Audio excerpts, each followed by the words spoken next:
आपने मेजरमेंट की बात की। इस एक्ट का सबसे महत्वपूर्ण यदि कोई शब्द है तो मेरी समझ में मेजरमेंट है। मेजरमेंट में क्या क्या चीज़ें इंक्लूडेड हैं वो आपने बताया और पढ़ करके भी सुनाया, उसको दोबारा पढ़ करके सुनाने की आवश्यकता नहीं है। लेकिन एक बात आपने कही 107, 108, 109, 110 की 100 से जितनी मेरी जानकारी है, जितना मैं समझता हूँ, हो सकता है मैं गलत भी हूँ, लेकिन 107, 108, 109, 110 के अंतर्गत बाउंड डाउन नहीं किया जाता है गुड बिहेवियर के लिए। 117 के ही अंतर्गत बाउंड डाउन किया जाता है गुड बिहेवियर के लिए। तो 117 में जब बाउंड डाउन किया जाएगा या जमानत देने के लिए कहा जाएगा तभी ये अट्रैक्ट करेगा, अन्यथा नहीं अट्रैक्ट करेगा, जो आप बात कर रहे थे।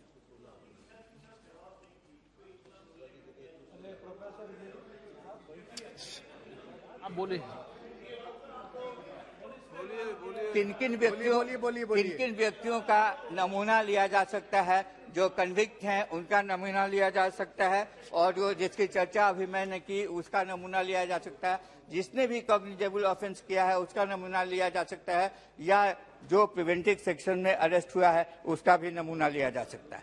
लेकिन इसमें जो प्रोविजो है उसका उल्लेख आपने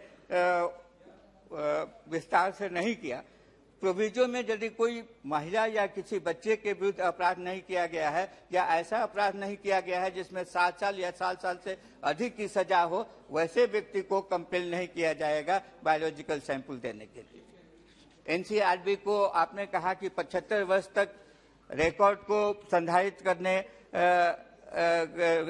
संधारित किया जाएगा एनसीआरबी के द्वारा। तो यहाँ तो अवधि भी निर्धारित की गई है। बहुत सारे देशों में तो वो एक बार रिकॉर्ड आ गया उसको डिस्ट्रॉय करने का कोई प्रोविजन नहीं है, वो हमेशा चलते रहेगा। तो यहाँ जो निर्धारित अवधि की गई है, मैं समझता हूँ उसमें बहुत ज़्यादा आपत्ति नहीं होनी चाहिए किसी को। लेकिन ये किस लिए कहा गया है? ये इसलिए कहा गया है कि वो जो रिकॉर्ड दादा, इसलिए तो सुनिए दादा, एक मिनट मैं जल्दी बात समाप्त कर दूंगा, आपको बोलने का मौका मिलेगा।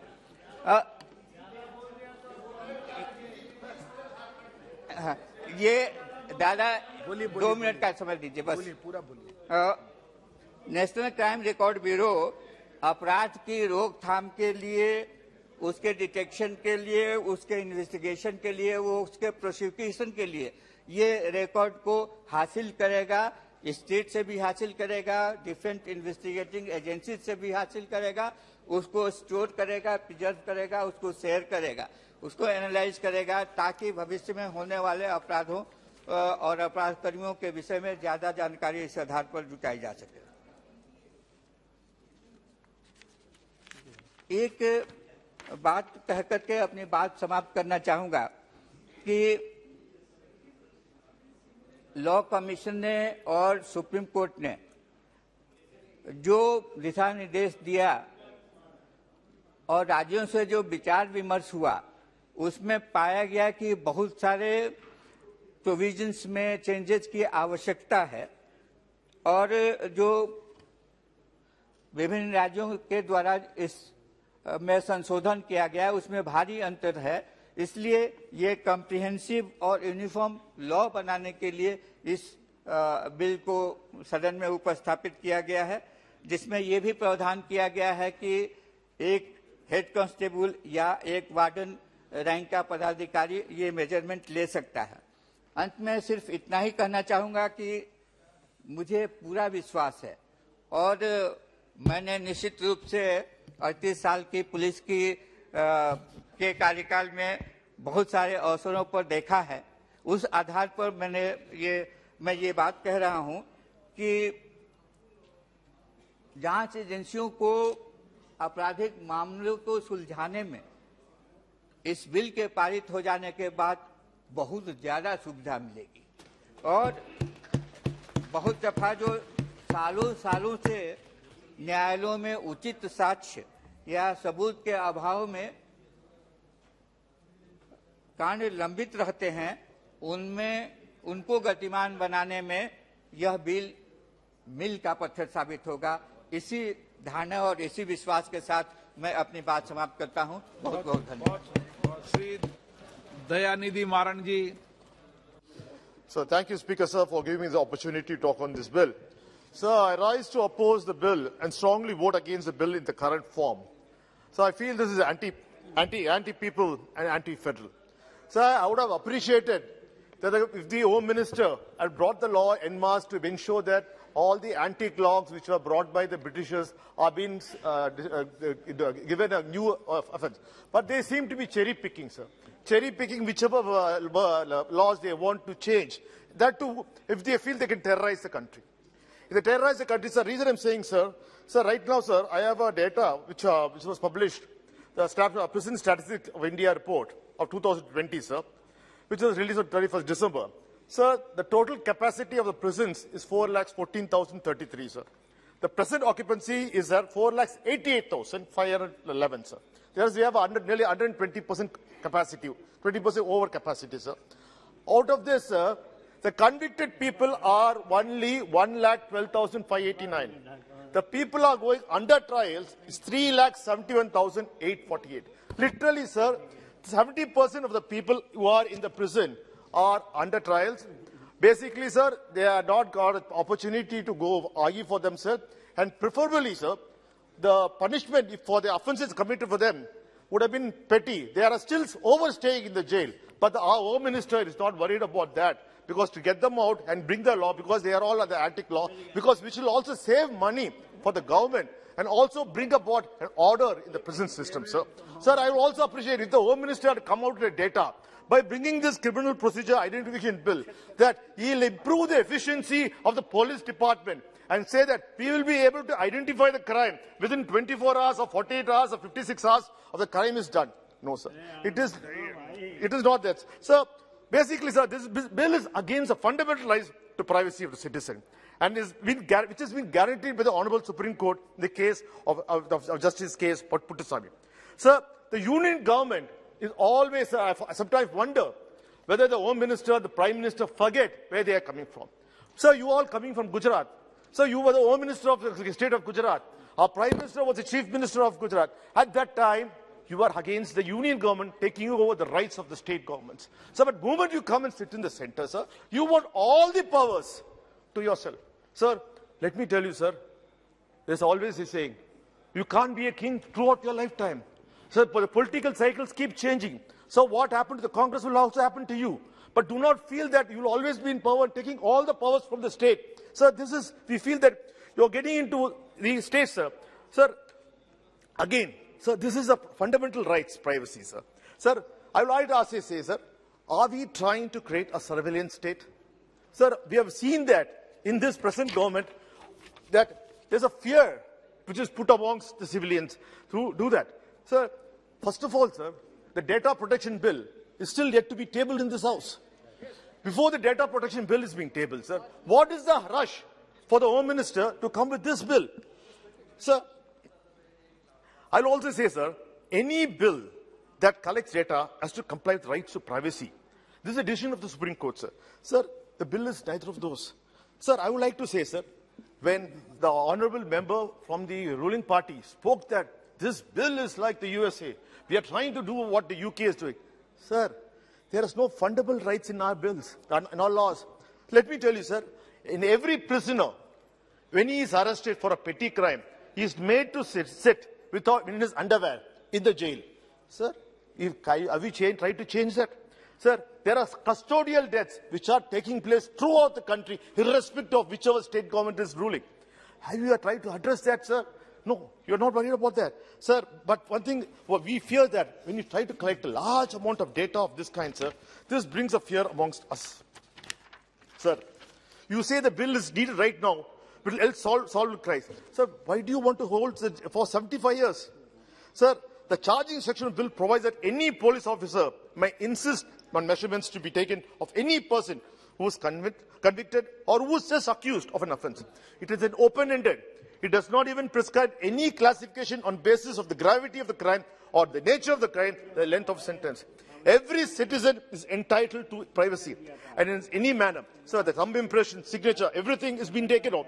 Sir, when such records are stored under the guise of investigation and are shared, there are large avenues of abusing the same and misusing the same. Yet, you claim to be upgrading the technology of a system which is double-edged. Sir, as a common man, I'm concerned. Sir, don't you feel that this will be misused, targeted against individuals? Sir, your government is known to target the minorities.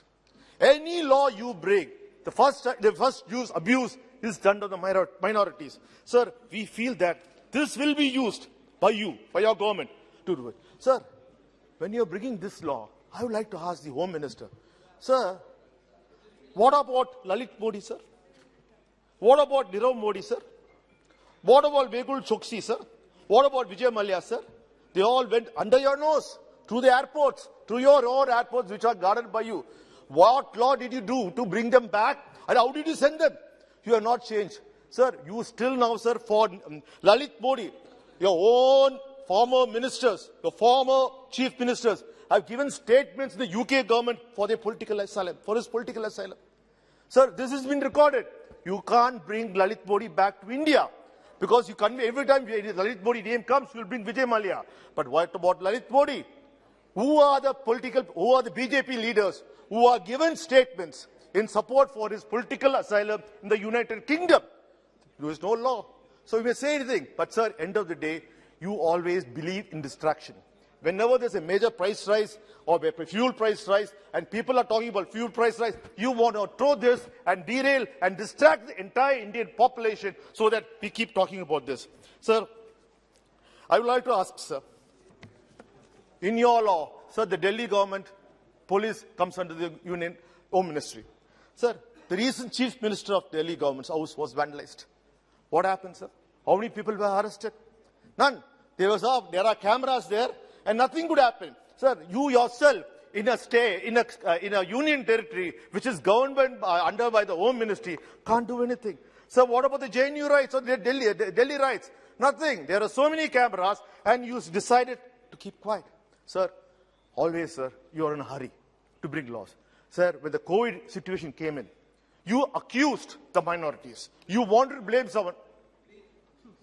So subject, sir. This is subject, sir. Out of subject. No, sir, sir, I have to say. मंत्री जी out of subject बोलेंगे Sir, तो फिर आप बोलना मत. Sir, you accused the Tabligh Jamaat of saying that they were spreading COVID, and you ensured that you arrested the Malaysian citizens here. What happened, sir? In reciprocation, the Malaysian government arrested all the Indian civilians there, and they were for overstaying. Sir, every time you do, it is having a reciprocal effect. Sir, the devil's in details. As an ordinary citizen, let me break down my concerns into three parts. What is the data being collected? Whose data is being collected? Who's collecting the data? Sir, the bill is, what data is? The bill is defined measurements to include an incredibly wide and loosely defined set of data points about individuals. You want to collect the expected medical examination referred in section 55 and 53A of the Code of Criminal Procedure 1973, which includes DNA, hair, etc. But you also want to collect finger impression, palm imprint impression, footprint impression, photographs, iris, retina scan, physical biological samples, and the analysis are loosely defined behavioral attributes, including signature and handwriting. If we intend to use this information in applied ways, we are not allowing the creation of a fundamental database and digital infrastructure for a police state. Sir, there's a huge inroad into the rights of privacy and is very loosely worded and open-ended. The bill is so broad, we fear it does not satisfy the two-folded check of necessity and proportionality. So the bill causes fear, great fear, because it is the first step towards the infrastructure needed to create a police state. The bill also seeks to hold the data to 75 years. Once profiled, it will become a legal maze for an ordinary citizen to get his data removed from this database. Even if a person is arrested for a crime, be it the smallest crime, the police can exercise the power under this act and insist that all the data must be taken only after the accused proves his innocence. Even if he proves his innocence, sir, which will take 15 to 20 years, sir, it is not the finality. The magistrate can still say all the data preserved has to be preserved, and that's it will be there, sir. Sir, whose data is being collected? The bill expands the ambit of person whose measurements can be taken to include the person directed by the magistrate to give the measurements, and allows police and precision officers to take measurements of any anyone who resists giving measurements, sir, will be considered under the offence obstructing public servant in discharging of public functions under section 186 of the Penal Code. Sir, to what level does the bill suggest develop profiles? Ordinary individuals who do not even been convicted of a crime, or just a suspect, if an ordinary citizen, any person accused or suspected of anything, can be profiled to the extent. We are giving the union government sweeping powers. Sir, already, sir, we feel that the union government is spying on the Indians with the Pegasus software, which you failed to address. But it's a fact that the Israeli government has accepted that it has sold Pegasus to Indian government. And already we have been surveilled on that, sir. But, sir, nothing is spoken about. Sir, the Chief Justice of India himself made an open statement saying that the CBI and Enforcement Directorate are not doing the job. They're either sleeping or overdoing. Sir, you have been using your allies. Allies means not the political allies. Your CBI, your income tax, your enforcement department, your RAW, your NI, for all your political gains. Sir. Any politician, sir, there we see they overreach. Sir, half late. You're using NCB also. NCB also has joined your alliance. Narcotics Bureau has joined your alliance. And, sir, this is creating a fear. Sir, I'm not talking, sir, I'm the only speaker, sir. I'm the only speaker, sir. So, we have already seen ordinary citizens being harassed in the name of religion, hatred, and pseudo-nationalism, and the fundamental rights to dignity have been trampled on. So how can we be sure this will not be used to profile groups, small citizens who want to go and make a protest for fuel price hike? They can be arrested. So tomorrow, if people say price of petrol has gone to 120 rupees, if the gas price has gone to 1,000 rupees, if they go protest, you might arrest them and you might start profiling them. And tomorrow, they'll be at a preventive arrest because, sir, you are getting into the every domain. Sir, and who's collecting the data? So you seek to empower the National Crime Records Bureau of India to collect, store, and preserve the record of measurements and for sharing, dissemination, destruction, disposal of records. Currently, as prisons and polls are state subjects, how do you see the interaction between these two? It is not encroaching to the state subject, sir. That apart, the present bill confers unbridled powers to the police officials and prison officials and always keeps their rights of citizens in central works at the mercy of different investigation agencies. So the bill says that all data that has been collected will be stored with the National Crime Record Bureau for the purpose of prevention, detection, investigation, sir. So all data sample collected will be stored at the national level, processed with the relevant records, and given to any law enforcement as prescribed. Sir, I understand the prison management is subject of importance, and you are naturally interested in consolidating the centre's power, but you cannot have such blatant disregard to the state's autonomy and the independent functioning of such matter. I fear this law could be misused. Sir, and I feel, sir, the very fact that when the Home Minister brought a law for the citizen amendment bill in this, I had raised a point to the Honourable Home Minister and said, you are not the Home Minister only for North India, for the entire India. Sir, today, when we said you laughed at us, you said it's not important. Today we have an issue. Sir, today, Sri Lanka, our tiny island, Sri Lanka, is in severe economic crisis. Refugees are pouring into India. There's no law. There are Muslims also coming. But, sir, we pleaded you, don't do that. Don't boycott the Muslim. Make it inclusive. Today, we have a reality. Sir, in your own government, in your own term, as a Home Minister, you are realizing such impossible situations are happening across the world. Sir, COVID is bringing a lot of changes. Sir, now, what are we doing? Those refugees who are coming into our country are being arrested. Sir, I'm saying, sir, please have a wider scope. Sir, this law, first of all, sir, the data protection bill has to be tabled. We have to know what data can be protected. And moreover, sir, you have to give clearly how you are going to protect this data. So when this data is going to be given to all multiple agencies, how sure are you of privacy of an individual citizen? I'm not talking like a lawyer. I'm talking like a common man. How sure that my data will not be misused or given or sold to anything? Sir, and right now, sir, we see our own system, our web pages, our government web pages being hacked. Sir, how sure that you are bringing in systems to protect this data? Sir, please don't be in a hurry. Sir, please stop terrorizing people. Sir, there's a need. There's other laws which you have to do. Keep this as a law priority. Yeah. Please send it to the standing committee. Let it go to the new process. I request the Home Minister, sir, like the CAA, you were in a hurry. and see what happens, sir. Today, please don't be in a hurry trying to terrorize people, sir. I'm sure, sir, the Honorable Home Minister will definitely give a good thinking on this and will not be a rush after seeing whatever he has done, sir. I respect the Home Minister does the right thing. Thank you, sir. Thank you for giving me this opportunity. Srimati Mahua Motra. Honourable Speaker, sir, I stand on behalf of my party, the All India Trinamool Congress, to oppose the Criminal Procedure Identification Bill 2020, which was introduced by the Minister of State in this House last week. It was a repealment of the original Identification of Prisoners Act 1920. The introduction of this bill was met with very vigorous protest by the opposition, and in one of the very rare instances that I have seen, that at the introductory stage of the bill itself, we had sought a division. The original Act of 1920 was passed by our British colonizers, and they did this in 1920 to control nationalist forces and increase surveillance. And they had authorized authorities to take photographs, to collect footprints, and to collect palm prints, fingerprints of convicted people, and also in certain cases non-convicted, and store them. Now, how tragic is it, how ironic that a century later, 100 years later, that we have an elected Indian government. This is not a British era colonizer. It is an elected Indian government who claims to be more nationalistic than any of its predecessors. And today you are bringing in a law that is more intrusive, that collects more data than the original law, and has fewer checks and balances, fewer safeguards than even the British era law did. It is very ironic. The stated objective of the Criminal Procedure Bill of 2022, which was introduced, as set out in its statements of objects and reasons, is to update the law by taking into account new techniques of measurement and identification that have evolved over the last century. And the bill seeks to authorize police and prison officers to take measurements of those who have been arrested, detained, convicted of any person directed by a judicial or executive magistrate. The key words here are any person. The bill has redefined the term measurement to allow police to take retina scans, iris scans, fingerprints, palm prints, footprints, physical and biological samples, and even behavioral attributes, which are what? Which is your signature, which is handwriting.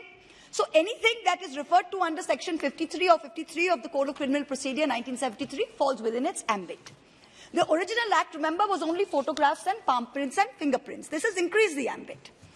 So what is it that is so dangerous about this bill? I'm going to try and explain it in layman's terms so everyone who's watching this can understand how this affects us.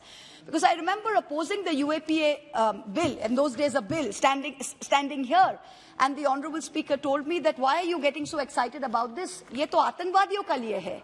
And I remember answering, saying that, sir, if this bill comes in, tomorrow there is a risk of all of us becoming aatanwadis. And the UAPA has been misused, and today we have a fear that this bill itself may be misused, which is why we are standing up today. Sir, feel disturbed. मैंने क्या कहा था कि इतना क्यों विरोध कर रहे हो? सर, वो रिकॉर्ड में है, सर, मुझे खत्म करने आपने दीजिए। बोला कि अध्यक्ष महोदय ने कहा कि आप इतना विरोध क्यों कर रहे हो? ये आपने कहा था कि आप इतना आप कभी भी अध्यक्ष के मामले में बोलते समय, मैं आपको फिर कह रहा हूं कि बिना कोई ऑथेंटिक टिप्पणी के लिए आसन के बारे में मत बोला करो। अच्छा, आप देख लीजिएगा रिकॉर्ड, सर, है रिकॉर्ड में, आपने कहा था, ठीक है। So what is it that is so dangerous about this bill? This law record रखते हुए कैसे बात कर सकते हैं आसन के खिलाफ? Record is in their, it is in the Lok Sabha, in the archives. No, you have to put the record. पहले सदन स्थगित करके रिकॉर्ड दिखाओ। I can show you in the speech. Let me finish. I'll show the speech. मैंने आपको record का copy रखना चाहिए। कभी भी सदन के If it's not in the record, explain. निकला एक्सपेंशन Is it so अरे, why simple? should पहले बोल जाओ फिर एक्सपेंशन करो, ये कोई तरीका है? लाइव टेलीकास्ट होता है सर, ऐसे नहीं चलता है। देखा है सर, देखा है। क्या अध्यक्ष जी ने विरोध किया क्या? अध्यक्ष जी ने विरोध किया क्या, ये बताओ आप। क्या अध्यक्ष जी ने विरोध किया क्या, ये बताइए। आपकी बात का अध्यक्ष जी ने तो विरोध नहीं किया ना। I'm sure the honourable speaker, sir, has already addressed me, Mr. Meghwal. Please, I would advise you, please let me finish. Thank you. The law speaker, sir, has spoken. There is no need for you. There is no need for you, Nishikant ji. The speaker, sir, has spoken. Please sit down. The speaker has spoken to me. Sit down. The speaker has addressed me. I have accepted it. This law is being proposed in the absence of any overreaching data protection law, which India so desperately needs today. 5 years ago, we mentioned the data protection law. It is still not being brought in. You are saying that there has been advance of technology in the last decade, which is why we need to repeal it. But with the advance of technology, there is a flip side. The state has even greater powers of surveillance. So when we in this House authorize any legal expansion of the ambit of these powers, we need to ensure that these powers can be controlled, can be regulated. The old act was only photographs and fingerprints. Now you've added retina, you've added biological samples, behavioral. So we are signing off, basically all of us, on much greater powers of the state. So we need to put in very solid safeguards. This bill has no such safeguards.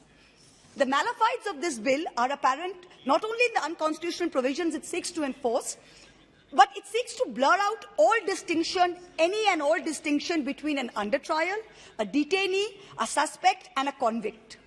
And it is using the words a person involved in any crime. It's a very broad sweep. The expansion of this ambit of the law's operation to people who have been arrested for any offence include people under preventive detention laws. So therefore, the privacy of individuals who are not convicted of any wrongdoing are being put at the mercy of the state. If I would like to quote Faiz Ahmed Faiz, who said, "Teere ilzam bhi, sange dushnam bhi." So you're putting not only ilzam, you're also giving us infamy.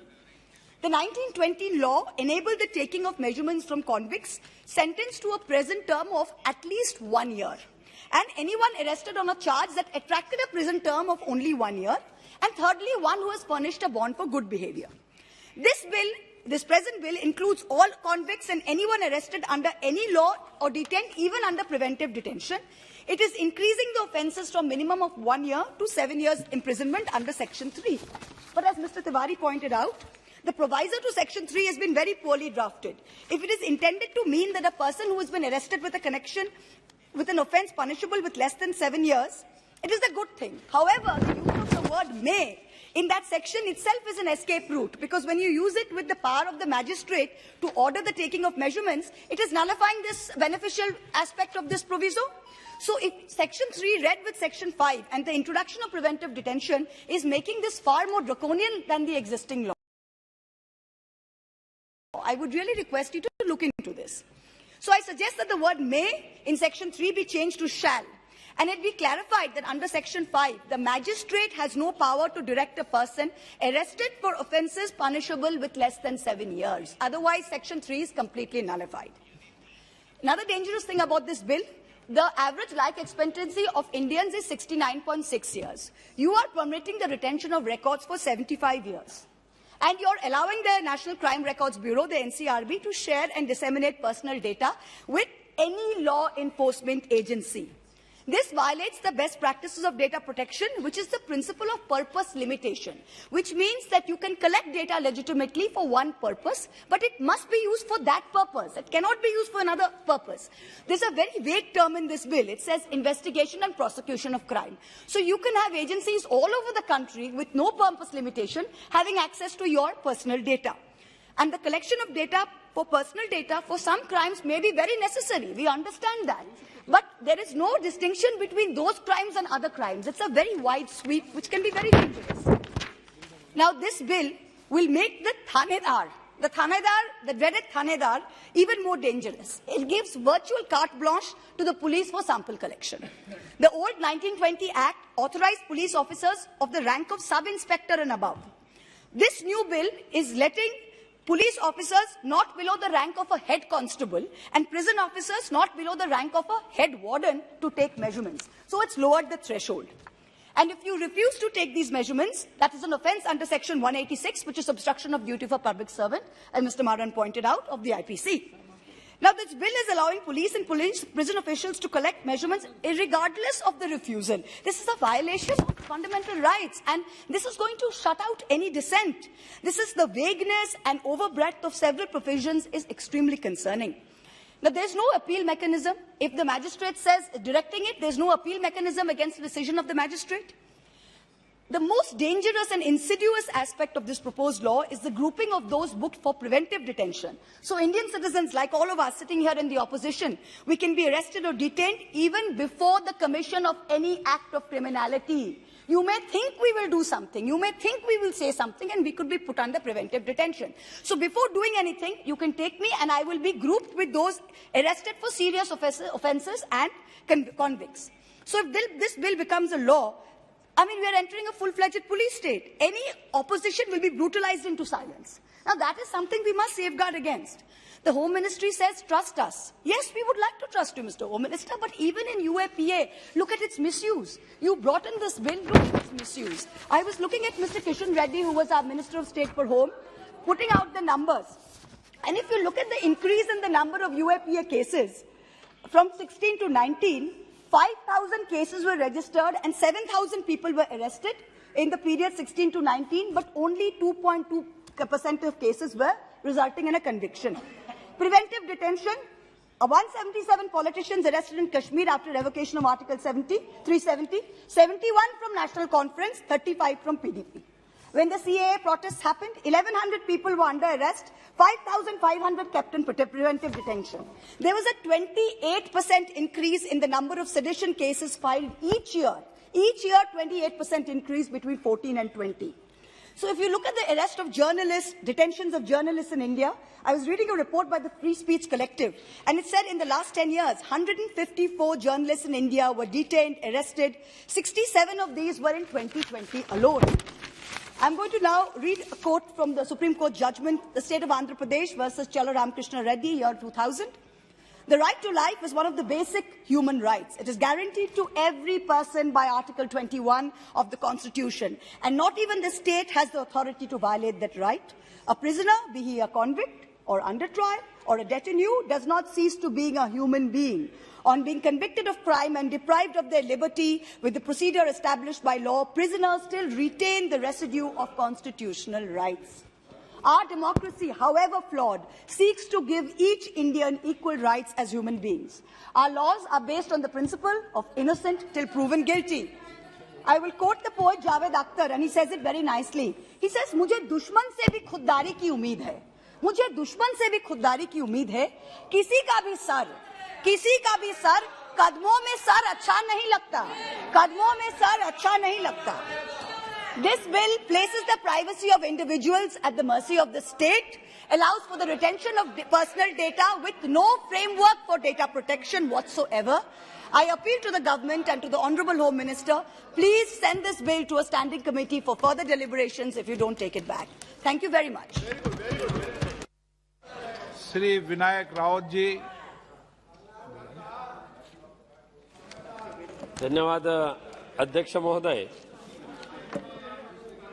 माननीय गृह मंत्री जी के माध्यम से criminal procedure bill 2022 ये जो पेश किया है, इस बिल को हम समर्थन नहीं कर सकते।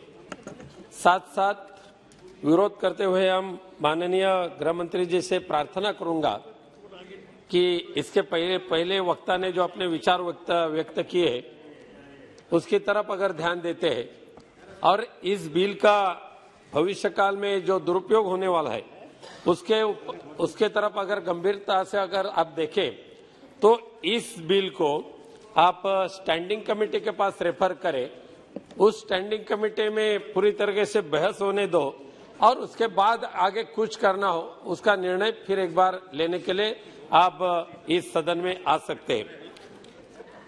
सभापति महोदय,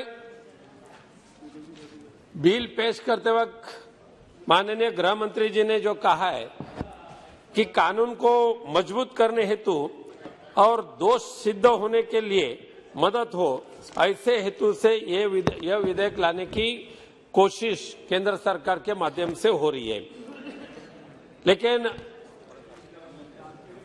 मैं कहना चाहता हूं कि कानून को मदद करने के लिए तो छोड़े, दोष सिद्ध तो नहीं हो सकते, लेकिन पूरी तरीके से मानवता के ऊपर आघात करने वाला और मानवता और इंसानियत नष्ट करने वाला ये बिल है और राइट टू प्राइवेसी का हनन करने वाला ये बिल हो सकता है। इसलिए ऐसी तरह से बिल संसद में लाकर उसके ऊपर अच्छी तरह से बहस जब तक नहीं होती है, स्टैंडिंग कमेटी में इसके ऊपर बहस नहीं होते, तब तक मानवता के ऊपर आघात करने वाला ये बिल इस सदन में पास होना यानी इंसानियत का वो क्रूर ठट्टा हो सकती है, इंसानियत नष्ट होने वाली ये बिल है। इसलिए इस बिल को हम शिवसेना की तरफ से विरोध कर रहे हैं।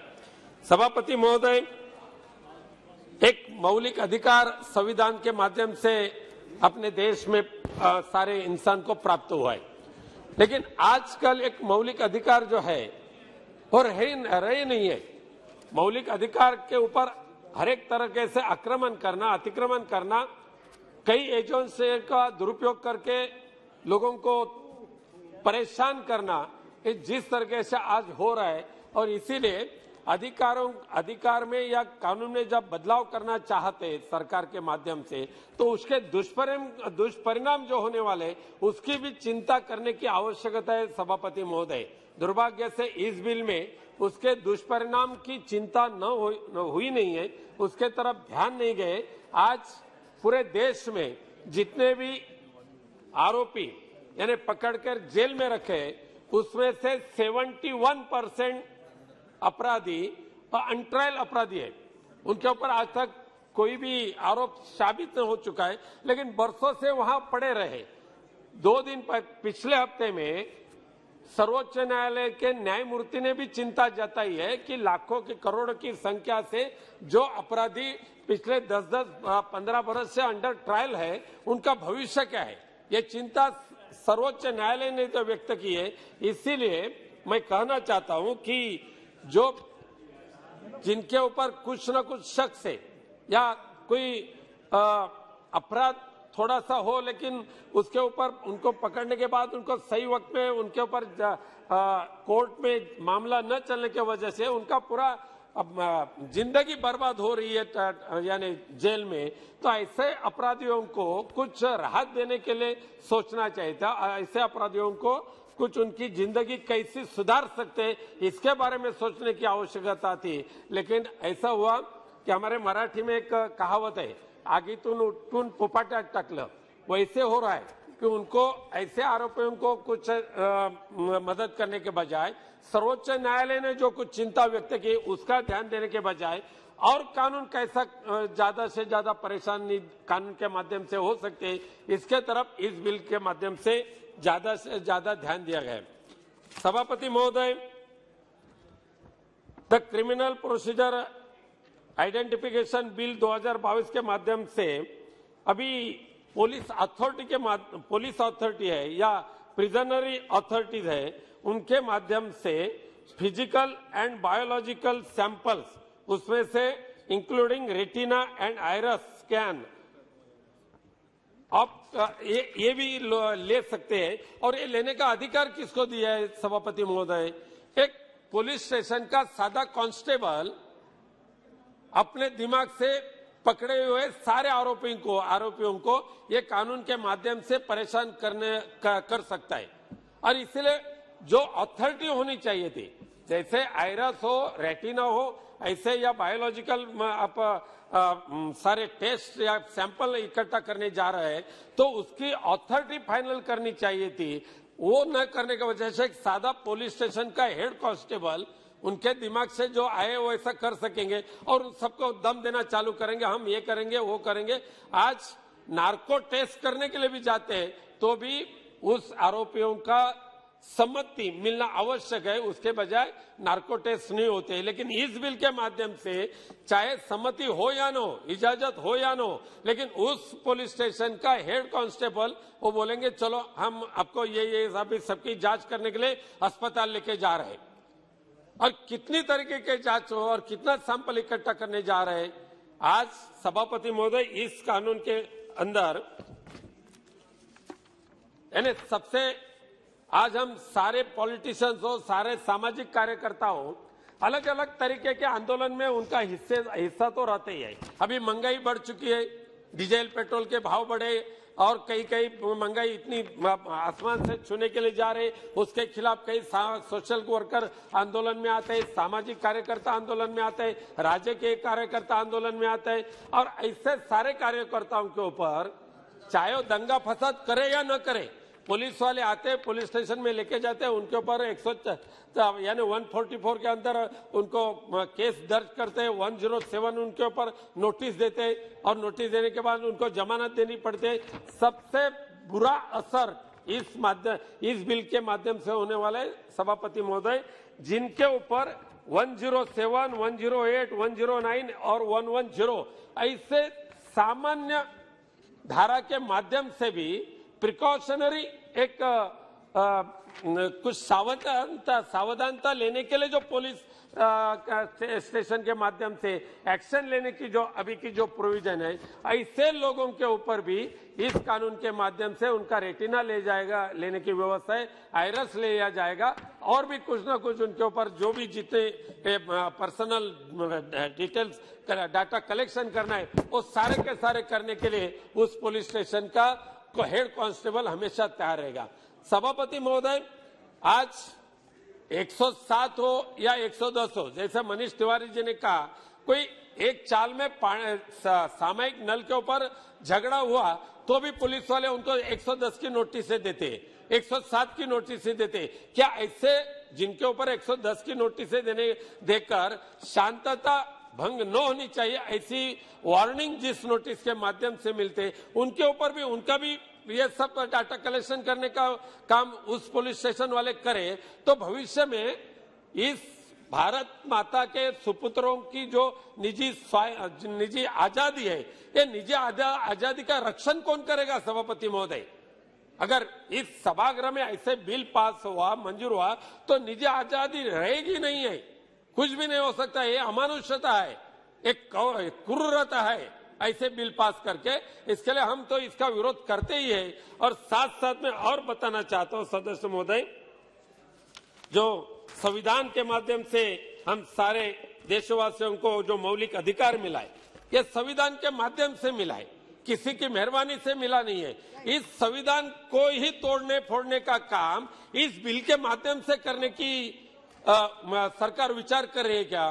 क्या बाबा साहब आम्बेडकर जी का ये संविधान ये किसी ने पेन लिया और किताब लिया और लिखा, ऐसा नहीं हुआ है। 350 लोगों का ये संविधान का बेंच उनके माध्यम से कई वर्ष अध्ययन करके संविधान लिखा गया है और इस संविधान से हम जीते हैं। भारत माता में स्वतंत्रता जो मिल रही है, ऐसे संविधान का रक्षण करना ये कर्तव्य शासनकर्ताओं का है, लेकिन ऐसे संविधान को दुर्भाग्य से इस विधेयक के माध्यम से तोड़ने का काम हो रहा है। इसलिए मैं इस विधेयक को विरोध करके फिर एक बार कहना चाहता हूं, जैसे कि मारन साहब ने बताया, विनंती की कि हम आपके पास विनंती करें कि इतने महत्वपूर्ण बिल है जिसका सीधा असर एक भारत के सारे देशवासियों के ऊपर होने वाला है, 130 करोड़ देशवासियों के ऊपर असर होने वाले, ऐसे बिल की जबरदस्ती मत करें, सोचिए, अध्ययन करें और इसके ऊपर बहस होने दो और फिर एक बार कुछ नया बहस के माध्यम से अच्छा और कानून मजबूत करने के लिए और दोष सिद्ध करने के लिए जो जो आवश्यकता है वो जरूर करें, लेकिन सही सोचकर करें, कोई जबरदस्ती मत करें। धन्यवाद सभापति महोदय। श्री मिथुन Reddy. Thank you, sir. Thank you for letting me talk on this Criminal Procedure Bill 2022. So this bill basically seeks to repeal the Identification of Prisoners Act 1920, which is a very age-old act, where only the fingerprints and palm prints and other basic things were collected from suspects or other people.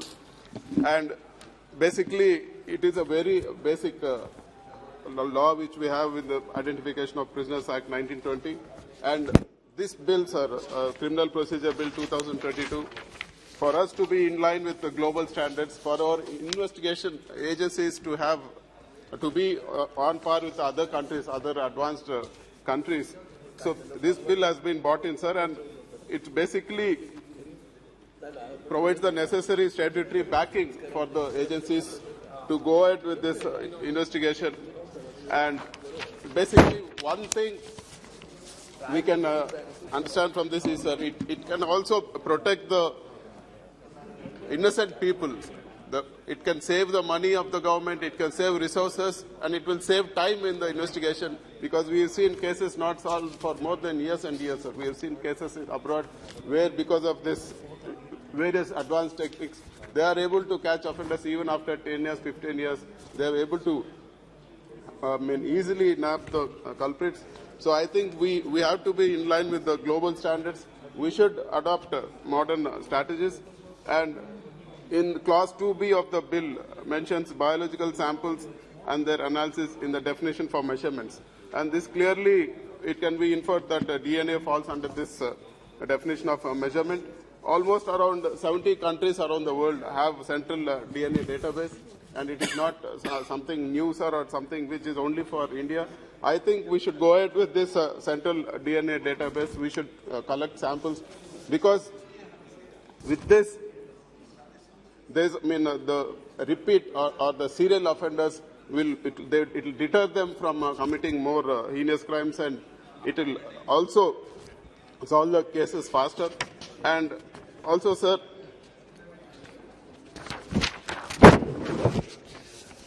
in 2018, the Home Ministry launched the National Database of Sexual Offenders, NDSO, which includes names and other details, and this has greatly helped in curbing these offenders. So similarly, sir, this bill also provides for database for other criminal offenders, which is a welcome move also. If such a database is there, it can strengthen the law enforcement agencies. Sir, and I would like to suggest a couple of points. You've seen the other speakers, everybody is having serious concerns about two things, sir. So this bill should not be used as a means for political witch hunt.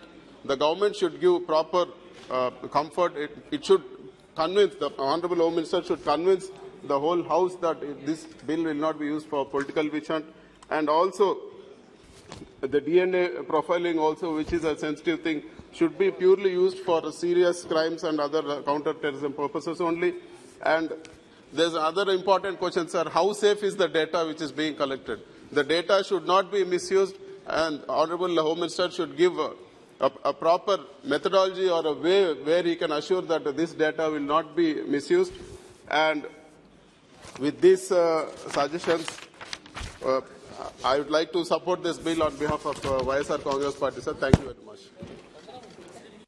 Madam, Madam.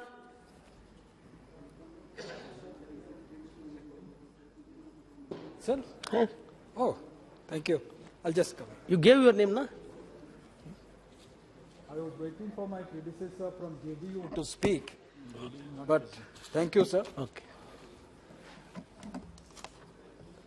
This reminds me of the deliberation that we had 20 years ago or 22 years ago, when the then Deputy Prime Minister, Mr. L.K. Advani, being the Home Minister, had moved a bill, which was an ordinance by that time, Prevention of Terrorist Ordinance, POTO. Subsequently, it became POTA. And that time, LokSabha, of course, passed it in a hurry. It got stuck up in Rajya Sabha. And then subsequently, for the second time, the joint session was called to pass the bill. And in Central Hall, we all debated again on this bill. That has reminded me. I'll come to that aspect a little later. But I would say the Central Procedure Identification Bill 2022 intends to replace the Identification of Prisoners Act 1920. This bill enables the police to collect fingerprints, photographs, iris scans, and a range of biological identity samples from individuals. If it authorizes the National Crime Record Bureau to create a central repository of this evidence and share it with law enforcement agencies. On the face of it, this 2022 bill appears to be broader, more modern version of its colonial predecessor. But is such a law too intrusive? That is the question which is being debated here in this House. Is such intrusion consistent with the Constitution? These are the two major questions that which needs to be discussed. Crime prevention, sir, is a core function of the government. But to be constitutionally valid, the law must be validly enacted, serve a legitimate purpose, and any curtailment of fundamental rights for this purpose must not be excessive. This is a delicate balance act usually achieved by narrowing the scope of intrusive provisions and introducing safeguards to prevent abuse. As intrusion into an individual's right increases to combat crime, laws must put in place stronger safeguards to prevent abuse. Curiously, this bill has gone the other way. It allows the police to collect samples not only from convicts, but also those arrested or even detained under any preventive detention law. This blanket provision between local gunda detained when a dignitary is visiting or those convicted by terror offences. More worryingly, even if a person has never been arrested in connection with an ongoing investigation, a magistrate can order their samples to be collected. This has the potential to create a comprehensive profile of all citizens in this country. Is this what the government wants? We have discussed today, my predecessors have discussed about data protection. A bill is pending before the government. The joint committee has already given its report. The DNA bill, already the standing committee has given its report to the government. It is still pending. These two major bills, if it would have come to the House to be passed, then it would have been easier for us to accept the provisions that are there in this bill. I think the government may think over it. Back in 1980, sir, the Law Commission of India in its 87th report and the Supreme Court in a judgment titled State of Uttar Pradesh versus Ram Babu Mishra had nearly simultaneously suggested the need to amend the statute. There is no doubt about it. However, we find devil in the details, with three expansions in the power of the state surveillance. First, the definition of measurement is not restricted to taking measurements. It also includes analysis. The definition now states iris and retina scan, physical, biological samples and their analysis, behavioral attributes, including signature. This definition is nebulous and vague. It goes beyond the scope of law, which is designed for taking measurements. The definition of physical and biological sample, and I quote, physical and biological sample, is not provided in the definition provision of this bill, and an arguably extend to the collection of DNA samples. A bill is there since 2019. Standing committee has raised concerns about privacy and profiling. The second area of expansion of surveillance concerns from whom such measurement can be gathered. The existing law permits data capture by police and prison officers, either from persons convicted or persons arrested for offences punishable with a minimum of 1 year's imprisonment. Parallel powers are granted to the judges or the judiciary who can order in aid of investigation. While judicial power is left undisturbed, it is the powers of the police and prison officials that are being widened in this bill. Through this bill, it is expanded to all persons who are placed under arrest in a case. The bill contains muddled language.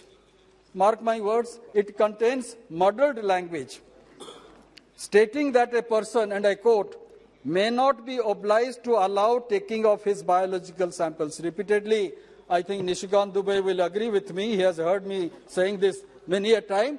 English is a very funny language. And if you read it 3 times, you get 3 definitions, especially the draft, that 3 definitions. And especially the draft that is done by our Department of Legislature, what is it called? जो draft बनाते हैं legal affairs की, ये उसी हिसाब से एक व्यवस्था है और मैं बताना चाहता हूं कि ये जो प्रोविजन लिखा गया है, may not be obliged to allow taking off his biological samples, ये दोनों तरफ से ये होगा और ये this is in surface offers a choice to a person to refuse. However, the words may not be obliged may also be read to offer discretion onto a police officer to confer such a choice. This choice, and I say, may not be truly voluntary when there is absence of accountability in our police practices. Sir, third area of concern is the database of the measurement which are gathered and would be kept for 75 years and to be destroyed earlier if the person is discharged or acquitted. I am of the belief that the concern expressed in this House over privacy and safety of the data is significant. Such practices that involve the collection, storage and destruction of vital details of a personal nature ought to be introduced only after a strong data protection law. Sir, India has a long history of state governments because ultimately this bill, when it becomes an act, will be implemented by the state police. At very few instances, the central government will be enforcing this bill when it becomes an act. It will be enacted by the state police. And we all know, most of us have the experience, police departments in the state hound opponents. The bill needs to provide enough checks and balances to prevent abuse of its provision by police to harass or implicate innocent persons. Neither it dwells on unauthorized access to stored data or misuse of data by the police. Lastly, sir, I would draw the attention of the House to the bill where it is mentioned, and I quote, any other examination referred to in section 53 and 53A of Criminal Procedure Code, unquote. These are the two provisions in CRPC. In turn, is very loosely worded. If you go through, sir, you yourself very much aware about the legal terminology. What does it say? Such other tests which a registered medical practitioner thinks necessary. This is the word. And you are giving so much of wide scope to the police officer, to the registered medical practitioner to allow the person to do the mapping. I conclude by saying this, sir, quoting a small paragraph from a very famous book that I had quoted long before, I think 22 years before, when the POTA or POTO ordinance was being debated in the joint session of both the houses. It was the best of times. It was the worst of times. It was the age of wisdom. It was the age of foolishness. It was the season of light.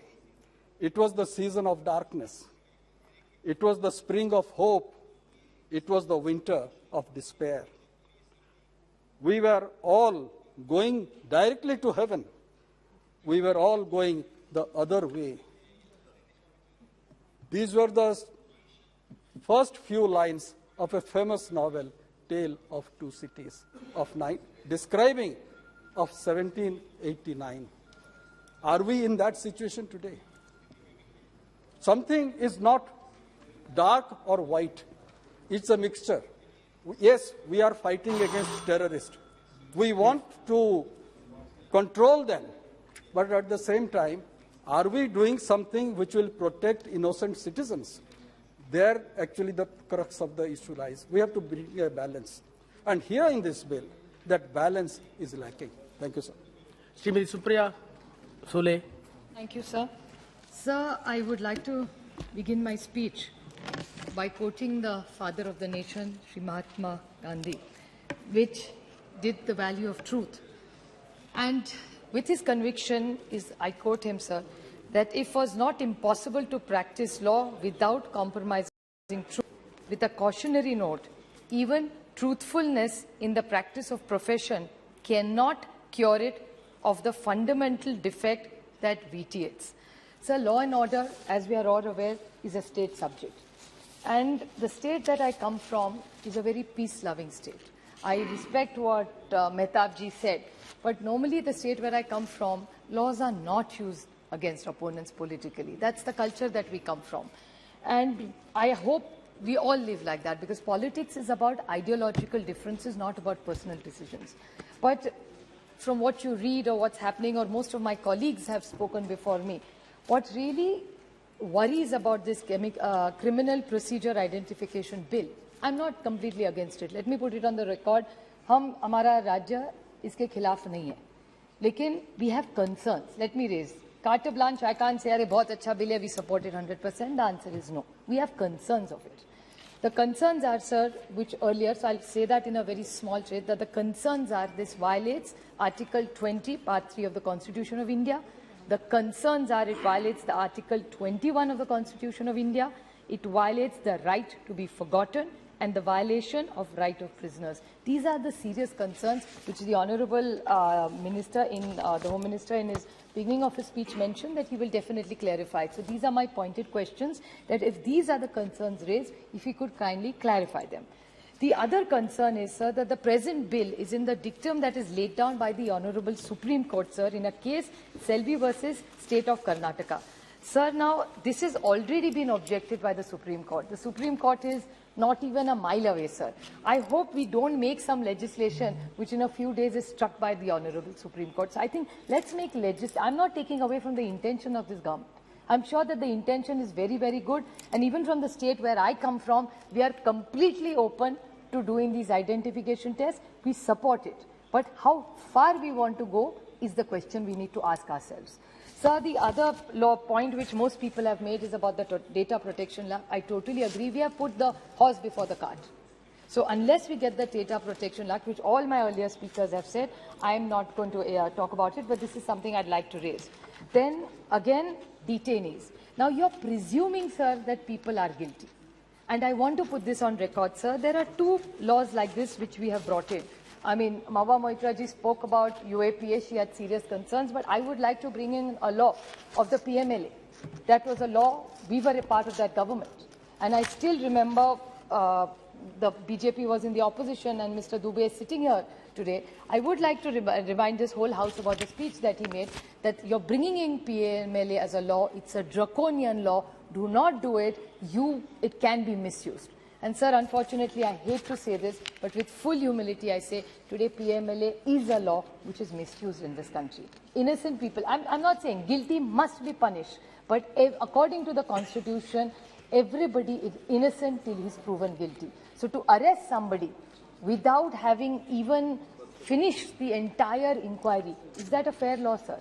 I just hope that all this data is not misused just because this is my personal opinion, that PMLA is something we should have thought it through so that it's never misused. And that exactly takes back to the thought of what the father of this nation, Mahatma Gandhi, said. Put yourself at the other side when you make the law, because you are never going to always be here. And good legislation is when it's fair, equal and just and within the purview of the Constitution. So I would like the Honourable Home Minister to think of all this and think of, narco analysis, brain mapping. Sir, we all know you've been in power in the center, in the state.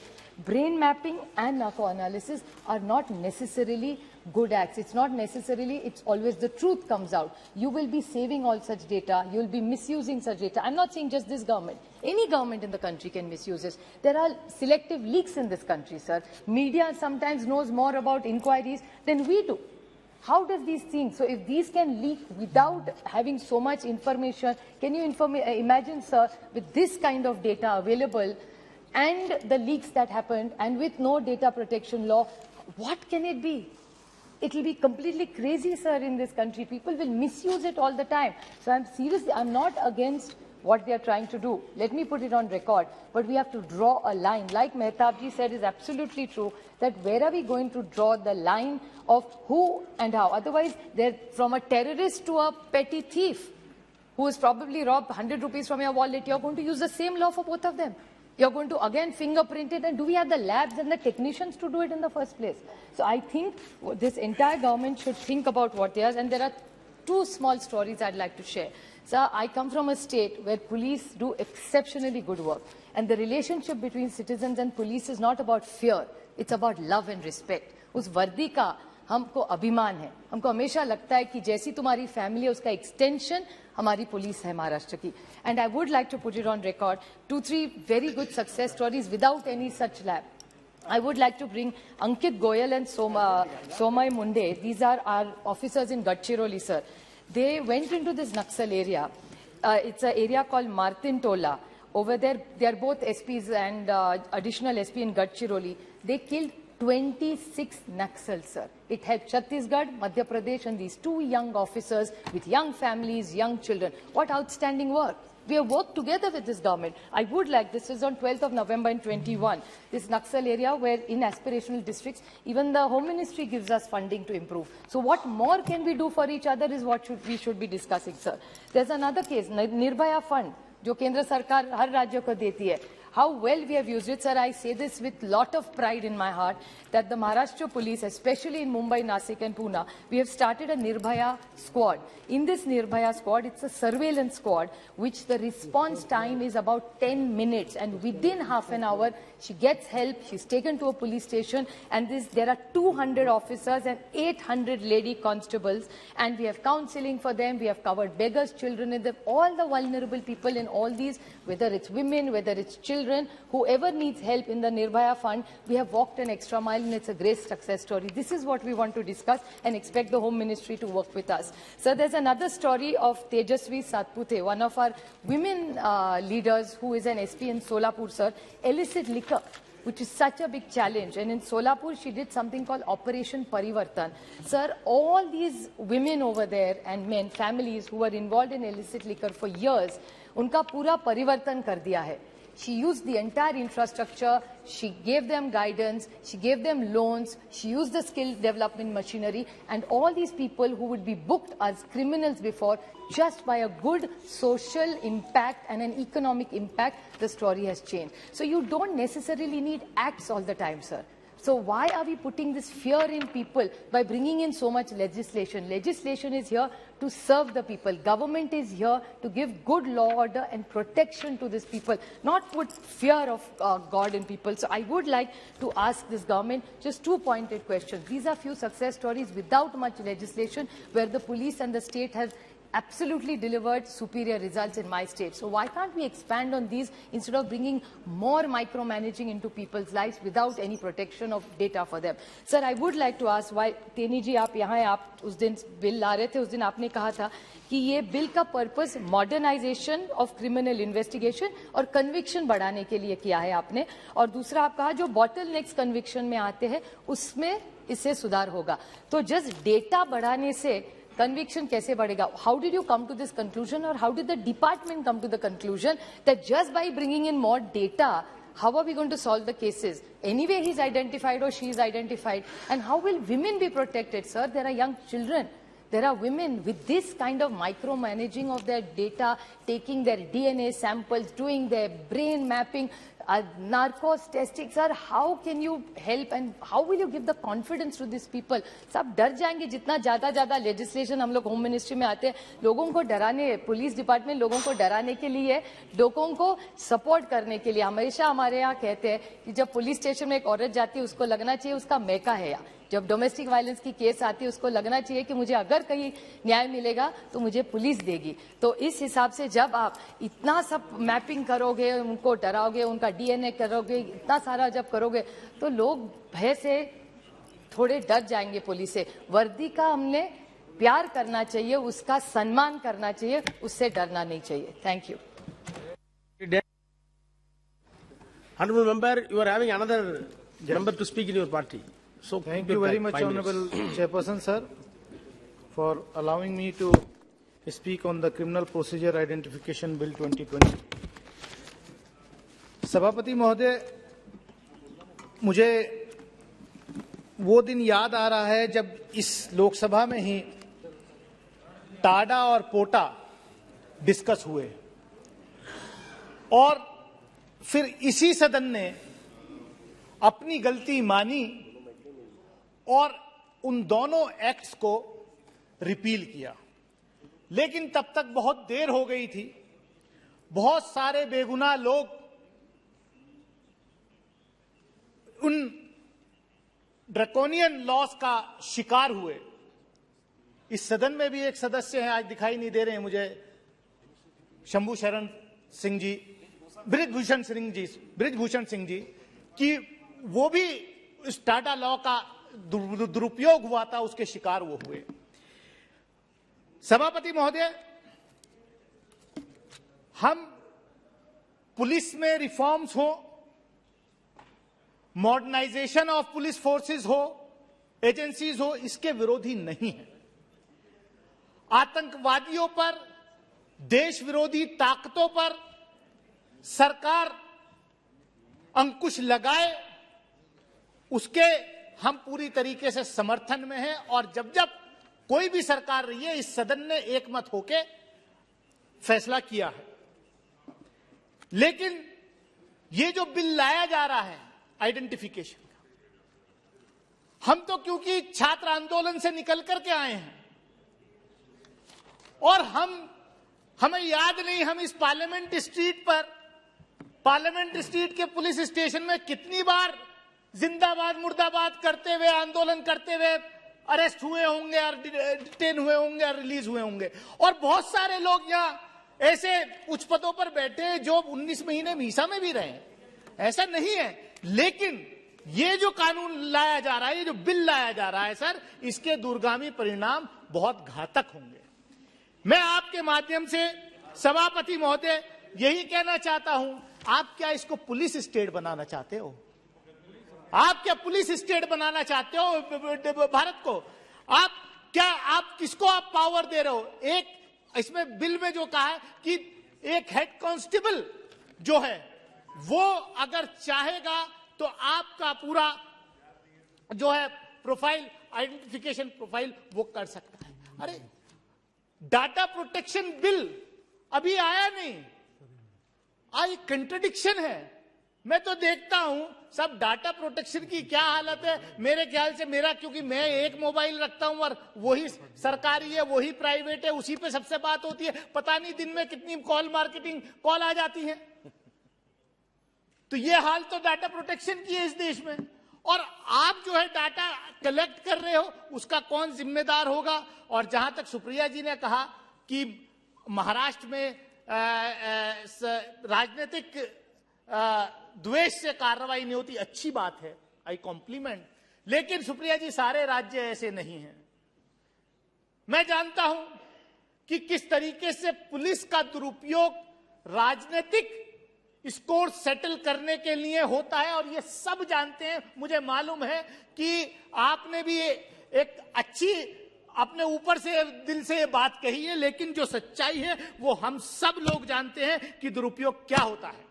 और इसमें जो एक clause है सभापति महोदय, अगर किसी ने मान लीजिए आप जो है जाते हैं किसी प्रोटेस्ट में और दरोगा जी आपसे खफा हो गए और आप मना करते हो कि आपका जो है वो आइडेंटिफिकेशन आप अपना नहीं कराना चाहते, आपका रेटिना का, आपका डीएनए का, बाल का, हर चीज लेने जाए, लेकिन आपने मना कर दिया, तो एक और मुकदमा दर्ज हो जाएगा सेक्शन 186 में, सरकारी कार्य में बाधा।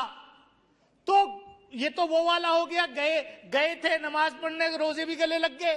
तो ये होगा जो आंदोलनकारी होंगे उनके साथ देश में ये होगा। आप जो है ये पता आप ये करना चाहते हैं कि आप जो है इस देश में कोई आवाज ना उठे। आंदोलनकारी लोग जो ह्यूमन राइट्स की बात करते हैं वो जो है वो अपने घर बैठ जाए, वो कोई आवाज ना उठाए। मैं आपके माध्यम से सिर्फ इतना ही कहना चाहता हूं सभापति महोदय कि हम लोग बहुत यहां बड़ी बड़ी बात करते हैं। गृह मंत्रालय कई बिल लेके आया। जब पिछले 2019 में यूएपीए यहां डिस्कस हो रहा था तो मैंने उस वक्त भी कहा था कि इसका मिसयूज होगा, और आज ये साबित हो रहा है कि कितने निर्दोष लोग यूएपीए के तहत जेलों में बंद हैं, जो आंदोलनकारी जो सिटीजनशिप अमेंडमेंट एक्ट के खिलाफ आंदोलन कर रहे थे, उनको झूठे यूएपीए के केस लगा करके जेलों में बंद किया गया है। ऐसे अनेकों छात्र आंदोलनकारी आज हैं जिनके खिलाफ चार्जशीट नहीं हुई, 2-2 साल हो गए लेकिन चार्जशीट नहीं हो रही, वो उनको जमानत भी नहीं मिल रही है। सभापति महोदय, हम क्योंकि इस सदन में कोई ऐसा कानून ना बनाए, कोई ऐसा बिल पास ना करे जिसका आने वाले वक्त में दुरुपयोग हो, मैं आपके माध्यम से सरकार से, माननीय गृह मंत्री जी से फिर ये अपील करूंगा कि आप इस पर विचार करिए, पुनर्विचार करिए, इसको स्टैंडिंग कमेटी में भेजिए, फर्दर इस पर डेलिब्रेशन हो और तब इसको बिल को दोबारा इस सदन में लाया जाए। ऐसा ना हो कि जैसे पिछले इतिहास रहे हैं कि जल्दबाजी में लाए गए बिल जो है उससे लोगों का के राइट्स का भी हनन हुआ है और अल्टीमेटली सरकार को जो है उनको फिर रिपील भी करना पड़ा है। बहुत बहुत धन्यवाद। Shri Gaurav Gogoi.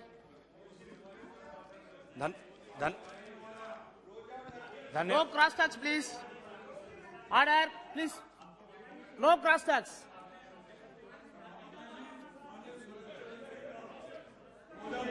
No, nothing will go on record except to Honorable Member Gogai. Please continue. Keep silence, please. धन्यवाद No cross सभापति talks. महोदय। आज इस महत्वपूर्ण बिल पर चर्चा करने के लिए मैं खड़ा हुआ हूं और इस बिल में बहुत से महत्वपूर्ण प्रश्न पूछे गए हैं, जिन प्रश्नों का उत्तर बिल के statement of objects and reasons में विवरण नहीं किया गया है। और कभी भी कानून अच्छा या बुरा सिर्फ कानून पढ़ के हम नहीं कह सकते, लेकिन कानून का उपयोग या दुरुपयोग करने वाले जो सरकार है उसका हिस्टोरिक रिकॉर्ड, उसका आचरण देख के हम कह सकते हैं कि ये कानून भविष्य में हमारे सहयोग में आएगा या इस कानून के द्वारा विपक्ष के आवाज को कुचलने की कोशिश होगी।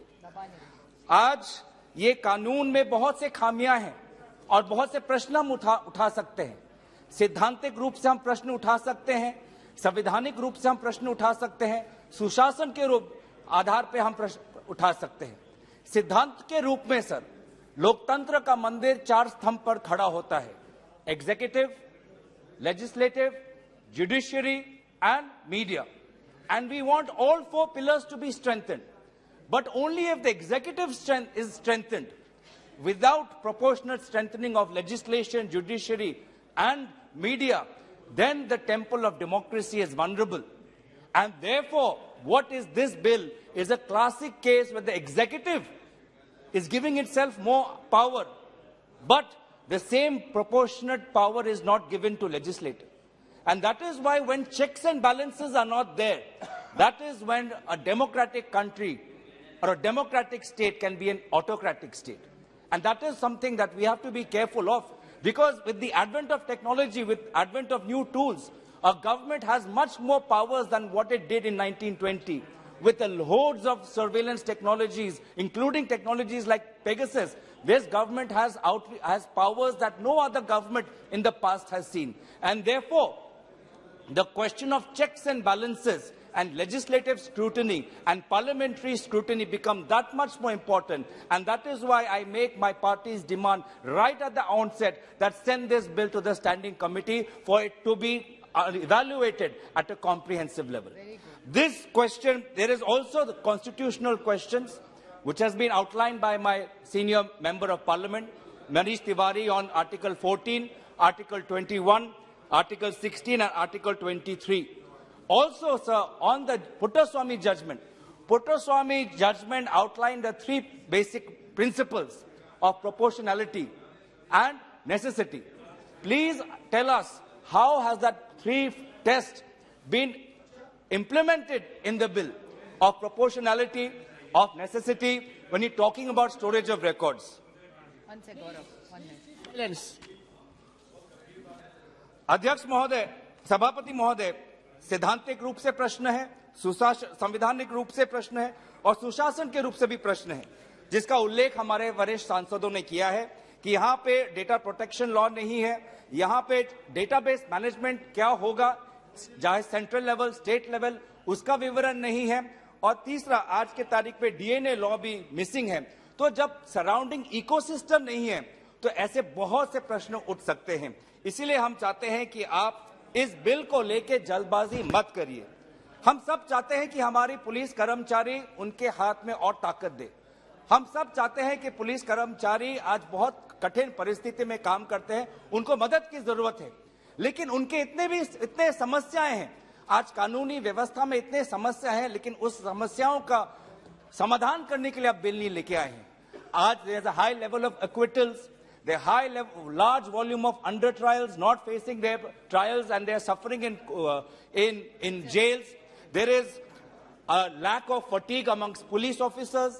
They are underpaid, they are overworked, they don't have the necessary tools. So there's so much that you can bring in order to strengthen the arms of law enforcement agencies. But it is unfortunate that this government always brings bills that can only be politicized and be used to harass its political opponents.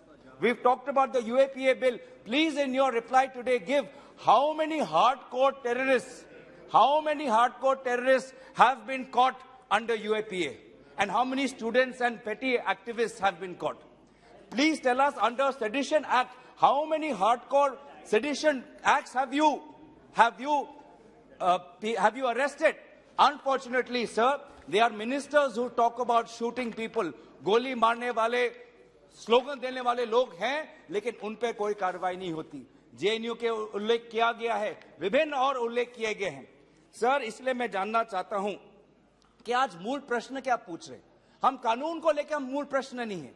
मूल प्रश्न ये है कि इस कानून का दुरुपयोग हो सकता है कि नहीं हो सकता। और बहुत अफसोस की बात है कि अगर 2014 से इस सरकार का अगर हम रिकॉर्ड देखें तो दुरुपयोग होने का ज्यादा और प्रोबेबिलिटी है, ज्यादा और वहां पे चांसेस है। और इसीलिए इस बिल को लेके हम अपना चिंता प्रकट कर रहे हैं। 87 कमीशन की बात की गई है। सर, 87 लॉ कमीशन के रिपोर्ट में भी when they talk about categories of persons whose measurements can be taken, they talk about convicts of offenses punishable with rigorous imprisonment for a term of 1 year, or they talk about convicted under specified offenses like Section 19 of the Dangerous Drugs Act. This is the recommendation of the 87th Law Commission. But आपके यहाँ पे आपने सारे दायरे हटा दिए।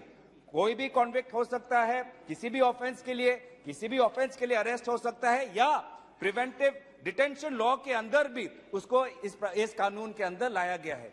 तो इसलिए जो बार बार जो ये लांछन आप पे आ रहा है कि क्या ये सरकार क्या पुलिस स्टेट होना चाहती है, सर्वेलेंस स्टेट होना चाहती है, जो हमारे नागरिकों की जो अधिकार है, जो संवैधानिक अधिकार जो उनके संविधान से मिलती है, जो डॉक्टर बाबा साहब अंबेडकर ने जो अधिकार हमारे देश के नागरिकों को दिया है, क्या उन अधिकार को आप हनन करना चाहते हैं, छीनना चाहते हैं?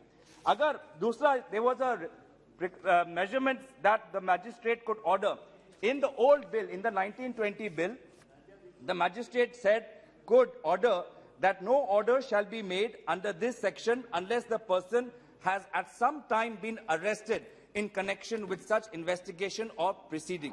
So there has to be a prior arrest, which was there in the 1920 law, and also it was reiterated in the 87th Law Commission report. But now in your bill, you give the magistrate far more powers than what has been recommended under the 87th Law Commission. अब आप बोल रहे हैं, the magistrate can order collection of measurements of any person, whether or not arrested.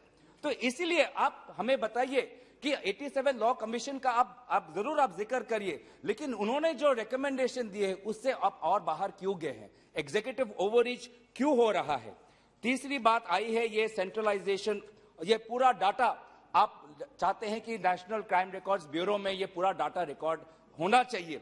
कहीं ना कहीं law and order जब state subject होता है और पूरा ये data national crime records bureau में आता है, तो इसको लेके मुझे एक पुरानी बात याद आती है प्रधानमंत्री मोदी जी की, जब वो गुजरात के मुख्यमंत्री थे और उस समय की यूपीए सरकार ने नेशनल काउंटर टेररिज्म काउंसिल का उल्लेख किया था। और उस समय मुख्यमंत्री मोदी जी, जो आज के तारीख में प्रधानमंत्री हैं, उस समय गुजरात के मुख्यमंत्री होने के नाते उन्होंने नेशनल काउंटर टेररिज्म काउंसिल का विरोध किया था कि ये संघीय ढांचा पर एक आक्रमण है। तो आज जो आप पूरा ये जो डाटा है स्टेट का, अब आप नेशनल क्राइम रिकॉर्ड्स में लाना है, तो क्या मुख्यमंत्री मोदी जी ने उस समय जो कहा था, क्या उसके बातें के अनुकूल आप नहीं है? तो ये अब मैं जानना चाहता हूं, आप बात करते हैं विभिन्न देशों की। हमारे भाजपा के प्रथम प्रवक्ता ने बात की थी कि यूएस में भी ऐसे लॉ है, यूके में भी ऐसे लॉ है, दूसरे देश में भी ऐसे लॉ है। माना मैंने माना कि यूएस और यूके में ऐसे कुछ लॉज हैं जिसमें ये सारा डाटा ले सकते हैं, पर उनका इकोसिस्टम देखिए। यूएस में जब एक पुलिस कर्मचारी अगर अपने ड्यूटीज का डिरेक्शन करता है, जॉर्ज फ्लॉयड के केस में जब एक पुलिस कर्मचारी के एक्शन से जब एक आदमी मर गया तो उसका ट्रायल जज कोर्ट में हुआ और उसको सेंटेंस मिली। यहां पे क्या होता है? यहां पे अरुणाचल प्रदेश के 2 बच्चों को आर्मी गोली मार देता है, कोई नहीं।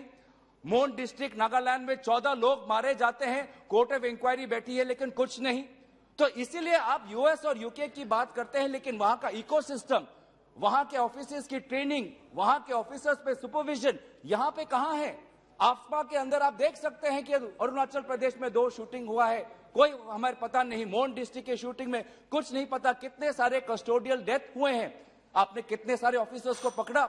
यूके में पुलिस ऑफिसर्स जो अपने हर डिसीजन राइटिंग में रखते हैं। यूएस में पुलिस ऑफिसर्स अपने आर्मर में बॉडी कैमरा रखते हैं ताकि हमेशा लीगल वहां पे चैलेंज हो सकता है। ऐसे एक आप तकनीक दीजिए, ऐसा एक इकोसिस्टम बनाइए हमारे कर्मचारियों को सशक्त करने के लिए। उनको ट्रेनिंग दीजिए, उनको अस्त्र दीजिए, उनका जो पगार है वो बढ़ाइए, और तब जाके आप कंपेयर करिए यूएस और यूके के साथ। तो इसीलिए मैं बार बात करता हूं, the home minister has given us know assurance that this bill will not be abused, and that is the central question. Therefore, on basis of constitutional propriety, on the basis of propriety of Indian principles, on the basis of propriety of governance, I demand that this bill should be sent to the standing committee. Thank you very much. Sri Satyapal Singh. Order, sir. Sir, Rule 349, 14. A member shall not wear to display badges of any kind in the house except the national flag in the form of a lapel, pin or a badge. Sir, यहाँ पर इस सदन में cabinet minister जो है अपनी party का symbol लगाकर टोपी पहनकर आते हैं, गिरिराज सिंह जी। सर, फुटेज निकालिए और उनको जो है डायरेक्शन दीजिए कि ये अलाउड नहीं है। सर, ये क्या करना चाहते हैं? इस सदन को पार्टी का दफ्तर बनाना चाहते हो आप? इसकी कुछ तो मर्यादा है कम से कम। ऑन रिकॉर्ड है सर, फुटेज निकालिए। आई चैलेंज, फुटेज निकालिए आप और इनको डायरेक्शन दीजिए sir.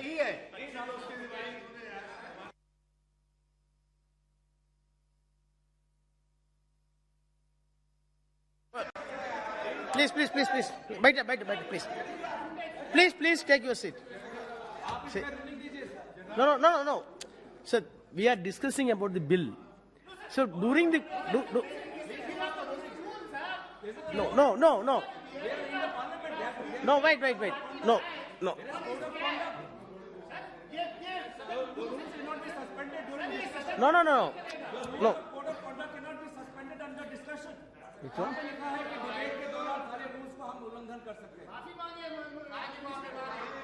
Not be display. No, shall not wear to display. But your point is well taken.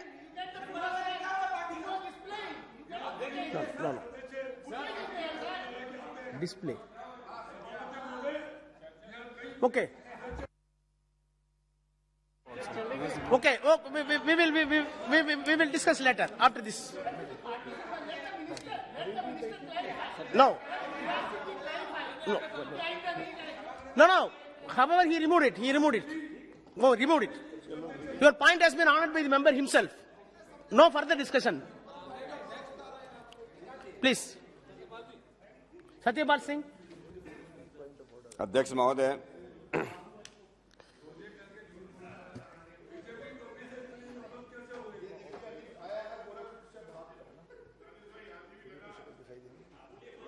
महोदय, मैं आपके आसन से थोड़ा प्रेरणा लेकर के हमारे कुछ मित्रों ने, विशेष रूप से श्री गौरव गोगोई जी ने, सुप्रिया जी ने, दानिश अली जी ने कुछ ऐसी बातें रखी हैं कि अपनी बात में आपके आसन पे जो लिखा हुआ है उससे शुरू करना चाह रहा हूं। आसन पर लिखा है धर्म चक्र परिवर्तनाय। ये सदन हम सब लोग इसलिए यहां पर बैठे हैं कि धर्म का, सच्चाई का, न्याय का, इंसाफ का हम लोग प्रचार और प्रसार कर सकें, उसी का काम करें। और ऐसा ही कानून हम लोग यहां पर बनाए। इंसाफ किसको दिया जाए? कि इंसाफ इस बात का है कि जो लोग अपराधी हैं उनको दंड दिया जाए, जो अपराध के शिकार हुए हैं, जो पीड़ित हैं, उनको न्याय मिले। ये सेंसिटिविटी चाहिए। और इसलिए हमारी परंपरा ने इस बात पे बहुत जोर दिया, अगर हम एक ऐसे राज्य का निर्माण करना चाहते हैं, समाज का निर्माण करना चाहते हैं जहां सुख, समृद्धि और शांति रहे, वहां दो बातें साथ साथ करना पड़ेगा। हमारे वेदों में आता है कि इंद्रम वर्धन्तो अवतुरः क्रमवन्तो विस्मार्यम अवगणन्तो हरापणे। अगर श्रेष्ठ देश का निर्माण करना चाहते हैं तो अच्छे लोगों के साथ हमको खड़ा होना होगा, अच्छे कानून बनाने होंगे, अच्छी पार्टी के साथ खड़ा होना होगा, और उसके साथ साथ जो दुर्जन हैं, अपराधी हैं, गुंडे लोग हैं, उनका हमको दमन करना होगा। और इसलिए हमारे पुलिस वाले, विशेष रूप से सुप्रिया जी यहां बैठी, हमारे महाराष्ट्र पुलिस का मैंने बहुत 34 ईयर्स काम किया। हमारी महाराष्ट्र पुलिस का ब्रीद वाक्य है सद्रक्षणाय खल निग्रहणाय। सज्जनों की रक्षा करना है, दुर्जनों का दमन करना है। ये कैसे संभव होगा? दुर्भाग्य से जिस बात की हमारे कई लोग इस बात को कह रहे हैं, हमारे यहाँ जब हम देखते हैं इस बिल को लेकर, जैसे मैंने कहा कि इन अपराधियों पर नकेल कैसे कसी जाए, ये बिल इसलिए लाया गया है, इसलिए उसके समर्थन में मैं खड़ा हूं। हो क्या रहा है इस देश के अंदर कि हमारा जो, जिसको हम कन्विक्शन रेट बोलते हैं, जिसको दोष सिद्धि बोलते हैं, कॉलोनियल कानूनों के कारण, या जिसको गौरव गोगोई जी बोल रहे हैं हमारा इकोसिस्टम ठीक नहीं, हम अपने इकोसिस्टम को कैसे ठीक करें, इसलिए मैं अपनी बात उस पर रख रहा हूं। हमारा इस देश के अंदर कन्विक्शन रेट, दोष सिद्धि रेट जो है अभी भी आईपीसी में 14.35% है, केवल 14.5%। इसका मतलब यह है कि लगभग जो है 85% अपराधी जो हैं वो उससे सजा से बच जाते हैं। कुछ स्टेट ऐसे हैं जहां पर 1.5% लोग केवल जेल में जाते हैं, उनको सजा होती है। मर्डर में केवल 41% लोगों को सजा होती है। रेप के अंदर केवल 39% लोग सजा होती है। और महिलाओं के खिलाफ जो अपराध होते हैं उसमें लगभग 28% लोगों को ही सजा मिल पाती है। तो देश की बात कर रहा हूं मैं दादा। आपके वेस्ट बंगाल में तो हालत बहुत ही खराब है। वहां तो निर्दोष लोग भी अंदर जाते हैं, उनको सजा मिल जाती है। दोषी लोग बाहर रहते हैं, निर्दोष लोग अंदर चले जाते हैं। और इसलिए सामान्य आदमी को न्याय व्यवस्था के अंदर उनको जो है विश्वास कम होता जा रहा है। इसके कई कारण लोग बताते हैं कि पुलिस वाले ठीक से इन्वेस्टिगेशन नहीं करते, वो साइंटिफिक इन्वेस्टिगेशन नहीं करते। एक कारण ये बताया जाता है। तो ये पुलिस वाले साइंटिफिक इन्वेस्टिगेशन कर सके, उनके पास डेटा इतना हो कि कौन क्रिमिनल है, कौन कर रहा है, कौन रिपीट ऑफेंडर हो सकता है, ये डेटा उनके काम आएगा। और निर्दोष लोग इस डेटा के कारण बहुत बार जो है निर्दोष लोगों के खिलाफ एफआईआर होती है। कुछ लोग अपनी, जिसको बोलते हैं अपनी दुश्मनी के कारण लोगों का नाम लिखा जाता है। कई बार पॉलिटिक्स के अंदर भी जो लोग इन्वॉल्व नहीं होते उनके नाम दिए जाते हैं, उनको जो आरोपी बनाया जाता है। ऐसे लोगों को बचाने का काम भी ये एक्ट, ये कानून करने वाला है। इस कानून से, जैसे मैंने कहा, कोई क्राइम होता, अपराध होता है, कहीं फिंगरप्रिंट मिला, कहीं जो है कहीं फुटप्रिंट मिला, कहीं किसी का फोटोग्राफ मिला, एक से काम नहीं चलता। कई बार आजकल के जो आपके जो क्रिमिनल हैं, जो अपराधी हैं, जिस प्रकार से आजकल के टेक्नोलॉजी को जिस तरह से ज्यादा समझदार होते जा रहे हैं, यार इसलिए इस कानून के अंदर ये जो लाया गया है कि अलग अलग तरह के मेजरमेंट हम लोग जो है उसका डेटा बना सकें। इसलिए अगर एक से बात नहीं बनती तो मल्टीपल हम लोग जो मेजरमेंट यूज करके पुलिस जो है अपराधियों का पता लगा सकती है और हमारे कन्विक्शन रेट जो है उससे हमारे बढ़ सकते हैं।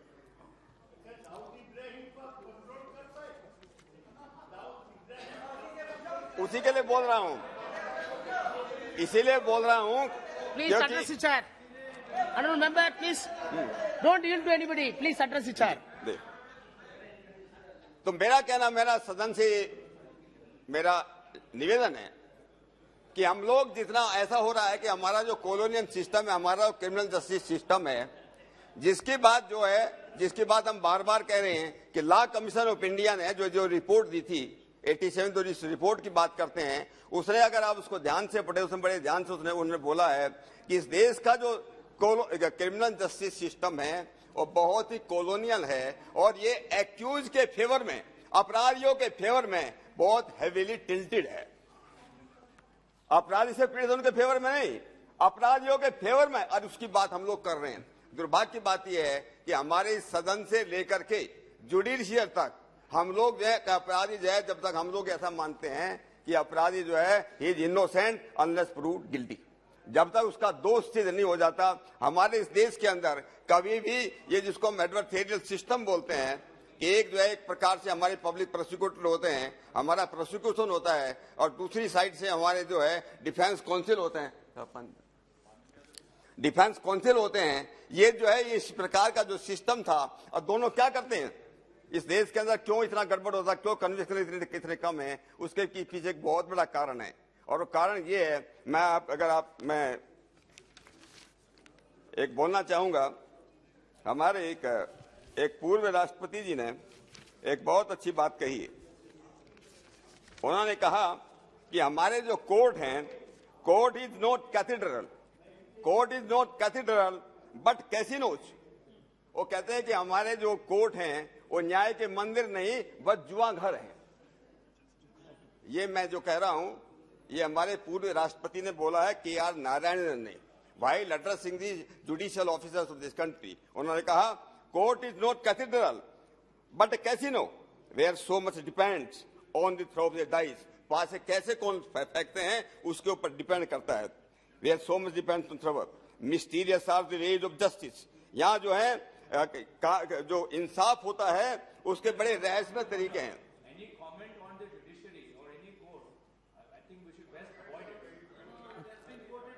It has been quoted already, बहुत बार कोट हुआ है। अरे मैं तो कोट कर रहा हूँ, नाम लेकर कोट कर रहा हूँ। हाँ, नाम लेकर कोट कर रहा हूँ।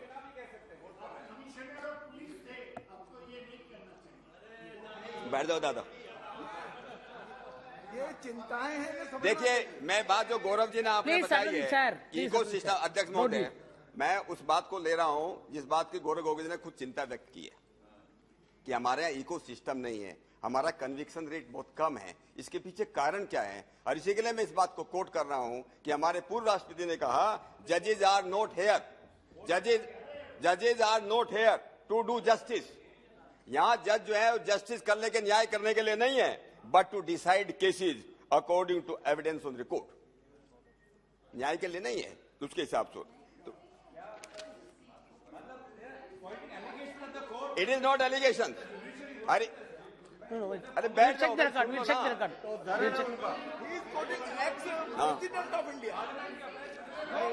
टिप्पणी की वो बोल रहे हैं। Don't make comments on judiciary. You can, और ये किसी पर नहीं है, व्यवस्था पर है ये। हाँ ठीक है, किसी व्यक्ति के खिलाफ नहीं है, ये व्यवस्था के खिलाफ है। No no no sir, I will check the record. I will check the record. Please take the. अरे भाई, system not against the person. ठीक है, Address the chair. Ji We will check. आप सुन लीजिए। अभी मैं एक और, अरे दोनों बात कर रहा हूं मैं। हमारे इस सुप्रीम कोर्ट के जस्टिस वी.आर. कृष्णा अय्यर की बात जो है, मैं आज किसी ने कही थी, किसी साथी ने कही थी। जिस इकोसिस्टम की आप बात कर रहे हो, कृष्णा अय्यर जी ने क्या कहा, उनका एक आर्टिकल है, पढ़ो उसमें, मैं कोट करता हूं। Since the punitive rule of law, democracy becomes a rope of sand. India is not a soft state, a sick society. ये बहुत पहले की बात है, 980 उसमें लिखा है। A pathologically submissive polity in this darkling national milieu, the penal law and its merciless enforcement need strong emphasis. कि यहाँ अच्छे स्ट्रॉन्ग कानून बनना चाहिए, उनका जो है ठीक से उनका एनफोर्समेंट होना चाहिए। Alas, the criminals is on the trump. The police suffers from decadence syndrome, and integrity is on the decadence, and the judges themselves are activists in acquittals of anti-social felons. ये जज बोल, supreme court के जज बोल रहे हैं। Less than 10% of crimes finally, and in conviction and societal demoralization is inevitable. ये sir ये जनरल बात है। हमारे सुप्रीम कोर्ट के जजेस भी, चीफ जस्टिस भी इन बात को जो है वो कर चुके हैं। जैसे मैंने कोट किया, एक्स प्रेसिडेंट ऑफ इंडिया ने इस बात पर चिंता जाहिर की, जैसा हमारा इकोसिस्टम चल रहा है, जैसा हम क्रिमिनल जस्टिस सिस्टम चल रहा है, इस पर हमको बहुत ही गंभीर चिंता करने की बात है। कई हमारे लोग, और जैसे मैंने कहा था कि हमारे पास जब डेटा आएगा, हमारे पास जब मेजरमेंट आएंगे, मेजरमेंट के आधार पर जैसे मैंने कहा, ज्यादा से ज्यादा लोगों को हम जो सजा दिलवाने का क्रिमिनल जो है साइंटिफिक इन्वेस्टिगेशन होगा, उनको जो सजा मिलेगी, जो निर्दोष लोग पकड़े जाएंगे वो बचेंगे। और मैं कह रहा हूं कि पुलिस का डर नहीं होना चाहिए। सुप्रिया जी बोल रही थी, कानून का डर जरूर होना चाहिए, कानून का डर जरूर होना चाहिए। पुलिस का नहीं होना चाहिए। जब कानून का डर होगा कि भाई अगर तुम गड़बड़ करोगे, कल को तुम्हारा डेटा तुम पकड़े जाओगे, आज नहीं तो कल तुम फंसने वाले हो, निश्चित रूप से समाज के अंदर जो है ये क्राइम कम होगा और अपराध कम होगा, ऐसा मैं मानता हूं।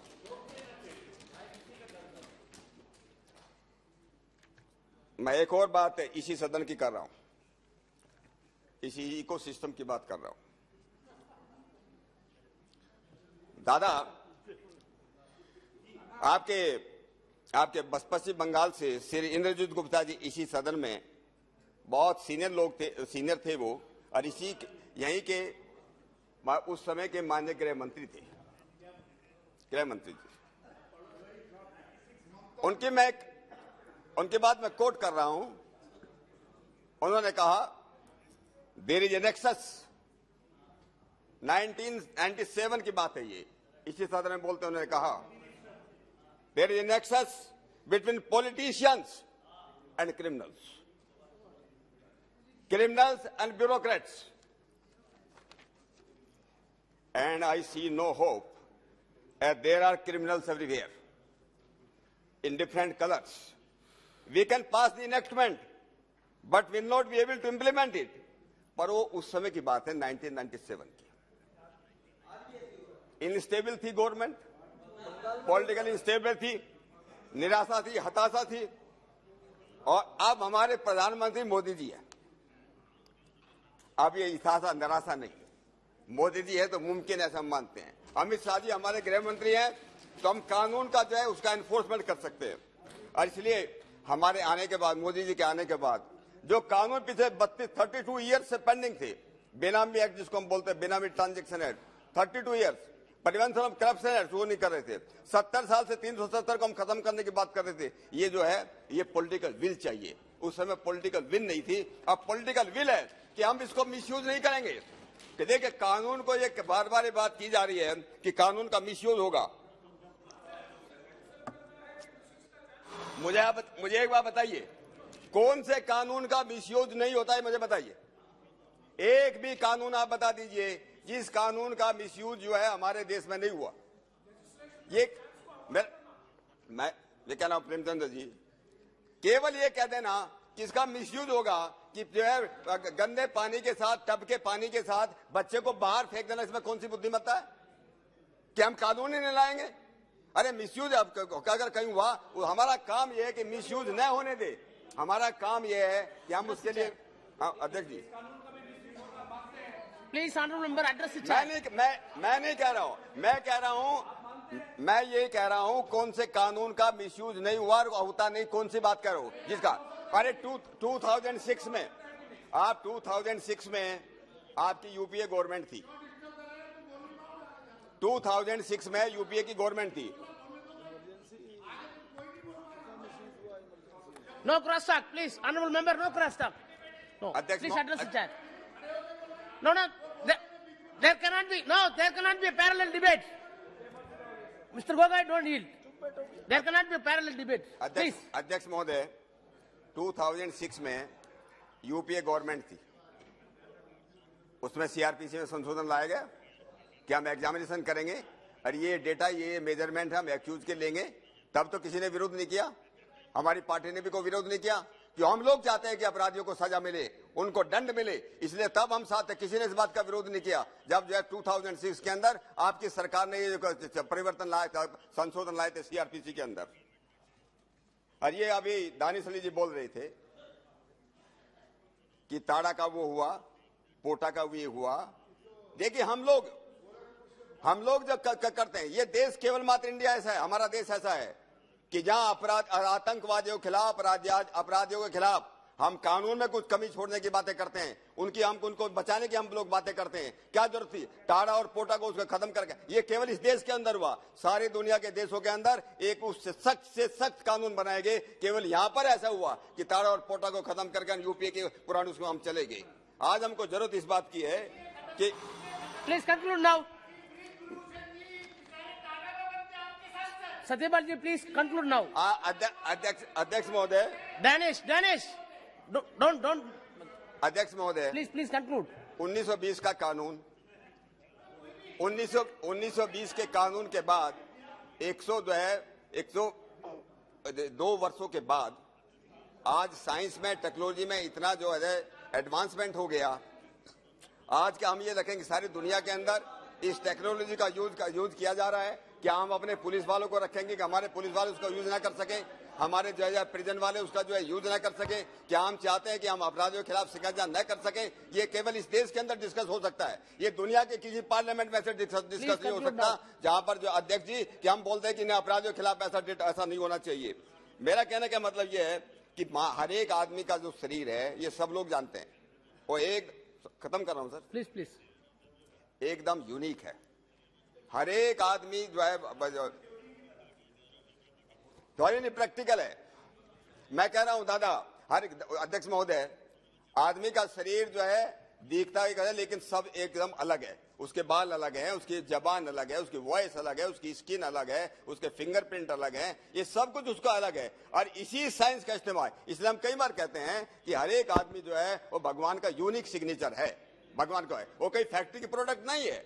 और इसलिए इस बात के जो यूज करके हम लोग इस साइंस का टेक्नोलॉजी का जो है यूज करके हम लोग जो है गुंडों और बदमाशों के खिलाफ जो है हम लोग काम कर सकें। उसके एक और बात मैं कहना चाहता हूं। आज पुलिस के ऊपर एक आरोप लगाया जाता है, सरकारों के ऊपर एक आरोप लगाया जाता है। जो सरकार सत्ता में होती है, आपकी सरकार के ऊपर भी लगता है, ऐसा नहीं है, पुलिस के ऊपर लगाया जाता है कि पुलिस वाले जो है थर्ड डिग्री का इस्तेमाल करते हैं। पुलिस वाले जो है कन्फेशन कराने के थर्ड डिग्री का इस्तेमाल करते हैं। अगर हम उनको साइंस और टेक्नोलॉजी का इस्तेमाल कराएंगे, उनके बाद ज्यादा से ज्यादा डेटा हम लोग दोगे, ये पुलिस वाले भी बच पाएंगे। उनको थर्ड डिग्री या सेकंड डिग्री जो हमको करते हैं, जो भी ह्यूमन राइट्स की हम बातें करते हैं, ये इस कानून के आने के बाद मानव अधिकारों की ज्यादा रक्षा होगी। गरीब लोग जो है, जो भाकर घुसे फिरते हैं, उनको उसको बचाया जा सकता है। ये जो मल्टीपल टेस्ट है, please conclude now, please Satyapal ji please. ठीक है, मैं कोई ज्यादा रिपीट नहीं कर रहा हूं, कुछ बातें मैं ठीक है। मैं ये हम लोग जो वीसा लेने जाते हैं अमेरिका के लिए वीसा लेने जाते हैं, आईरिस स्कैन लिया जाता है, फिंगरप्रिंट लिया जाता है। कौन उसका ऑब्जेक्शन देता है? कौन उसका वो कर रहा है? सब लोग जो उसको जाकर के चुपचाप जाकर दे के चले जाते हैं। कोई इस बात का विरोध नहीं करता कि अमेरिका में जो है हमको वीसा है। मैं दुनिया के किसी देश में ऐसा नहीं है कि जहां पर जो है मेजरमेंट लेने का जो है विरोध किया जाता हो।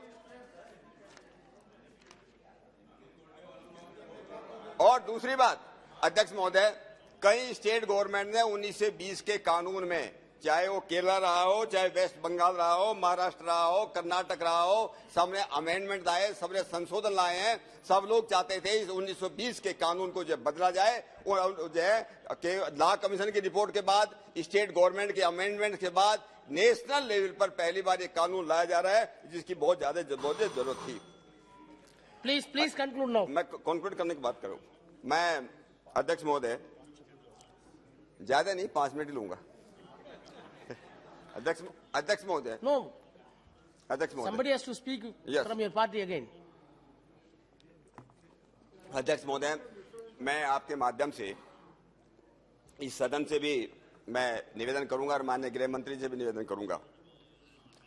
जिस इकोसिस्टम बनाने की बात हम करते हैं, जस्टिस मलिमत का एक कमेटी का रिपोर्ट है, उसके जो है रिकमेंडेशंस हैं।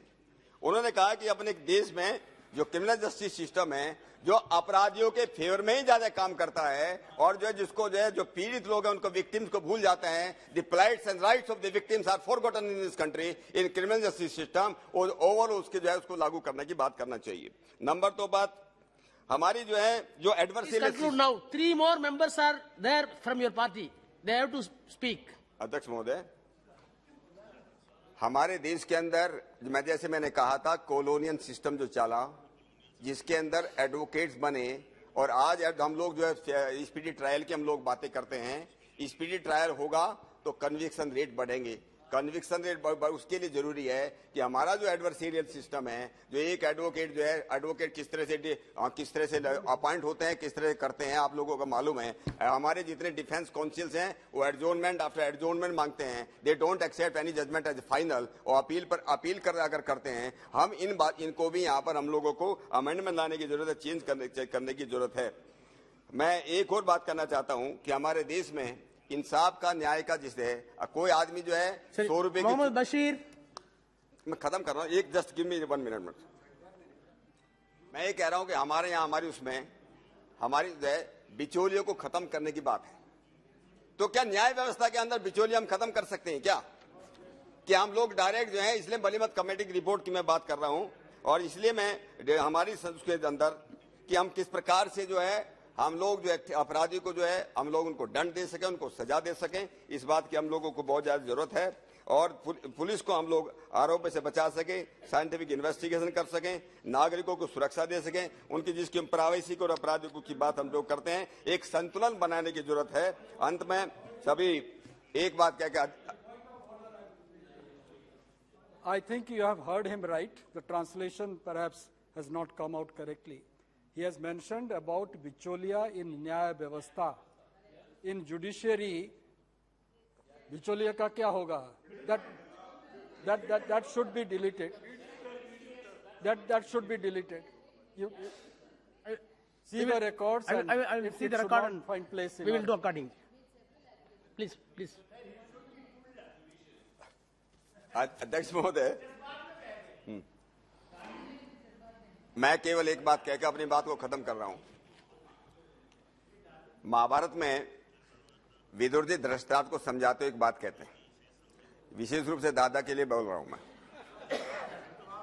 वो कहा कि लास्ट में कि नैसा सभा यत्र न संति वृदा, वो सभा नहीं, वो सदन नहीं जहां वृद्ध लोग न, ज्ञानी लोग न हो, अनुभवी लोग न हो। वरदान है ये ने वदंते धर्मम, वो वृद्ध नहीं है जो धर्म की बात और सच्चाई की बातें नहीं करते हो। को धर्म नहीं जहां सत्य और इंसाफ की बात में होती हो, और वो नहीं है कि जहां सत्य जो उसको क्या छल के तर्क दिए जाते हो। कई बार यहाँ पर इसी सदन के अंदर हमारे कई मित्रों ने जो इस प्रकार के जो तर्क और कुतर्क यहाँ पर दिए जाते हैं, ऐसा नहीं होना चाहिए। हमें न्याय और इंसाफ के साथ खड़ा होना चाहिए। मैं पुनः इस बिल के समर्थन में जो खड़ा हूँ, इस बिल का पूरा जोरदार समर्थन। धन्यवाद। Mohammed Bashir, Honorable Member Mohammed Bashir. Sir, thank you very much. Sir, I vehemently oppose this bill. Sir, if this law is passed, it will be an addition in the list of black laws in our country. Sir, my reasoning for opposing this bill is, number one, this will give extra constitutional power to the police officers from constable, SHO level to president officer and magistrate. Two, sir, this bill violates the constitution in several ways, including Article 21 and the privacy of individual. My next reasoning, sir, this bill gives rooms for misinterpretation, misuse, and hence this is a badly drafted piece of legislation. Sir, this will not be confined only to the convicts from an office, but as it is like a double-edged weapon which anybody can use against their opponents. Sir, this tantamounts to giving like an open general license to the police officers to work according to their will and pleasure. Sir, number 7, this is really to terrorize the people. Sir, now coming to the clauses, there is so much time for me. I don't want to narrate about the measurement, things like that. Definition is there, everybody has quoted that. It's a lengthy list, sir. The only thing which remains is what? Whether there is any other item in the human body for further samples. That is the only thing. So now coming to the Act, to whom it will apply? It is the stated A, B, C, everything. And C says, sir, what? Arrested in connection with an offence punishable under any law for the time being in force or detained under any preventive detention law. So is it not a high-handed kind of clause? Even for an arrested person, any police officer can arrest a person. So this really give a kind of weapon in the hands of the government to disturb the people and to terrorize the people. Sir, similarly, how can you say that a person detained or arrested is he a culprit? Until unless you see it is assured that he is an accused. Of course, you can try that. At the same time, on the shadow of doubts and things like that, if we use this kind of act, it is something highly objectionable and condemnable in that way.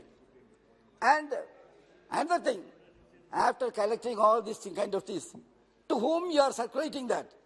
Sir, Act says, Bill says that National Crime Record Bureau will be the central agency to maintain the record. It will share the data with law enforcement agencies. Further, state NWTs may notify agencies to collect, preserve, and share data in the respective jurisdiction.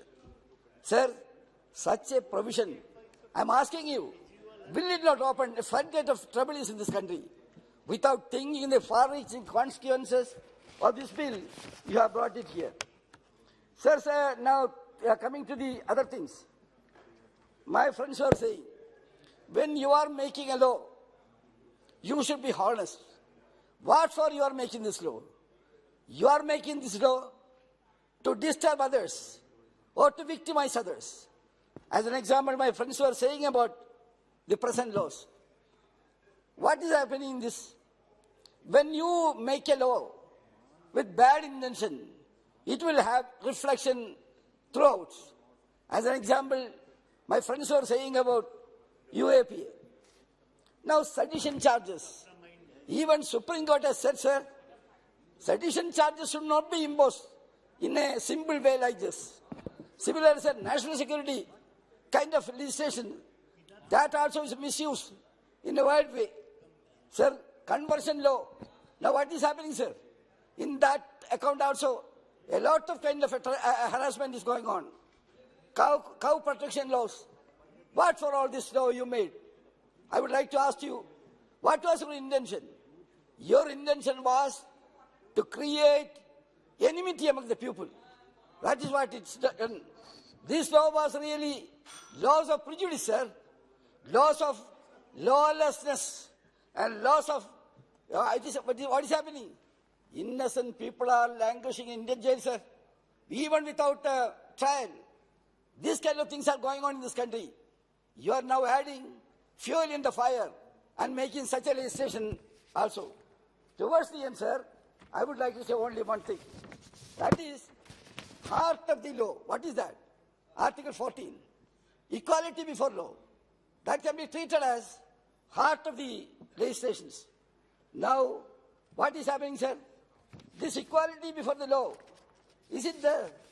Are we making law according to this principle, according to your desire, or according to your political dimension? You are making law. Actually, you are spoiling the very spirit of justice before everybody and equality before law. This is in addition to that.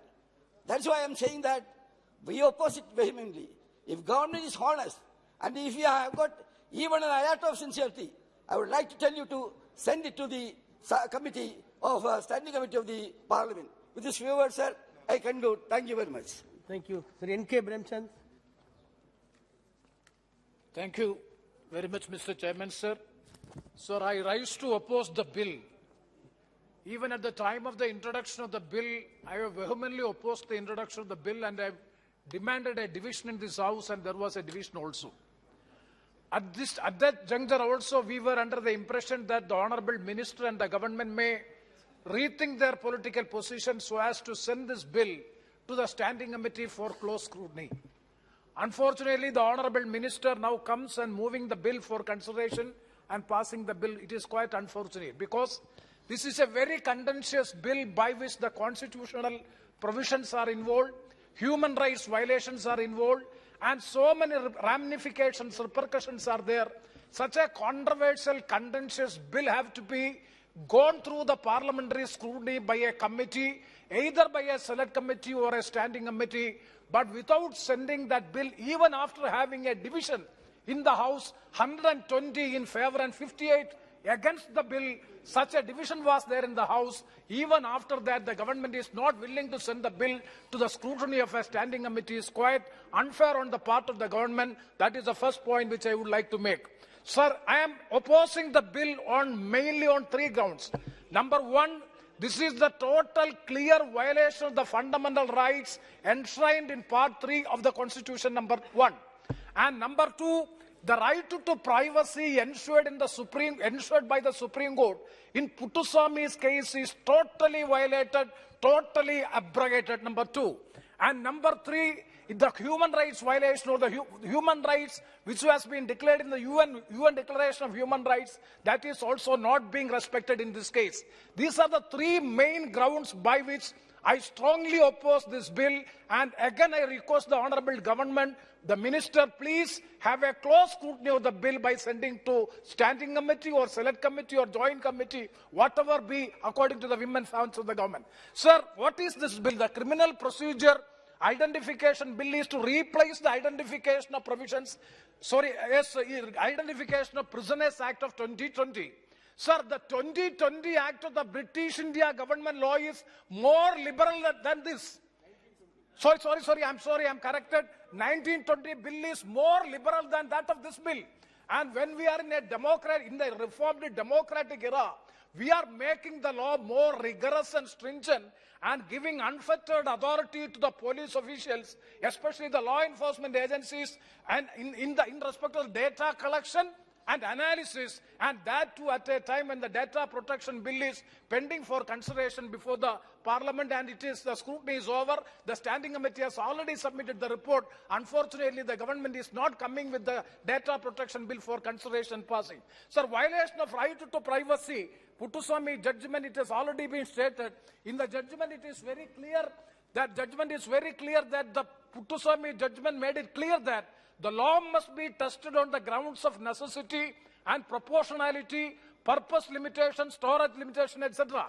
These are the guidelines by which the Puttaswamy judgment is saying regarding the legislative process. But nothing is being attracted in this case. So the right to privacy, Article 21, no person shall be deprived of his life and personal liberty except in accordance with the procedure established by law. That is being taken away, number one. And number two, sir, unchecked, unfettered powers to have the surveillance, police surveillance. I'm not going to the definition of the measurements, well enunciated by Manish Tiwari ji, and it is expanding and widening the scope of measurements. Even DNA can be taken from a person, and also further storage for a period of 27 years. Sir, the clause 3 of the bill, that is a contentious bill, that who has been convicted, who has been arrested, and any person who is detained by the preventive detention law. Sir, what is the definition of convict? I am seeking a clear-cut answer from the Honourable Home Minister. What is the definition of the convict? If you are not wearing a mask, if you are violating the lockdown guidelines, you will be convicted. Even a penal conviction for 1,000 rupees is a conviction. There is no definition in the bill. Sir, please. I'm fully within the scope of the bill. You made this point when you resisted. Yes, sir. So my point is, itself. Who is what was the original bill, 1920 bill? The 1920 bill is very clear that those rigorous imprisonment for 1 or more year, then only it will be a conviction. Here, what is the conviction?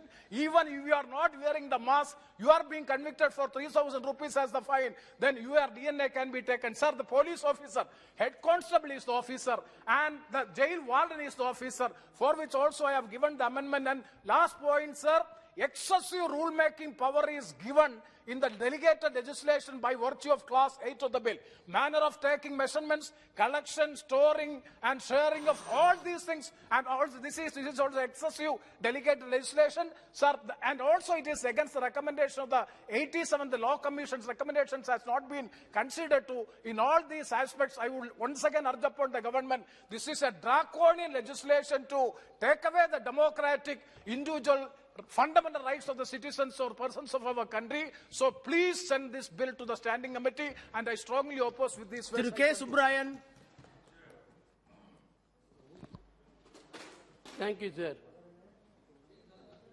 இது ஒரு draconian bill, எனவே இது நான் கடுமையாக ஆட்சேபிக்கிறேன். இதை standing கமிட்டியின் ஆய்வுக்கு அனுப்ப வேண்டும் என்றும் வற்புறுத்துகிறேன். இங்கே எதிர்த்தரப்பிலே பேசிய, எனக்கு முன்னர் பேசிய அனைத்து உறுப்பினர்களும் இந்த பில் மனித உரிமைக்கு எவ்வாறு எதிராக இருக்கிறது, அரசியல் சாசனத்திற்கு எவ்வாறு எதிராக இருக்கிறது என்ற விவரங்கள் முழுவதும் ஏற்கனவே சொல்லப்பட்டுவிட்டன. நான் அதை ரிப்பீட் செய்ய விரும்பவில்லை, அவற்றை நானும் வழிமொழிகிறேன். அடுத்து நான் இங்கே குறிப்பிட விரும்புவது, இது ஒரு ஜனநாயக அரசியல் அமைப்பு.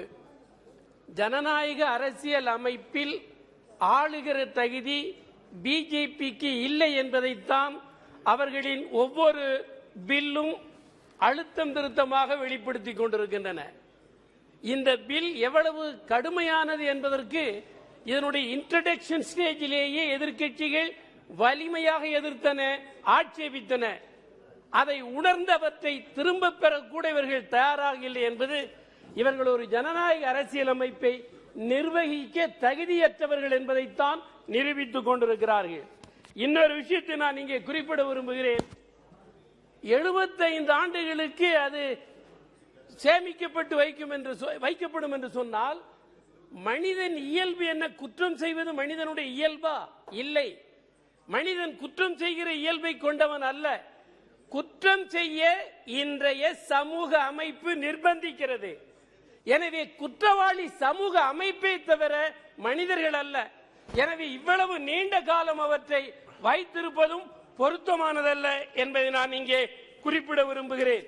அதே போல இந்த யூனியன் கவர்மெண்ட் நடவடிக்கைகளில் மிக மோசமான ஒன்று, இதனுடைய மூல சட்டம் எது?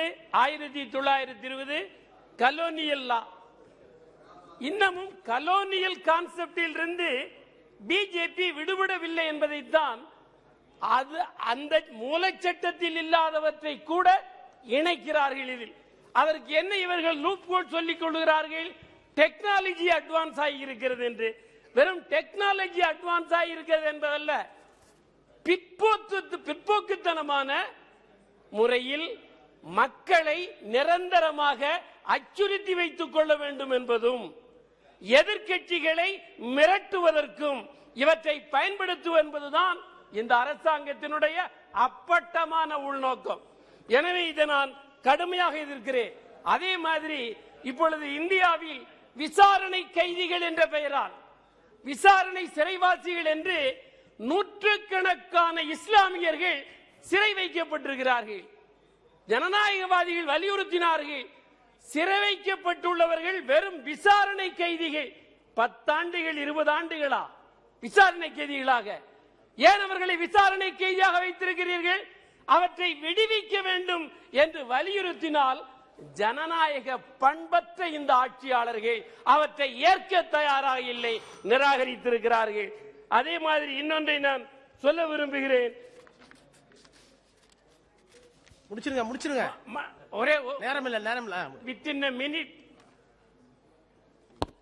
ஒரே ஒரு விஷயத்தை நான் குறிப்பிட விரும்புவது, ஆட்சியாளர்கள் ஒவ்வொரு நடவடிக்கைகளிலேயும் நீங்கள் ஜனநாயக விரோத, மக்கள் விரோத, தேச விரோத நடவடிக்கைகளைத்தான் வெளிப்படுத்துகிறீர்கள். தமிழ்நாட்டிலிருந்து நேற்று ஒரு குரல் கேட்கிறது, மாநில அரசு மாநிலங்கள் வளர்ச்சி அடைவது ஆபத்தானது என்று ஒரு குரல் தமிழ்நாட்டிலிருந்து கேட்கிறது. இந்த குரலுக்கு யார் தைரியம் ஊட்டியது? இப்படி சொல்லுவதற்குரிய உரிமை அவர்களுக்கு யார் வழங்கியது? அதுவும் மாநிலத்தை கண்காணிக்கிற தலைவர் பொறுப்பில் இருக்கக்கூடிய ஒருவர் இத்தகைய வார்த்தையை சொல்லி இருப்பது அத்துமீறல், தண்டிக்கப்பட வேண்டிய அத்துமீறல். இவை மத்திய அரசு, யூனியன் கவர்மெண்ட் கவனத்தில் கொள்ள வேண்டும் என்று கேட்டு முடித்துக் கொள்கிறேன். Sri Imtiaz Jalil. Thank you, Mr. Speaker, sir. This government loves to collect citizens' data, but hates to be held accountable. It refuses to protect citizens' data. It does not believe in due process, and it definitely does not believe that the Puttaswamy judgment is to be followed. Mr. Speaker, my objection to this bill is not that we cannot collect this data. It is not that we should not use technology to prevent crime. My objection is that the government is bringing in this law without respecting constitutional right to privacy or the right against self-incrimination under Article 20. It wants to create databases of citizens but does not want to provide any safeguards.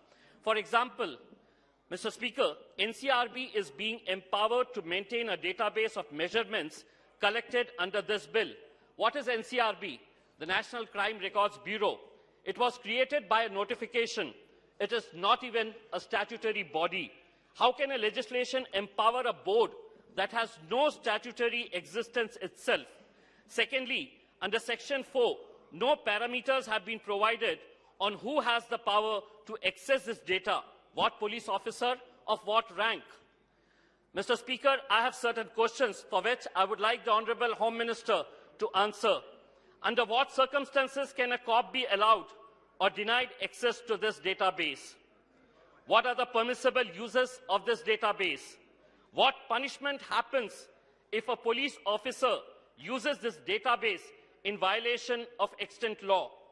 Will defendants, it's very important, will defendants in criminal trials be also allowed to use the database to prove their innocence? What will be the procedure to do so? Improper recording or handling of the data in database is a serious concern. What are the safeguards against malicious misuse or distortion of this data?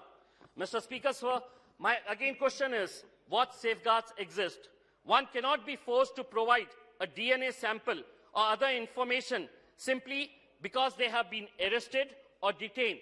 This is because it is violation of their right against unreasonable searches.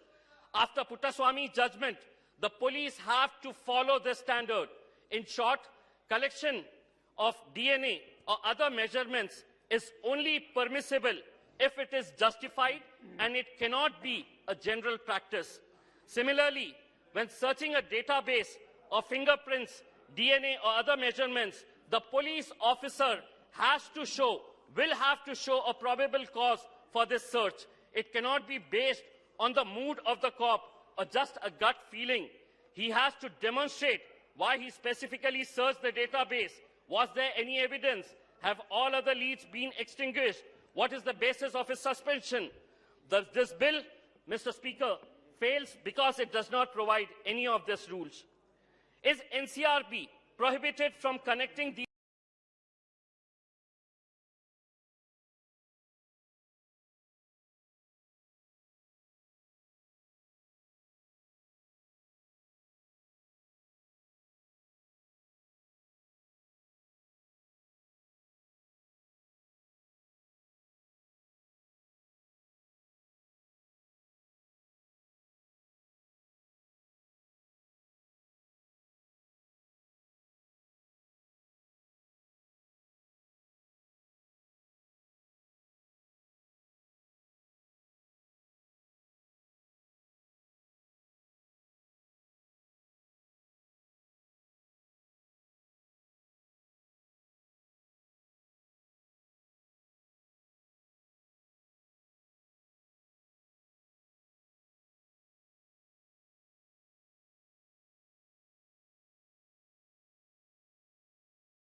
databases to other databases, such as the Aadhaar database, linking various.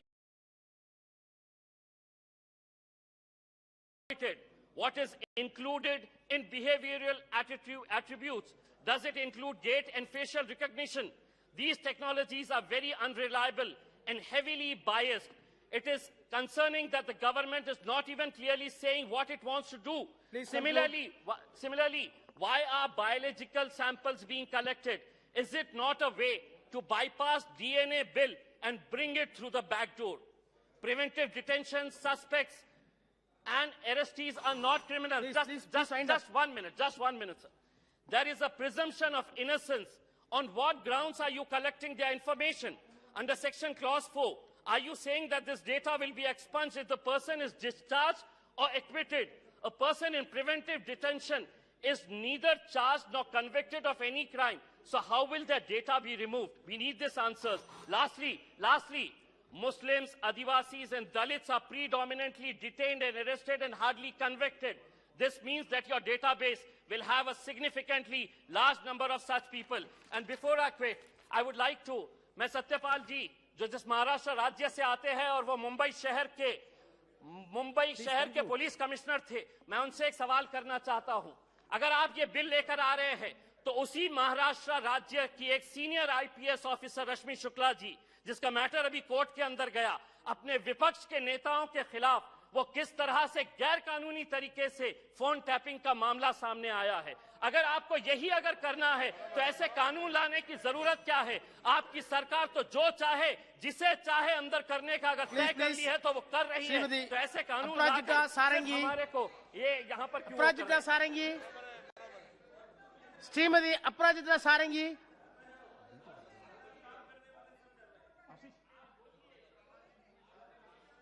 Honorable Chairman, sir, I stand in support of the Criminal Procedure Identification Bill 2022. And at the outset, I would like to quote our Honorable Prime Minister Modi.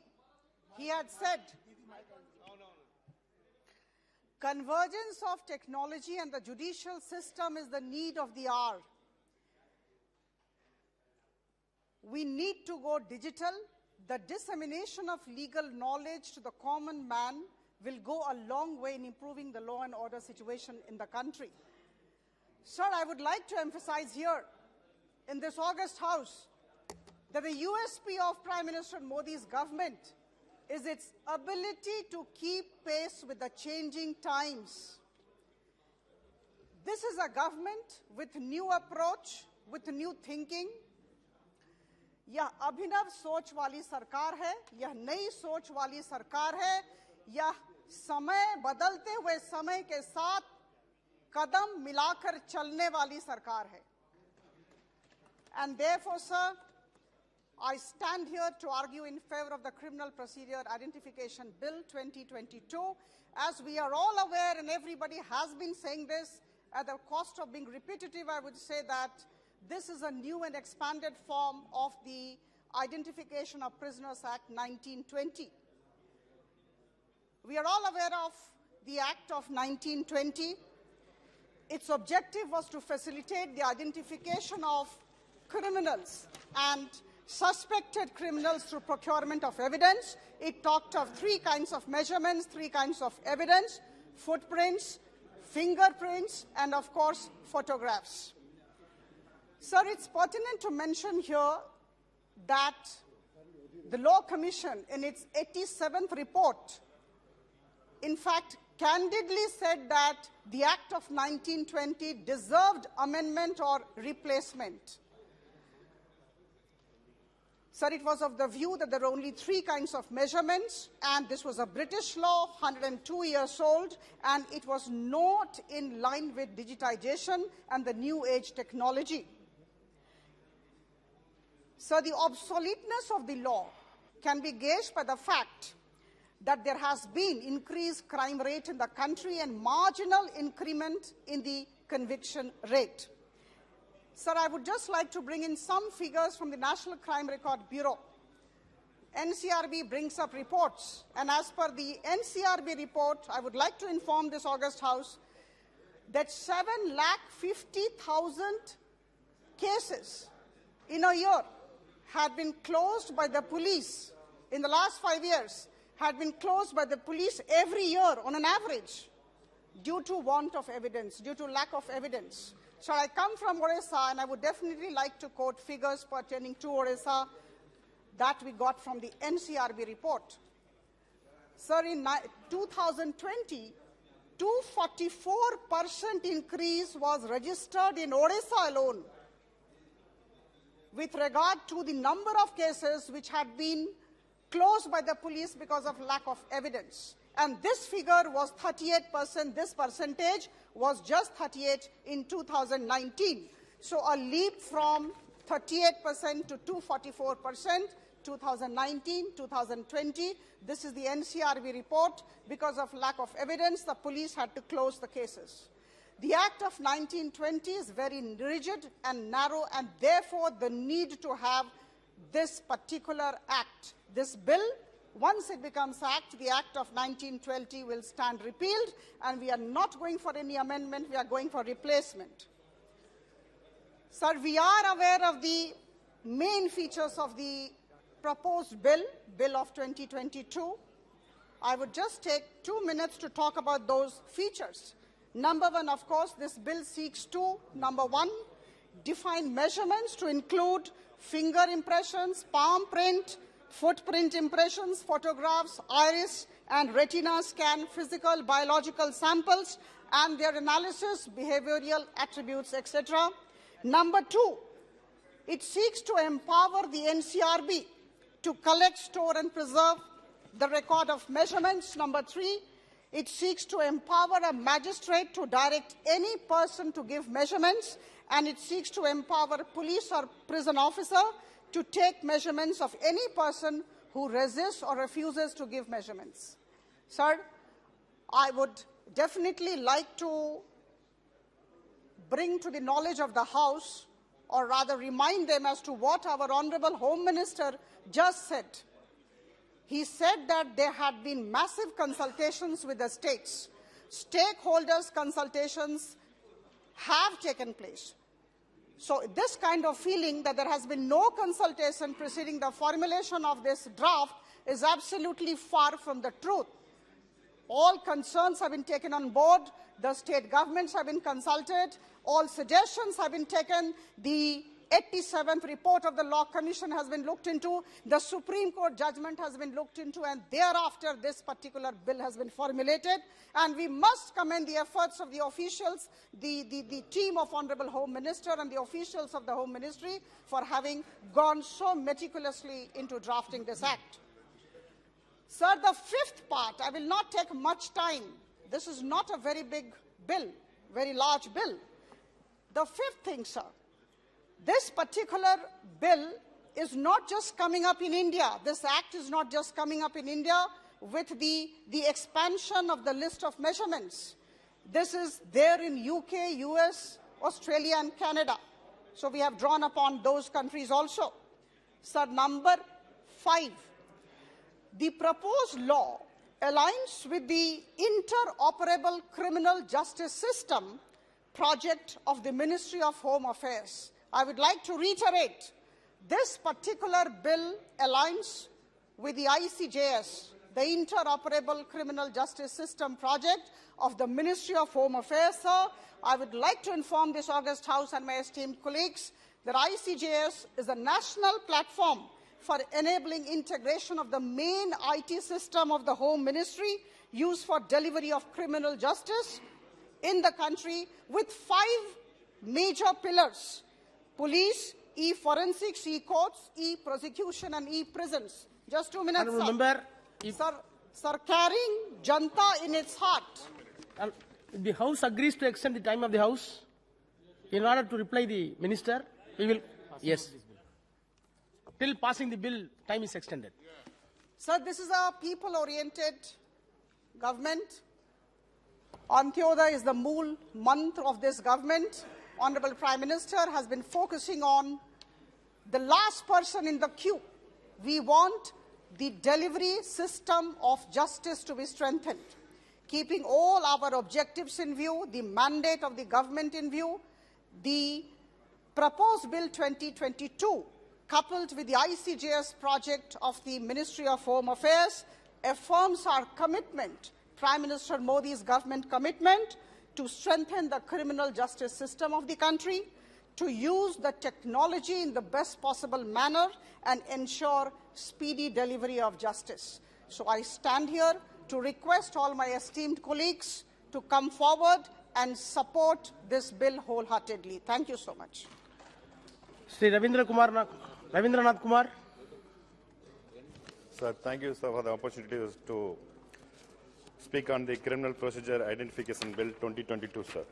Sir, this bill will ensure that the perpetrators of the heinous crimes are brought to justice. Sir, for a civilized and advanced society to be developed and maintained, a civilized and sophisticated police force is quite essential.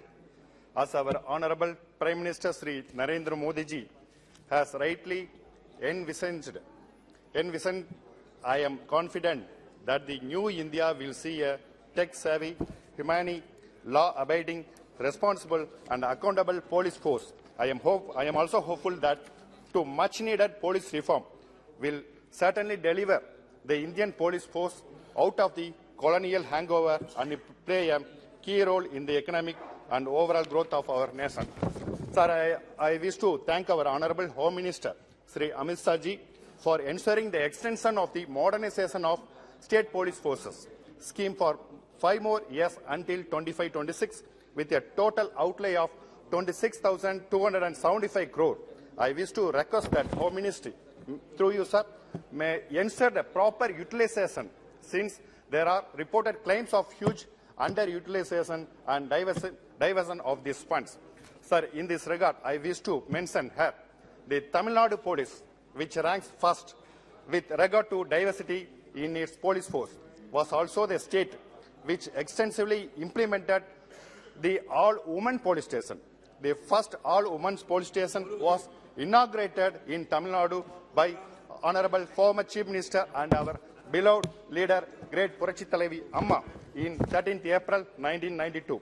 Our Tamil Nadu police is paraded to equivalent to Scotland Yard and is also a pioneer in initiating several modernization and service condition reform. I request Honorable Home Minister, through you, sir, that Tamil Nadu Police may be granted an enhanced share for the modernization fund, and especially since Tamil Nadu Police had been in the top with regard to utilization of MPF funds. Sir, with a few more I will conclude, sir. The world is moving towards a digital society and new age crime needs new age policy. Sir, this bill emphasis should be on capacity building, including experts in forensics and at the police station level itself, so that the police is better equipped. So during the police training process, the overall focus is on enhancing the physical strength of the trainees, but other essential skills like forensics, law, cybercrime, financial frauds are either ignored or put to the back burner. So the focus on the new age investigation should start from the training stage itself. Sir, more funds need to be allocated towards the new age policing and forensics from the modernization of police forces, that is MPF schemes. Sir, just as the collection of evidence is important, it is equally important to protect the data from tampering and misuse. Sir, to ensure the integrity of the data as well as to maintain safe custody, new age solution like the blockchain technology should be introduced. I wish to conclude by mentioning that be it law enforcement or investigation, the police force in our nation should ensure that the common man should go about his daily life with a sense of security. Also, the underprivileged and weakest section of our society, the minorities, the SCs and STs, women and senior citizens should feel adequate confidence in the ability of our police force to protect. With this, I express my support. Thank you. Sri Brijendra Singh. Brijendra Singh, please.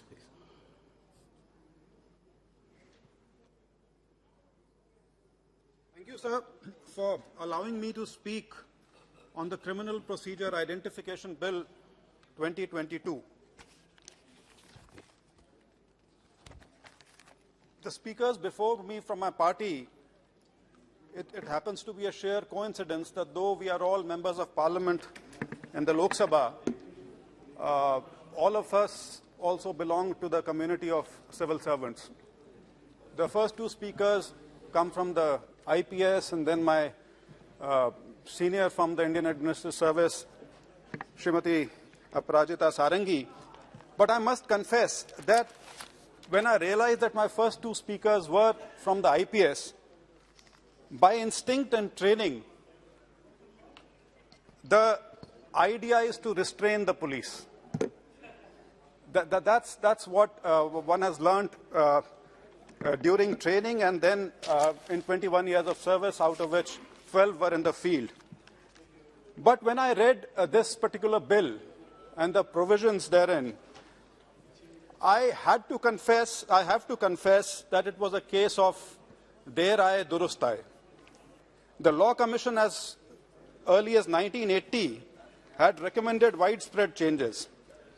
In fact, it stated that there is a need to make it correspond with the modern trends in criminal investigation. This is when they are talking about changes to the Identification of Prisoners Act of 1920. It is this act which this bill seeks to repeal and replace. And in its contents, it's a small bill. It just has 10 sections. But the kind of storm it has raised in the Parliament when it was introduced, and also today, looking at the number of participants who've spoken on this, I have to say that there is a lot in this bill which needs discussion and has been discussed today, and I'm sure we'll all come out of this discussion much wiser. The bill, as I said, seeks to repeal and replace the 1920 Act. Where was the need for this? It is not as if there was an immediate court case and the government had to come up with a new bill, or if there was some other pressing need.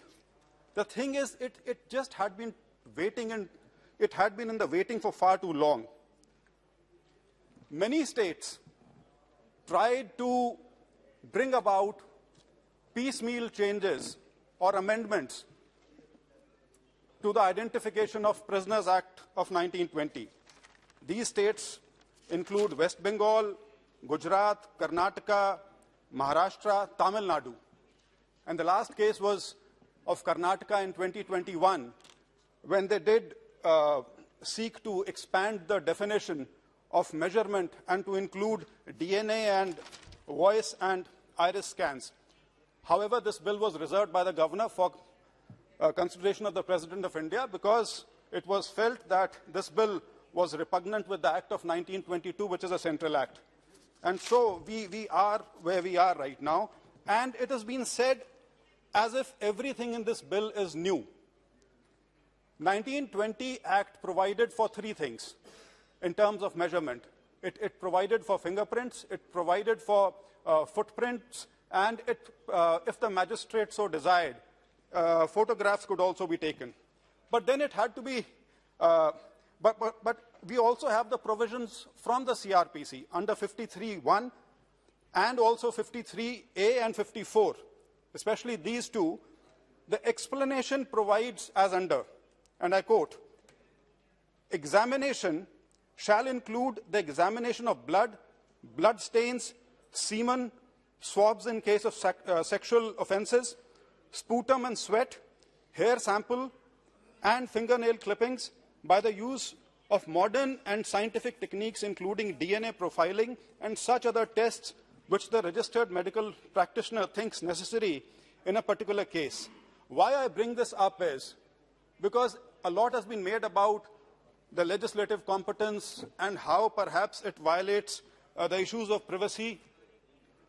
These have been in existence already, and they have stood the test of time, and they have not been declared as violation of personal liberty by any court so far.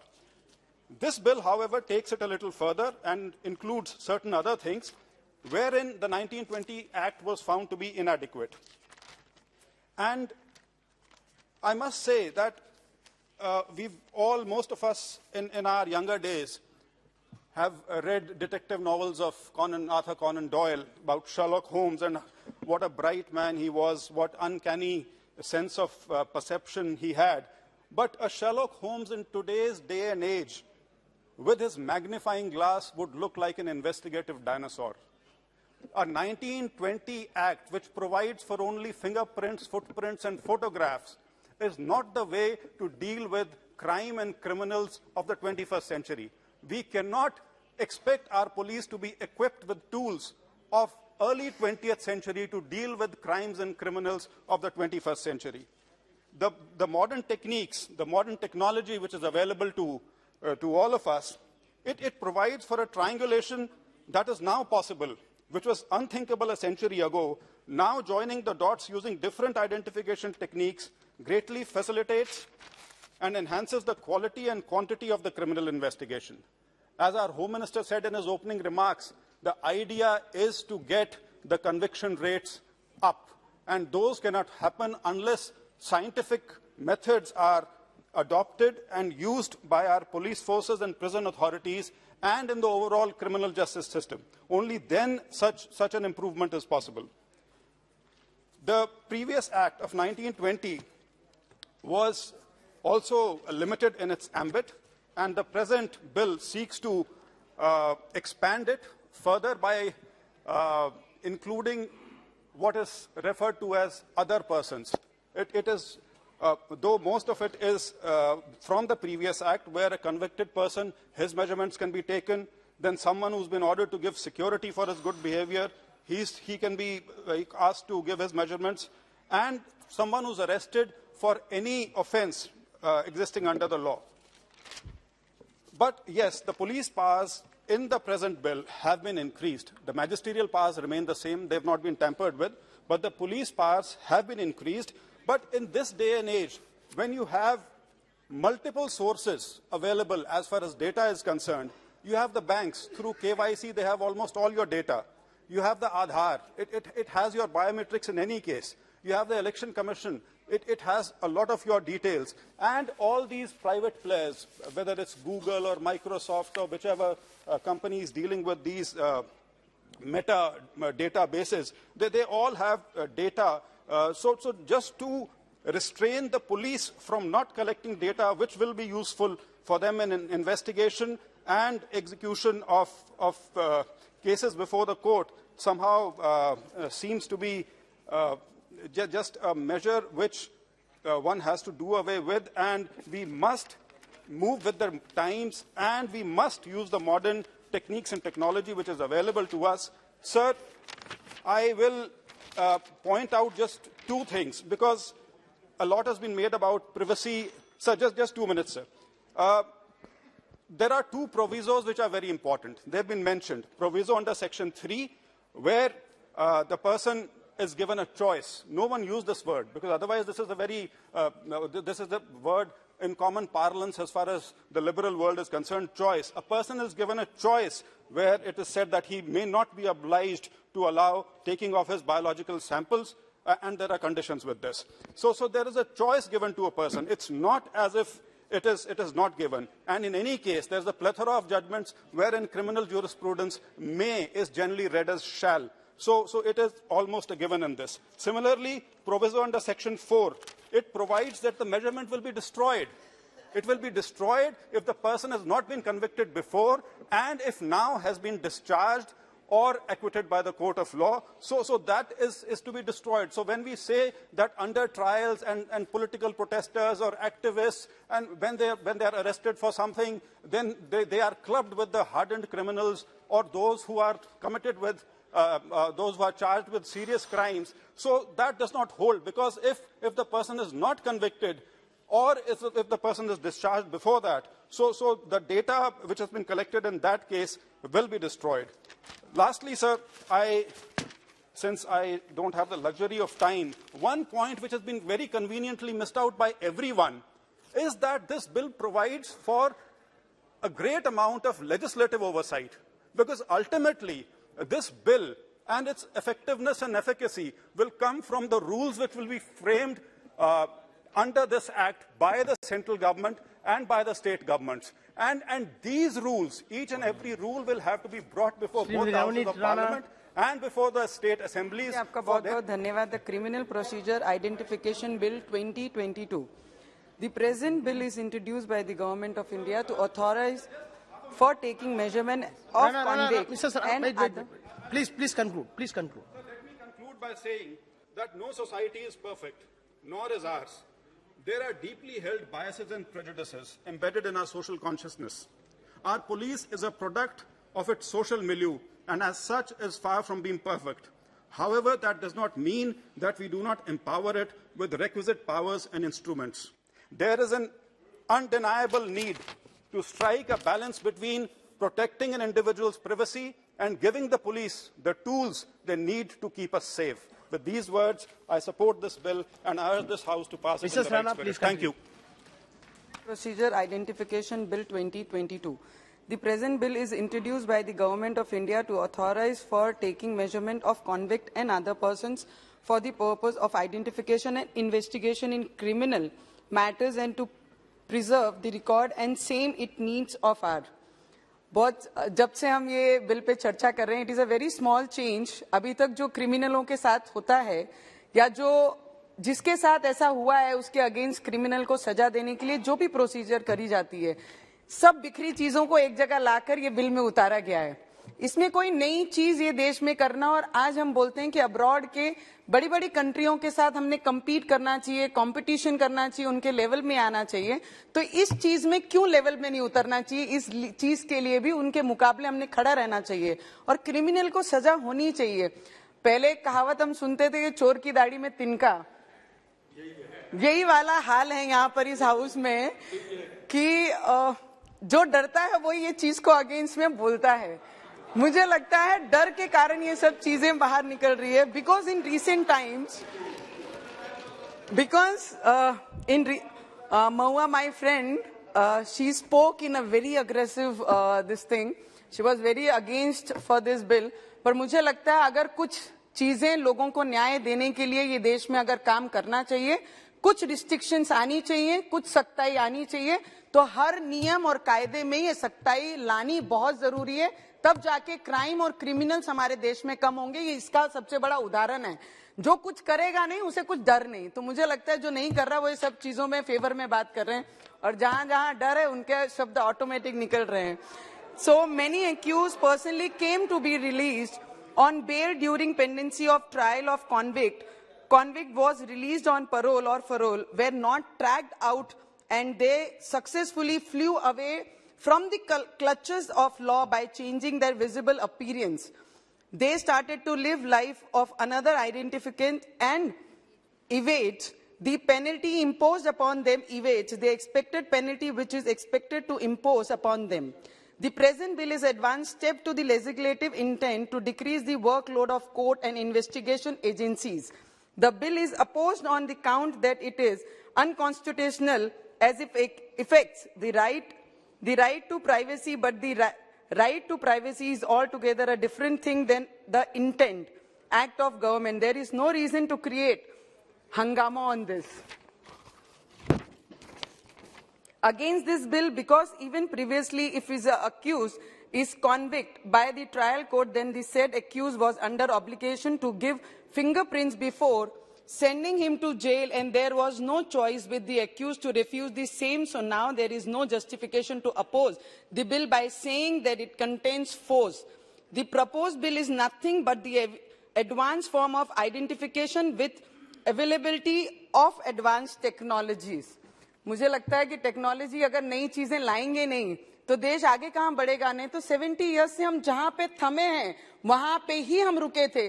370 लाए थे तब भी तकलीफ थी, और अगर advance technology लाते हैं, identification करवाते हैं, तब भी तकलीफ है. मुझे लगता है ऑपोजिशन को हर बात में इसके अगेंस्ट तकलीफ है, क्योंकि ये काम अच्छा कर रहे हैं और हमारे होम मिनिस्टर हर चीज में सक्षम है, चाहे वो कश्मीर के मुद्दे को लेके हो या देश की सिक्योरिटी के मुद्दे को लेकर हो या सेना पे हमारे सैनिक लड़ते हैं उनके फेवर में बात की जाए। मेरे महाराष्ट्र में कलीग के ज्यादा आवाज आती है। महाराष्ट्र में जिस तरीके से पुलिस हमारे जितने भी लोग कोई भी जुर्म नहीं करते हैं, ऐसे निर्दोष लोगों पे कार्रवाइयां कर रहे हैं, वो उस पे बोलना हमें बहुत जरूरी है। आप मेरे भाई जैसे हो और महाराष्ट्र को बिलोंग करते हैं। आपने हमारी एक मैडम का नाम लिया, अधिकारियों का नाम लेना इस सभागृह में जिसकी ऑलरेडी कोर्ट में जुडिशरी काम कर रही है, उस पे नाम लेना कुछ उचित नहीं है। Article 20 sub article 3 speaks about the immunity to accuse against self-incrimination, and this bill nowhere creates evidence of a person which can be used as evidence as against him, but it related to the identification. The bill consciously brought to shattered progress of identification of accused in the existing procedure. The progress includes arrest which contains photographs. Article 21 of Constitution speaks. I know I can do some mistake. Speaks about expectation which says no person shall be deprived of his life or liberty. Experts, according to the established by the law and proposed bill, is just, fair, responsible and proper, which is perfectly maintained balance and right of privacy and maintenance of record of accused regarding this identification. And I would wholeheartedly support this bill and this government and the department, the way this department is working, and हमारी सरकार जिस तरीके से काम कर रही है, देश में क्राइम खत्म करने के लिए काम कर रही है, ना कि क्राइम बढ़ाने के लिए काम कर रही है। Thank you so much. Professor Saugata Roy, 3 minutes.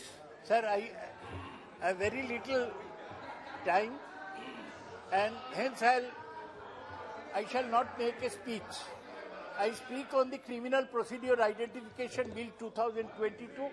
I have several questions or clarifications to seek from the Home Minister.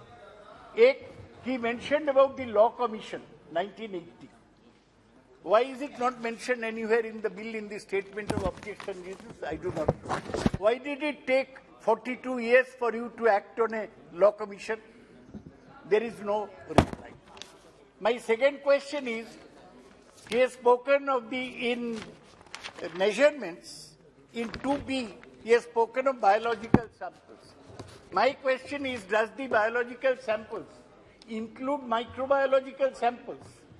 That means when you take a part of the skin, it is a biological sample.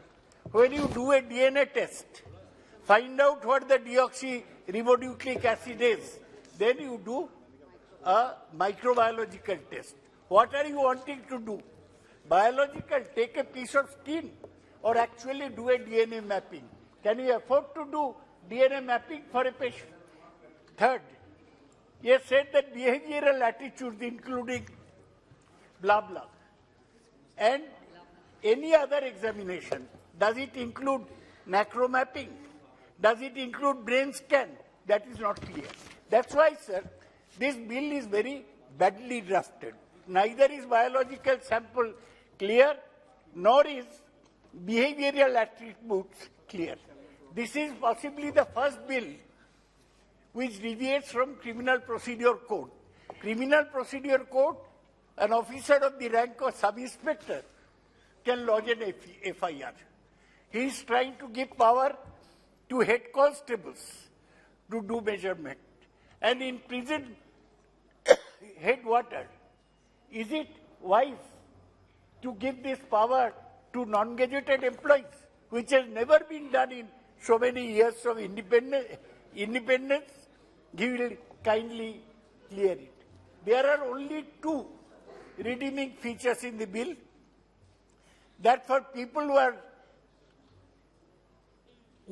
arrested for an offence committed with punishment for a period of less than 7 years, he may not be obliged to allow taking his biological sample. This is a slight redeeming feature, slight window. The other is, if somebody is released, a person who has not been previously convicted, has had his measurement taken, is released without trial, then all the records will be rubbed off, eliminated from the thing. But the whole thing is basically why we had opposed the introduction of the bill, because this is draconian. This impinges on Article 14, 20, bracket 3 and 21 of the Constitution. It takes away the right of the individual, which includes the right of those charged with an offence. I think this bill was drafted in a hurry, without any provocation. There is no reason why Amit Shah came with this bill suddenly. I would request him that he is the Home Minister, he should show some politeness and refer the bill to the Standing Committee so that all these definitions can be clarified and the misuse of this bill by head constables and head warders and small petty officials can be avoided. With this, sir, I again oppose this bill, this being draconian against the democratic rights of the people. Shri Nishikant. धन्यवाद सभापति महोदय। प्रधानमंत्री जी के नेतृत्व में हमारे सबसे मजबूत गृह मंत्री प्रखर राष्ट्रवादी अमित शाह जी के नेतृत्व में आए हुए इस बिल का मैं समर्थन करने के लिए खड़ा हूं। मैं जब ये बात कहता हूं तो इसमें हमारे प्रधानमंत्री और हमारे गृह मंत्री जहां आम गरीब की बात सोचते हैं, आम लोगों की बात सोचते हैं, राजनीति की बात सोचते नहीं हैं, जैसे उन्होंने 370 खत्म किया, जैसे क्रिमिनल को, टेररिस्ट को ठिकाने लगाने के लिए यूएपीए बिल में संशोधन किया, और जो अफगानिस्तान, पाकिस्तान और बांग्लादेश के जो हमारे हिंदू भाई थे जो कि धर्म के आधार पर यहां आ गए, उनको नागरिकता देने का काम किया। ये हमारे सरकार की कमिटमेंट दिखाती है और ये हमारे प्रधानमंत्री जी और गृह मंत्री की कमिटमेंट दिखाती है। सर, बड़ी चर्चा हुई, मुझे लग रहा था कि शायद मैं बोलूं ना बोलूं। बात हो रही थी सर कि मनीष तिवारी जी और कई एक लोगों ने चर्चा की कि अंग्रेजों ने असहयोग आंदोलन के कारण 1920 में यह बिल लाया। मैं इतिहास को ठीक करना चाहता हूं सर, भारतीय जनता पार्टी इतिहास को ही ठीक करती है। ये जो आइडेंटिफिकेशन बिल है 1901 में ब्रिटेन में लागू हुआ। 1901 में सर, यदि उन्होंने अपने नागरिक के लिए 1901 में लागू किया तो ये कैसे हमारे नागरिक के लिए 1920 में खिलाफ था? 1902 में ये फ्रांस में लागू हुआ और 1903 में ये यूएस में लागू हुआ और 1920 में हमारे यहां लागू हुआ। इसके बावजूद भी आप कह रहे हैं कि ये ड्रैकोनियन लॉ है, असहयोग आंदोलन के लिए लाया गया। फिर आप हमारे इंटेंशन पर क्वेश्चन करते हैं। मैं अभी देख रहा था इतिहास सर, इस देश में लोगों को, एक कोनाल इल्स ने बड़ी अच्छी किताब लिखी है, निगेशनिज्म इन इंडिया, भारतीयों को भूलने की बीमारी है। यूएपीए एक्ट आया जिसके कारण कि हमारे गृह मंत्री जी के ऊपर और प्रधानमंत्री जी के ऊपर लगातार क्वेश्चन होता है। यूएपीए एक्ट 1967 में यही कांग्रेस सरकार लेकर आई सर। और क्यों लेकर आई?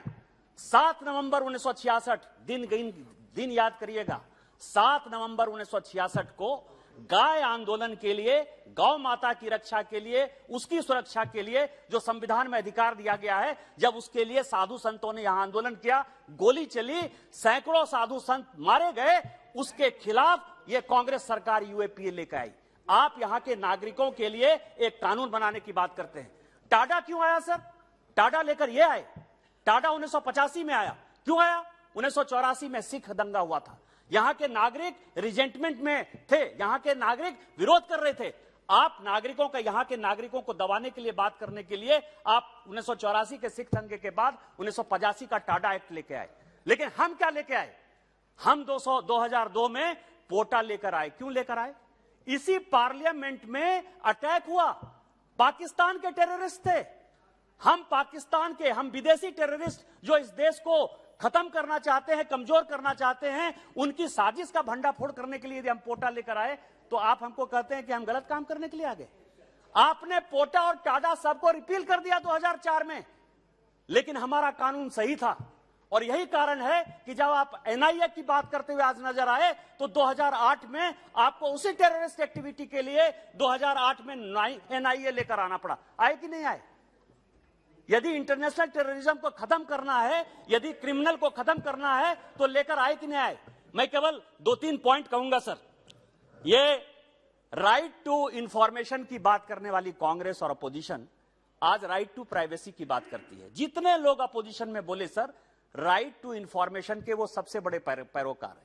इंटरनेट की बात करते हैं, प्राइवेसी की बात करते हैं, क्रिप्टो करेंसी आ जाना चाहिए, इंटरनेट आना चाहिए, सबका समर्थन करते हुए नजर आते हैं। लेकिन हम सांसद होने के नाते देखिए इस बिल का मकसद क्या है सर।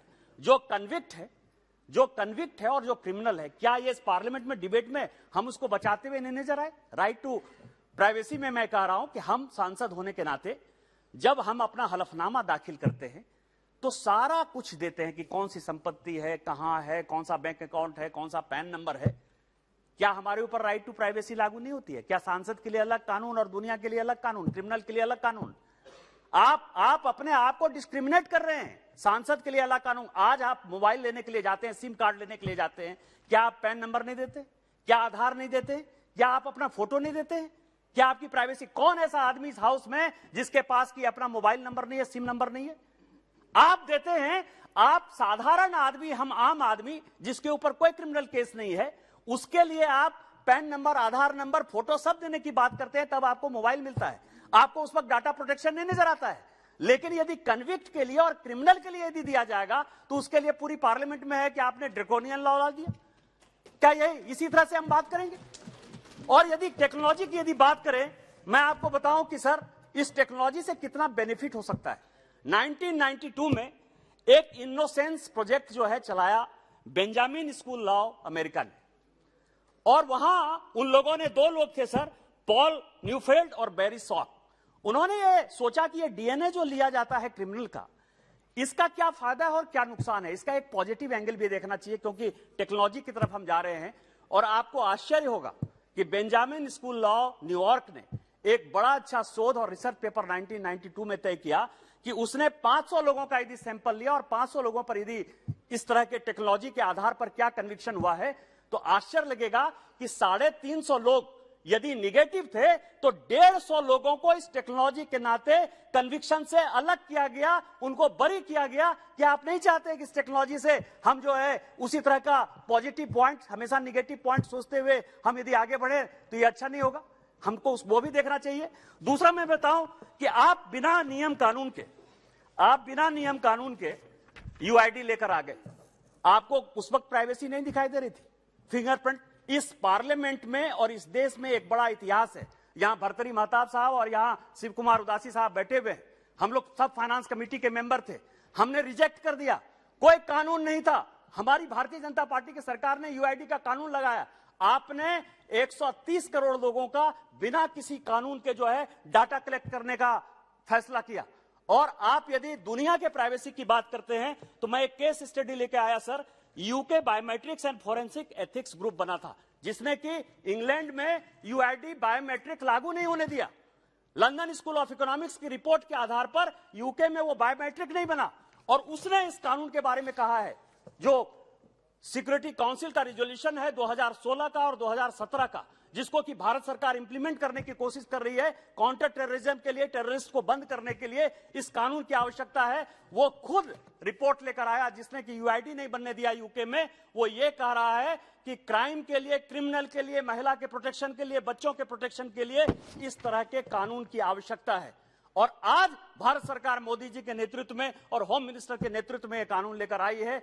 आप लोगों ने भी बहुत कुछ बात कहा। मैं आज बहुत ज्यादा राजनीति नहीं करना चाहता, मैं बहुत ज्यादा बात नहीं करना चाहता, उंगली नहीं उठाना चाहता। मैं इस सभा से यही आग्रह करूंगा कि इस तरह के कानून की आवश्यकता है जिससे महिलाओं का प्रोटेक्शन हो पाए, जिससे बच्चों का प्रोटेक्शन हो पाए, जिससे हम टेररिस्ट एक्टिविटी में दाऊद इब्राहिम से लेके सलाउद्दीन अंसारी और मौलाना मसूद अजहर जैसे लोगों को पकड़ पाएं। और इसीलिए इस कानून की आवश्यकता है। हम इस कानून का समर्थन के लिए यहां खड़े हुए हैं। इन्हीं शब्दों के साथ जय हिंद, जय भारत। अधीर रंजन चौधरी।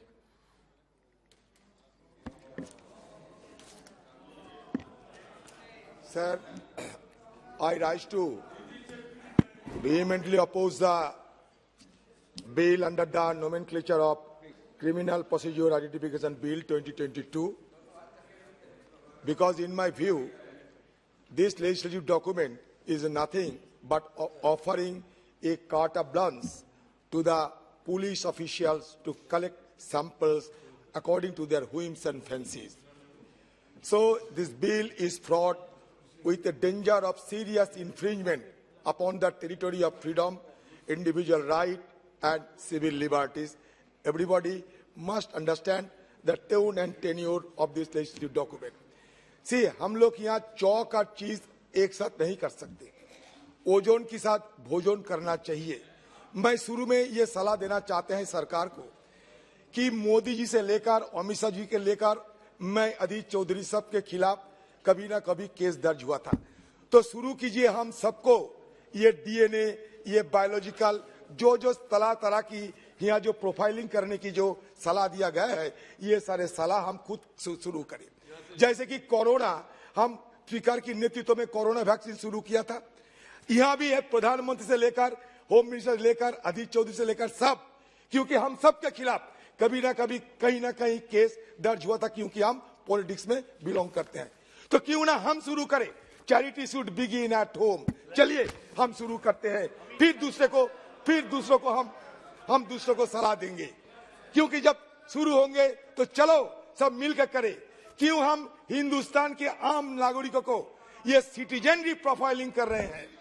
ये और कुछ नहीं, हिंदुस्तान की सब लोगों को सिटीजनरी प्रोफाइलिंग की ये चक्कर है.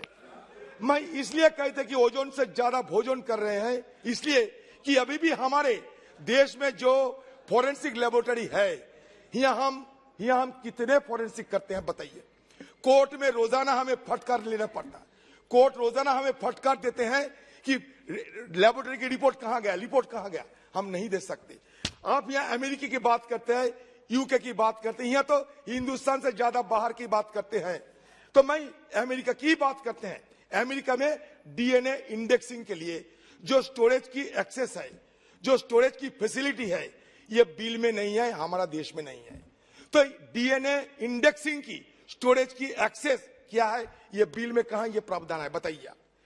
ये सिंपली ये बिल ये लाया गया दिखाने के लिए कि हम बहुत कुछ कर रहे हैं हिंदुस्तान में. असलियत में ये बिल को सामने रखकर हम हमारी जो अधिकार है, ये शुरू के दिन से हम इसको विरोध किया था, इसीलिए कि हमारा देश में, हमारा संविधान में हमारा जो अधिकार है, ये अधिकार को सुरक्षित रखना, पालन करना, ये हमारा जिम्मेवारी है. सिर्फ मैं 3 इलस्ट्रेशन बताना चाहता हूं, सिर्फ 3 इलस्ट्रेशन देना चाहते हैं.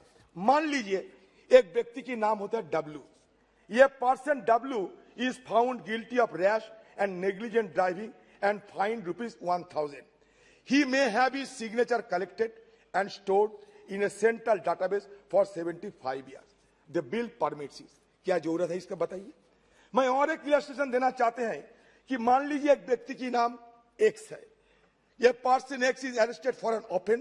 ही refuses to give his fingerprints. ये थोड़ा ध्यान में सुनिएगा Amit Shah ji. He refuses to give his fingerprints. He is charged with preventing a public servant from performing his duty. Section 186 of Indian Penal Code 8060. His fingerprints are forcibly taken under both cases. He is subsequently discharged from the original case. However, as he is guilty under Section 186 of the Indian Penal Code, in the second case, his fingerprints can be stored for 75 years. This implies that anyone who is arrested for any offense and refuses to give measurement can have their data stored for 75 years, even if they are acquitted in the main case. तो इसका नीति गीटी को समझाइए, इंटिकेसी को समझाइए. मैं और एक इलस्ट्रेशन देना चाहते हैं. मान लीजिए एक व्यक्ति की नाम Satyapal ji. Satyapal ji defies section 144. Satyapal ji defies section 144 order under CRPC unlawful assembly and is arrested. His fingerprints are taken. The bill does not require, mind कीजिए, the bill does not require a connection between the measurement and the evidence needed for investigation. ये mark कीजिए.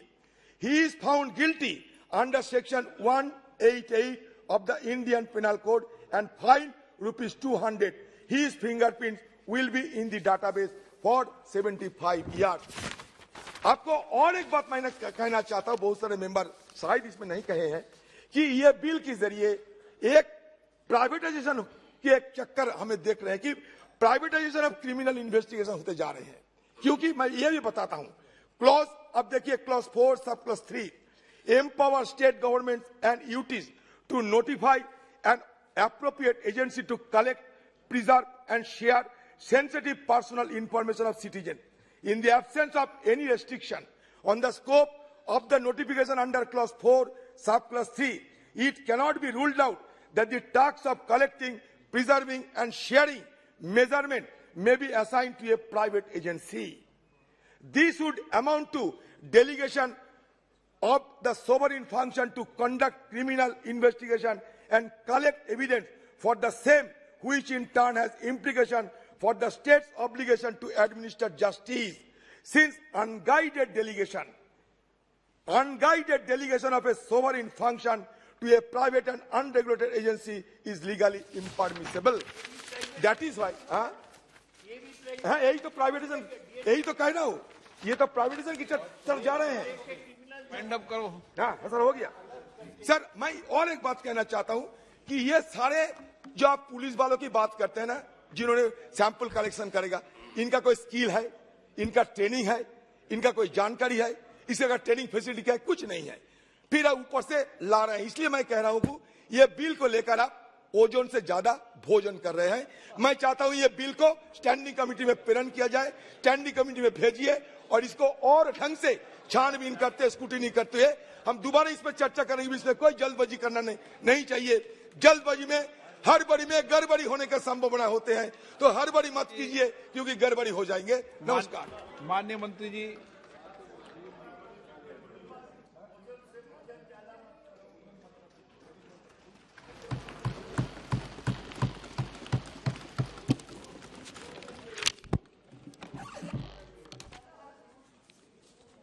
माननीय अध्यक्ष जी, जो bill लेकर मैं सदन के सामने उपस्थित हुआ हूं,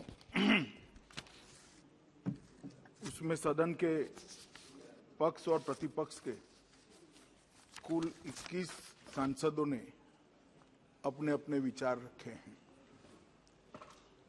कुछ लोगों ने इस बिल का समर्थन किया है, कुछ लोगों ने उसका विरोध किया है। कुछ सदस्यों ने अपनी शंकाएं भी उठाई हैं और कुछ लोगों ने इसके दुरुपयोग की संभावनाओं को भी सदन के पटल पर रखा है। मैं एक एक कर सभी चीजों का धैर्य से जवाब भी दूंगा और सदन को समझाने का प्रयास भी करूंगा कि जो चीजों को एक शंका की दृष्टि से यहां पर रखा गया है, ये बिल लाने के लिए न सरकार की ऐसी कोई मंशा है, न ऐसी कोई इच्छा है। हम इतना निश्चित कर सकते हैं कि मैं कह सकता हूं कि ये बिल किसी दुरुपयोग के लिए नहीं लाया गया है। किसी भी डेटा के दुरुपयोग होने की संभावना भी इसमें नहीं छोड़ी गई। ये व्यवस्था स्थापित करने के लिए लाया गया है। समय के अनुकूल जो बदलाव हुए हैं, वो बदलाव का उपयोग दोष सिद्धि के लिए किया जाए, इसके लिए ये बिल लाया गया है। और जो लोग ह्यूमन राइट की दुहाई दे रहे हैं, उनको मैं ये भी कहना चाहता हूं, मेरा करबद्ध निवेदन है कि उनके भी ह्यूमन राइट की चिंता करिएगा जो अपराधियों से प्रताड़ित होते हैं। क्या उनका ह्यूमन राइट नहीं है? किसी बच्ची पर रेप हो जाएगा, किसी की हत्या हो जाएगी, किसी की गाड़ी कमाई को कोई लूट खसोट कर ले जाएगा, उसके ह्यूमन राइट नहीं है। आपको चिंता है लूट खसोट करने वाले की, आपको चिंता है बलात्कार करने वाले की, आपको अब सुनिए, उसी के ह्यूमन राइट की बात हो रही है यहां पर। मगर मैं एक कहना चाहता हूं, ये नरेंद्र मोदी सरकार है साहब, जो कानून के अधिकार, कानून के हिसाब से जीने वाले लोग हैं, उसके ह्यूमन राइट की चिंता करना सरकार का दायित्व है और इससे कोई नहीं रोक सकता। ह्यूमन राइट के कई मायने होते हैं, एक ही चश्मे और एक ही नजरिए से ह्यूमन राइट को नहीं देखा जाएगा। जो लोग कानून के हिसाब से जीते हैं, गाड़ी मेहनत करते हैं, खून पसीना बहाकर अपनी संपत्ति, अपने बच्चों के भविष्य के लिए इकट्ठा करते हैं, कोई जाकर उसको झांसा देकर ले जाता है, कोई चोरी कर ले जाता है, कोई लूट कर ले जाता है, किसी की हत्या कर दी जाती है। उन लोगों के कोई ह्यूमन राइट नहीं है। जो पीछे छूट जाते हैं वो परिवारजनों का कोई ह्यूमन राइट नहीं है, उनका भी ह्यूमन राइट है। और उसकी ह्यूमन राइट की चिंता करने की जिम्मेदारी आप मानो न मानो, हम मानते हैं कि हमारी है, इस सदन की। माननीय अध्यक्ष जी, मैंने शुरुआत में एक ब्रॉडर बात सदन के सामने रखी है कि ह्यूमन राइट को एक ही चश्मे से नहीं देखा जा सकता। ह्यूमन राइट को देखने के कई एंगल होते हैं और ह्यूमन राइट प्रोटेक्शन के भी कई एंगल होते हैं। मैं बहुत फर्मनेस के साथ, दृढ़ता के साथ कहना चाहता हूं, ये बिल देश के करोड़ों लॉ ओबीडियंट नागरिकों के ह्यूमन राइट के अधिकार का रक्षण के लिए मैं लेकर यहां पर आया। इसको कोई अन्यथा पेंट करने का प्रयास न कर। माननीय अध्यक्ष जी, कई सारी चीजें कही गई कि 1920 से बिल था, क्या जरूरत थी सुधार की? दादा तो फिर शासन बदलने की भी क्या जरूरत थी? जल्दी नहीं है, 102 साल हो गया। मेरा तो ये सवाल है, इतना लेट क्यों हुआ? और ये सारी चीजें इस बिल में है। सिर्फ नए आयाम जो जोड़े गए हैं वैज्ञानिक अनुसंधानों के आधार पर, वो आयामों को बिल के अंदर समाहित किया गया है। पहले भी फिंगरप्रिंट देते थे, कोई विरोध नहीं करता था, देते थे। और अगर कांग्रेस पार्टी का इतना ही विरोध था तो 75 में से 58 साल आप शासन में रहे, क्यों ये अंग्रेजों को लाया हुआ कानून हटा नहीं दिया? और भाई जरा इतिहास को तो नाप तोल कर बोलो। नमक कानून के कारण नमक कानून 1930 में तोड़ा गया, कानून 1920 में आया है। अब क्या कर रहे हो भाई? खुद तो इतिहास को देखकर बोलो। आप नहीं थे, मनीष जी बोले तब। आप बैठ जाइए ना।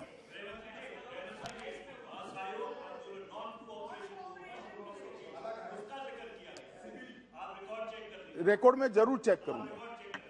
माननीय अध्यक्ष जी, ये बिल देश के अंदर दोष सिद्धि के प्रमाण को बढ़ाने के एकमात्र उद्देश्य से लाया गया है।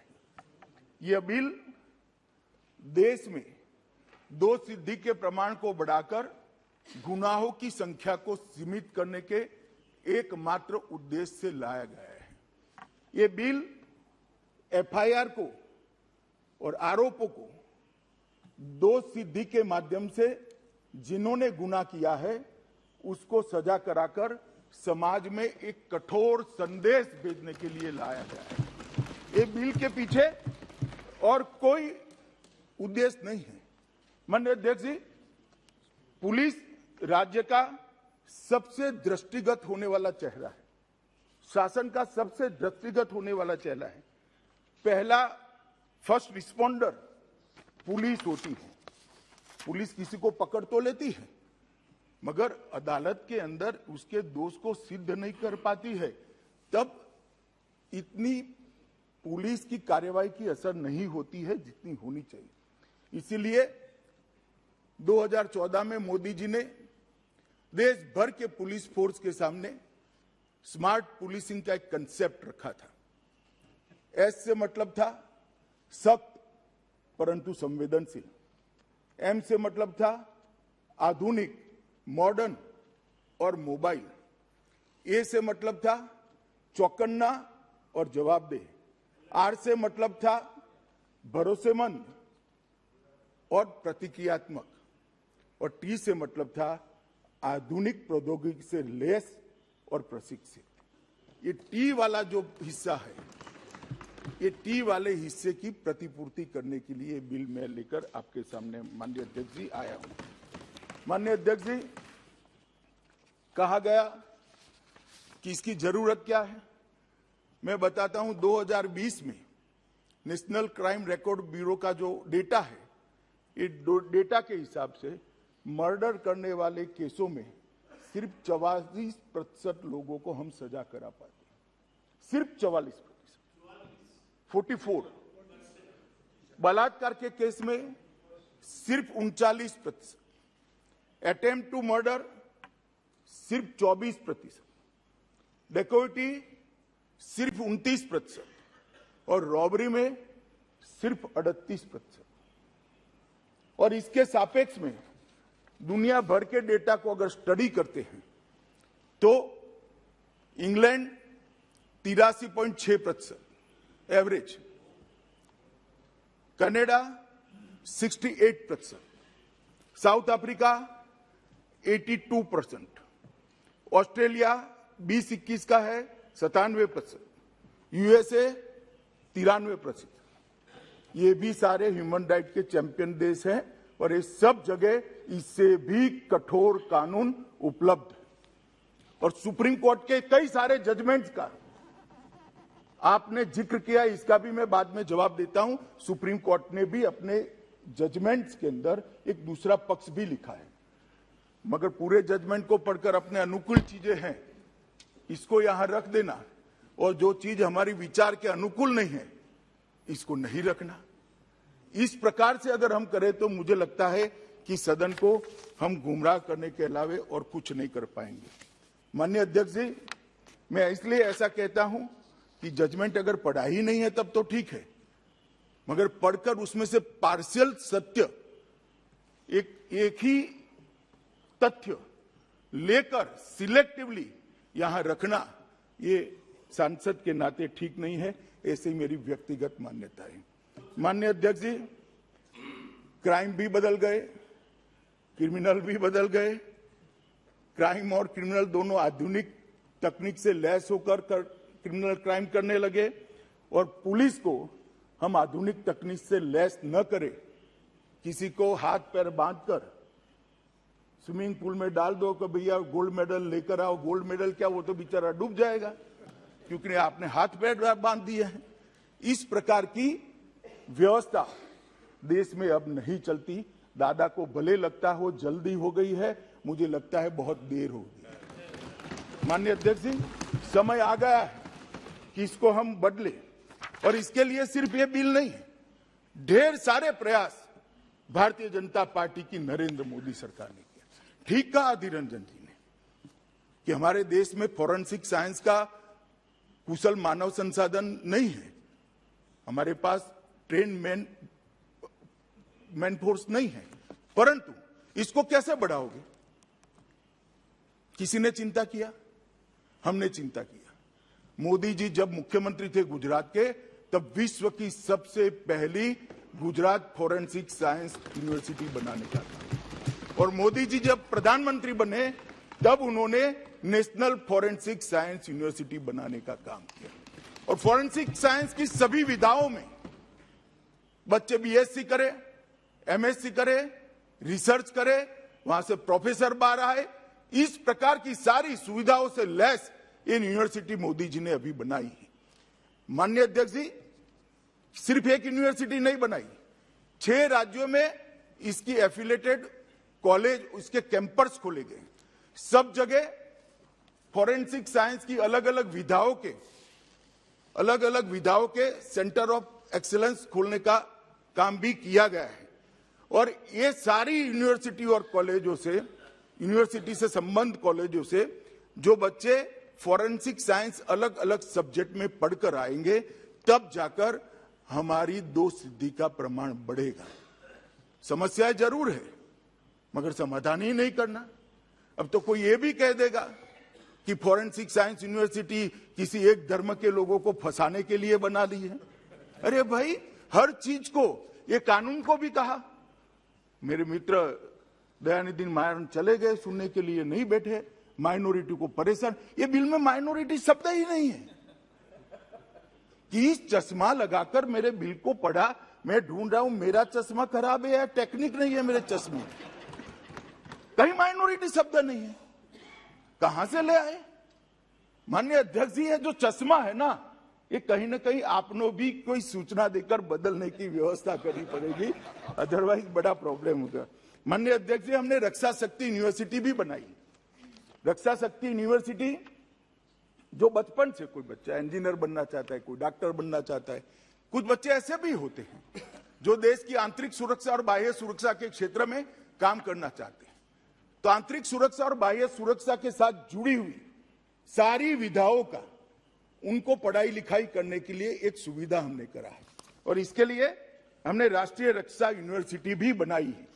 और माननीय अध्यक्ष जी, ये इसलिए बना है कि 2 सिद्धि के प्रमाण को बढ़ाया जाए। वो इसलिए बनाया है कि पुलिस और हमारी कानूनी एजेंसियां जो आरोपी है, जो क्रिमिनल है, इससे 2 कदम आगे हो, 2 कदम पीछे न हो। माननीय अध्यक्ष जी, इसको इतनी शंका से देखने का जरूरत नहीं है। हमें नेक्स्ट जनरेशन क्राइम का भी विचार करना पड़ेगा, उसको रोकने का अभी से प्रयास करना पड़ेगा और ये क्रिमिनल जस्टिस सिस्टम को दूसरे एरा में ले जाने का भी प्रयास करना पड़ेगा। हमने पुरानी तकनीकों से नेक्स्ट जनरेशन क्राइम को हम टैकल नहीं कर सकते। माननीय अध्यक्ष जी, इसको बदलना पड़ेगा। हमने बहुत सारे इनिशिएटिव लिए हैं। मैं इसलिए बताना चाहता हूं कि इसको बिल को आइसोलेशन में मत देखिए। ये बिल इन टोटो सारे इनिशिएटिव में से एक इनिशिएटिव है। इसको एक होलिस्टिक व्यू से देखने की जरूरत है। भारतीय जनता पार्टी की जो सरकार लोगों ने चुनकर भेजी, हमारे प्रधानमंत्री नरेंद्र मोदी जी के नेतृत्व में गृह मंत्रालय में 2020 में मोडस ऑपरेंडी ब्यूरो भी बनाया है, जिसमें मोडस ऑपरेंडी का स्टडी होगा और इसके आधार पर अलग अलग क्राइम को इसके समन और उसको दंड देने की प्रक्रिया होगी। आईपीसी सीआरपीसी के सुधार के लिए भी एक बहुत बड़ी एक्सरसाइज हमने की है।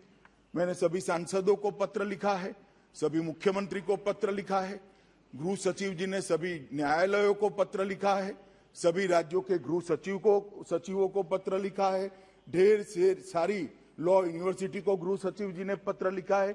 सबके पास से अभिप्राय आ रहे हैं और मैं आपको बताता हूं, जब सीआरपीसी, आईपीसी और एविडेंस एक्ट में हम सुधार लेकर आएंगे, जरूर उसको स्टैंडिंग कमेटी या तो गृह मंत्रालय की कंसल्टेटिव कमेटी में भेजेंगे। हमें कोई आपत्ति नहीं, मगर वहां पर भी आप फिर मेजोरिटी वाली बात लेकर आए। चर्चा से कोई भागना नहीं चाहता, मगर चर्चा तर्क के आधार पर होनी चाहिए, चर्चा वास्तविकता के आधार पर होनी चाहिए और चर्चा तथ्य के आधार पर होनी चाहिए। चर्चा वोट बैंक को एड्रेस करने के लिए नहीं होनी चाहिए, समस्या के समाधान के लिए होनी चाहिए, समस्याएं देश में कम हो इसके लिए होनी चाहिए और समस्या के रास्ते ढूंढने के लिए। माननीय अध्यक्ष जी, हम इसके साथ साथ डायरेक्टर ऑफ प्रोसिक्यूशन का भी प्रस्ताव राज्यों को दिया है। हमने ई गवर्नेंस इनिशिएटिव भी ढेर सारे लिए। अब मैं बताना चाहता हूं माननीय अध्यक्ष जी, हम एक सीसीटीएनएस कर व्यवस्था लेकर आए।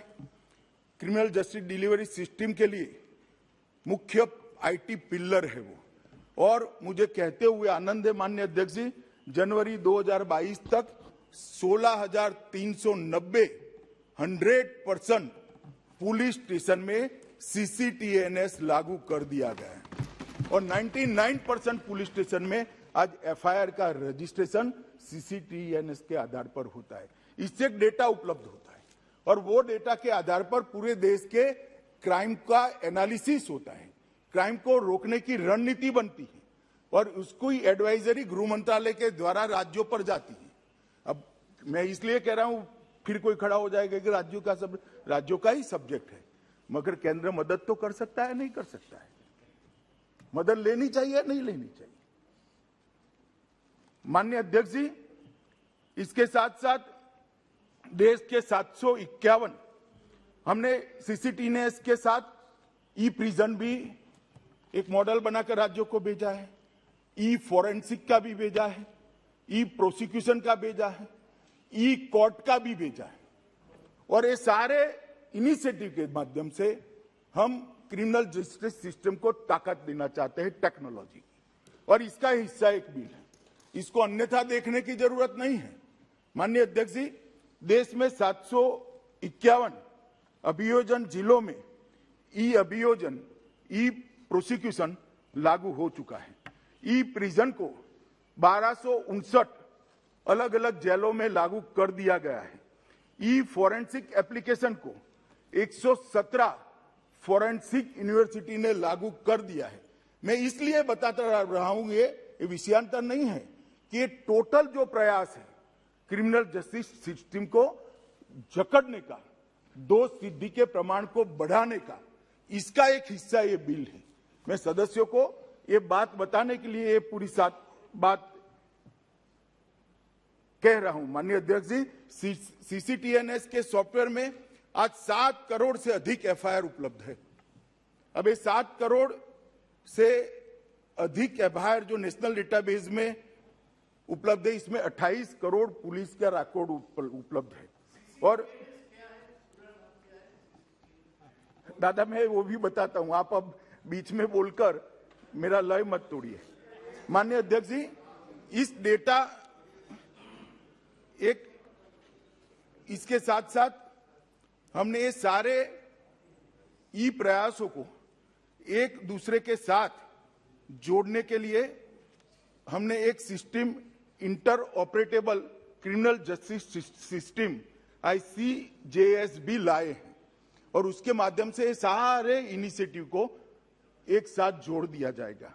और ICJS में artificial intelligence, blockchain, analytical tool, fingerprint system और पुलिस स्टेशन तक ये सारी सिस्टम का उपयोग होकर, एनालिसिस होकर हर थाने में कौन सा अपराध ज्यादा है, हर थाने के अफसर की किस अपराध की नाबूदी में दक्षता होनी चाहिए, इसकी ट्रेनिंग किस प्रकार से होनी चाहिए, हर जिले में किस प्रकार के अपराधों को रोकने की व्यवस्था करने की जरूरत है, ये सारा यहां से राज्यों को माननीय अध्यक्ष जी जाने वाला है।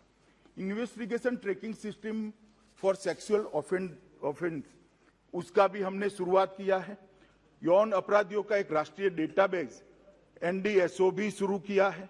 और ये सब में मैं सारे सदस्य जो चिंता व्यक्त करते थे, ये सब में कहीं से भी अभी तक कोई लीकेज नहीं हुआ है। प्राइवेसी, ह्यूमन राइट,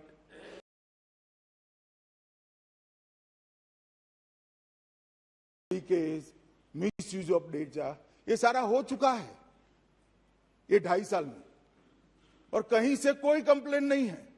देश की अदालत में, मैं रिकॉर्ड पर कहता हूं, देश की अदालत में इसके मिसयूज की एक भी कंप्लेन नहीं आई है, क्योंकि टेक्नोलॉजी इसको परमिट नहीं। टेक्नोलॉजी के माध्यम से ही इसका मिसयूज ना हो, इसकी व्यवस्था करी। और क्यों हम इतने शंका के जमाने में जी रहे हैं, क्यों इतनी शंकाएं की जा रही है?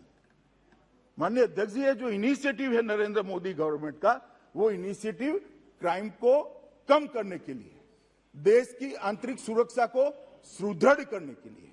माननीय अध्यक्ष जी, क्राइम मल्टी एजेंसी सेंटर भी चालू किया गया है और 60,000 लोगों ने क्रीमैक का इस्तेमाल किया है और उसमें से 24,000 से ज्यादा अलर्ट देश के अलग अलग हिस्सों में गए हैं और उसमें से कई अपराधी धर लिए गए हैं, पकड़ लिए गए हैं, रेलवे पुलिस द्वारा, एयरपोर्ट द्वारा, अलग अलग जिले की पुलिस के द्वारा।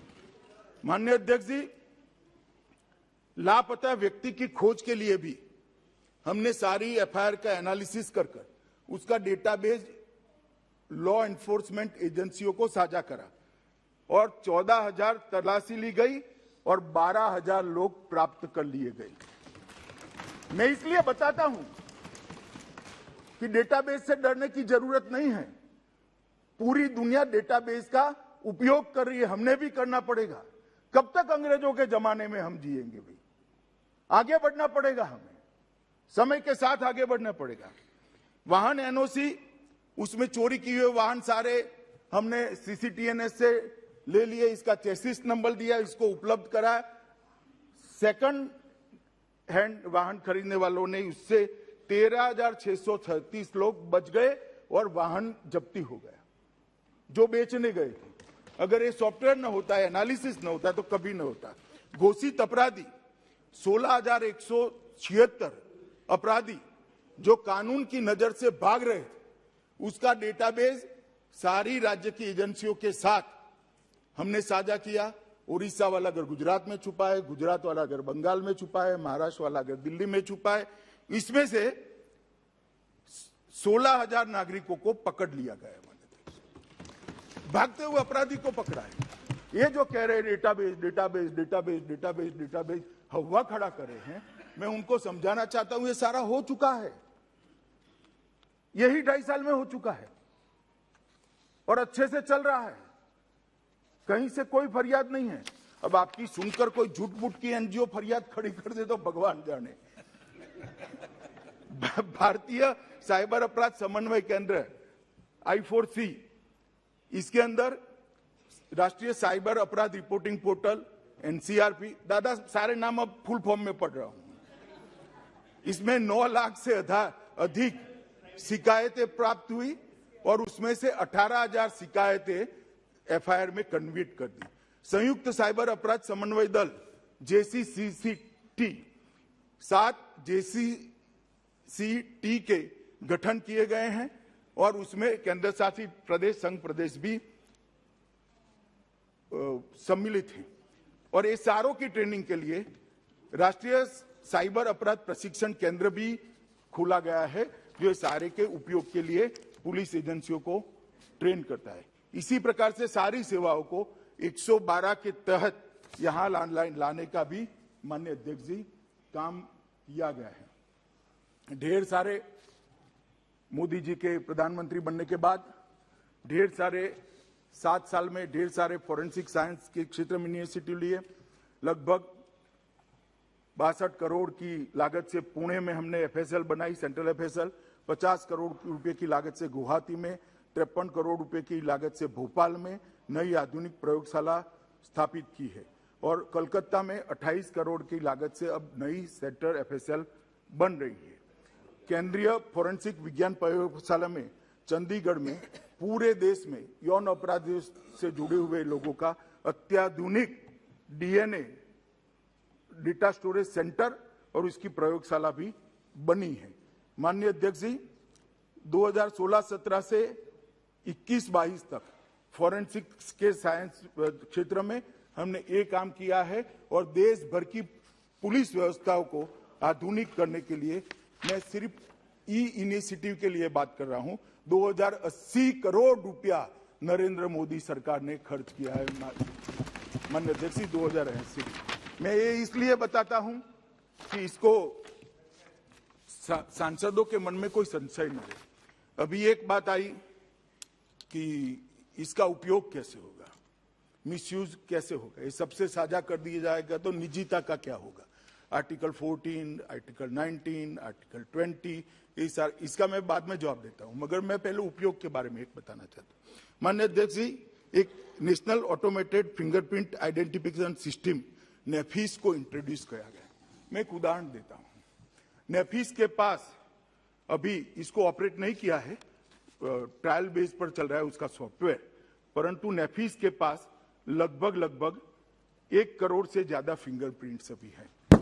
मैं ये बात डिटेल इसलिए बताना चाहता हूं कि यही तकनीक इसके लिए अपनाई जाएगी। नफीस का डेटा NCRB में स्टोर है, इसमें किसी का एक्सेस नहीं है, कोई लॉ एनफोर्समेंट एजेंसी का भी एक तरफा एक्सेस नहीं होगा जब तक इसकी जरूरत नहीं होगी। इसका उपयोग कैसे होगा? तो फिर नफीस को हम CCTNS के माध्यम से हर पुलिस स्टेशन से जोड़ेंगे। पुलिस स्टेशन, कोई भी पुलिस स्टेशन में, मानो कलकत्ते के कोई पुलिस स्टेशन में चोरी हुई, वहां FSL की टीम गई, उसको कुछ, अरे सुनो भाई, इसको कुछ फिंगरप्रिंट्स मिल गए। आज की स्थिति में है कि वो पुलिस स्टेशन को फिंगरप्रिंट के आधार पर पूरे कलकत्ते की आबादी में से चोर को ढूंढना है कि कौन चोरी कर गया। अब ये डेटा ऑपरेट होने के बाद उसको ये फिंगरप्रिंट कंप्यूटर में डालना है। 1 करोड़ लोगों में 1.5 मिनट के अंदर सर्च कर वो व्यक्ति का नाम भेज देगा और फिर चोर को पकड़ने की। माननीय अध्यक्ष जी, इसमें पुलिस स्टेशन को और कोई मालूम नहीं पता। निरंजन जी ने कहा मेरे पर केस हुआ, ये हुआ। मैं स्पष्टता कर दूं, मोदी जी पर जीवन में कोई क्रिमिनल केस नहीं हुआ है। आप गलत बोले हो और गुरु की आपको माफी मांगनी चाहिए। कभी भी नहीं हुआ है। नहीं रखनी है, बैठ जाइए आप। माफी मांगने के लिए रखेगा बाद में। ठीक नहीं है, बैठ जाइए। नीदर अध्यक्ष जी, आपको मार्गदर्शन देना है। माननीय प्रधानमंत्री जी के लिए सोच विचार कर बोला करें। लिया लिया मैंने सुना है ना, लिया है।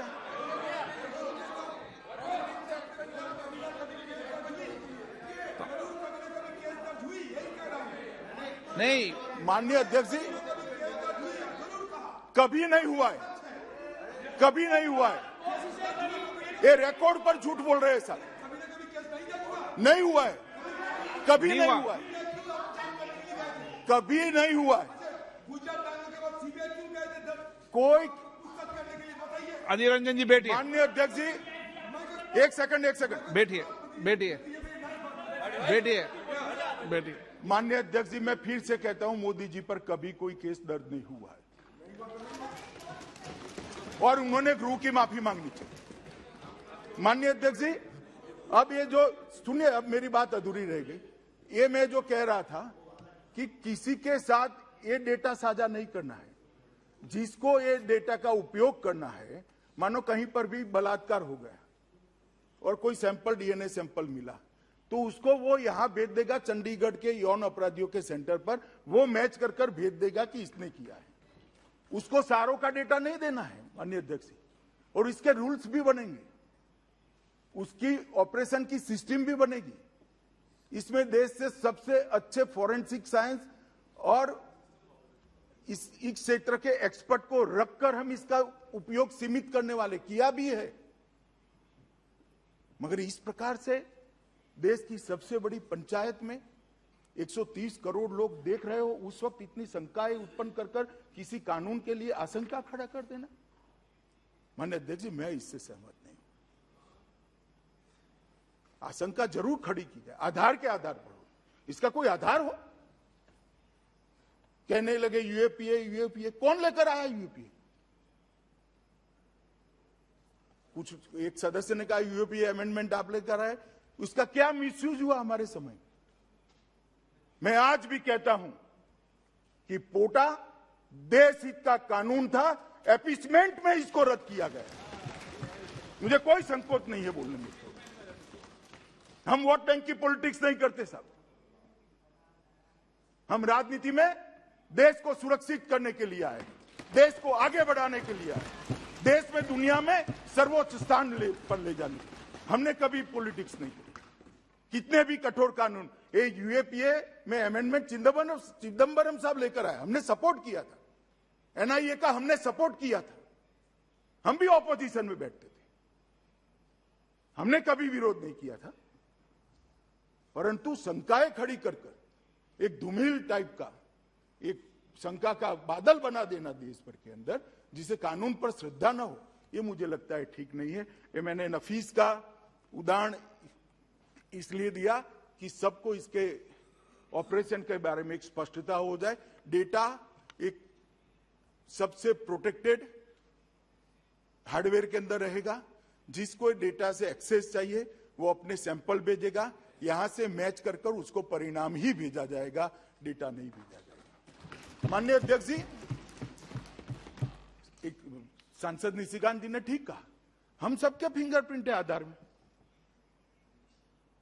हम सबके डॉक्यूमेंट्स है टेलीफोन मोबाइल लेने में, सिम कार्ड लेने में। ये तो कोई क्रिमिनल नहीं है और हम क्रिमिनल का भी नहीं लेंगे। कैसे रोकेंगे क्राइम को? मैं अभी भी कहता हूं ह्यूमन राइट के दो एंगल है।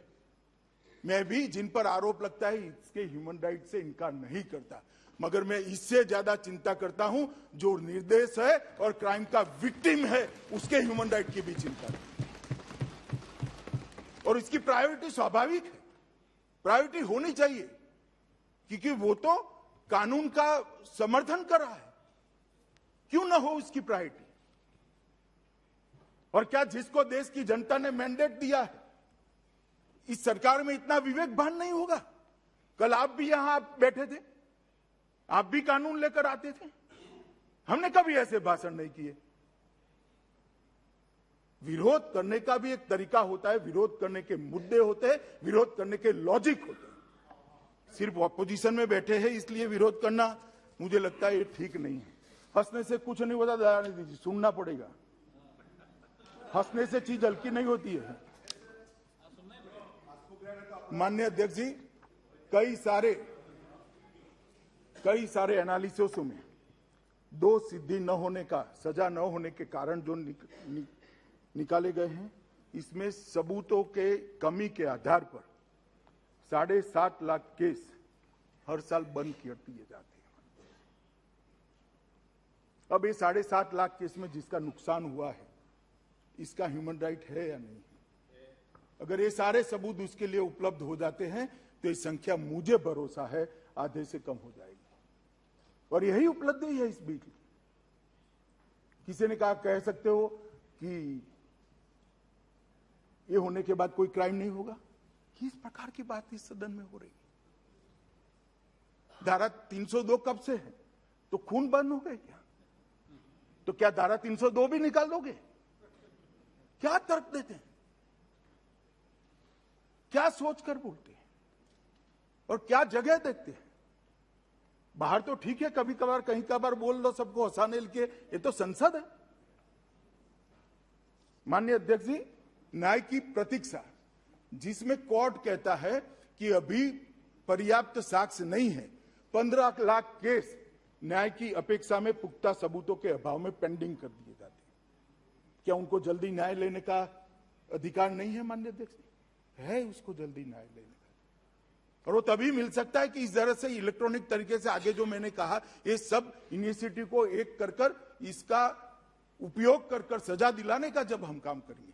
माननीय अध्यक्ष जी, मैं मानता हूं कि देरी से मिला हुआ न्याय, इसका कोई उपयोग नहीं है। माननीय अध्यक्ष जी, समय पर न्याय होना चाहिए और दोषियों को दंड भी मिले, तभी जाकर कानून का राज प्रस्थापित होना चाहिए।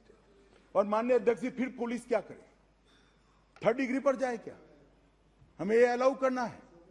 नरेंद्र मोदी सरकार मानती है 3rd डिग्री के आधार पर इन्वेस्टिगेशन नहीं होगा, तकनीक की डिग्री के आधार पर इन्वेस्टिगेशन होगा, डेटा की डिग्री के आधार पर इन्वेस्टिगेशन होगा, इंफॉर्मेशन के आधार डिग्री के आधार पर। 3rd डिग्री से इन्वेस्टिगेशन नहीं करना चाहिए माननीय अध्यक्ष। और कंपेल होना पड़ता है पुलिस को, दबाव बढ़ता है, अखबार बढ़ाते हैं, विधायिकाएं बढ़ाती है, मगर कैसे करेंगे? तो टेक्नोलॉजी के आधार पर, डेटा के आधार पर, इंफॉर्मेशन के आधार पर अगर सजा दिला सकती है तो 3rd डिग्री की जरूरत ही नहीं पड़ेगी। और ये 3rd डिग्री से निजात दिलाने के लिए टेक्निक का सहायता तमिलनाडु में भी होता है, कई जगह। मैंने ऐसा, बैठिए बैठिए प्लीज बैठिए, प्लीज बैठिए। माननीय अध्यक्ष जी, मैं समझ रहा हूं उनको हिंदी भाषा समझ में नहीं आती है।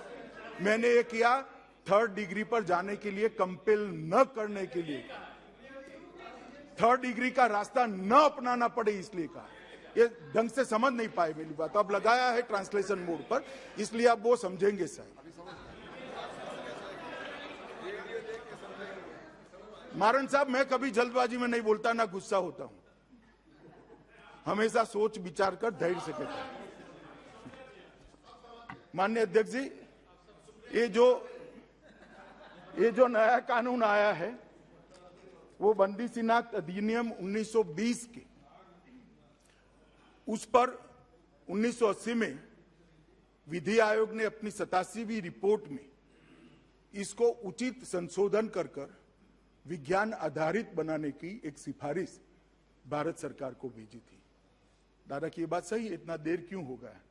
मगर दादा, हम तो देर से भी लेकर आए, आप तो अभी भी विरोध कर रहे हो, तो और देर हो जाती। हाँ, दुरुस्त है, चलो अच्छी बात। माननीय अध्यक्ष जी,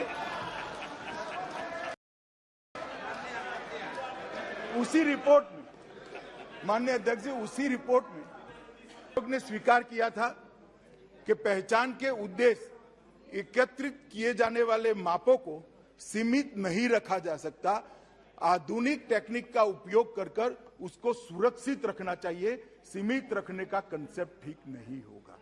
इसलिए जो कहते हैं इसकी क्या जरूरत है, उसकी क्या जरूरत है, इसको सुरक्षित रखना, मैं आपकी चिंता और आपके कंसर्न दोनों से सहमति है मेरी। इसकी सरकार पूरी व्यवस्था करेगी कि इसका दुरुपयोग कहीं पर भी न हो।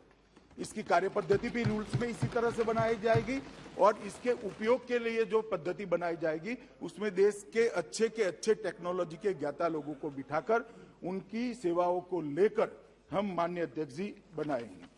माननीय अध्यक्ष जी, मैं एक छोटा सा उदाहरण देना चाहता हूं, ह्यूमन राइट और निजता।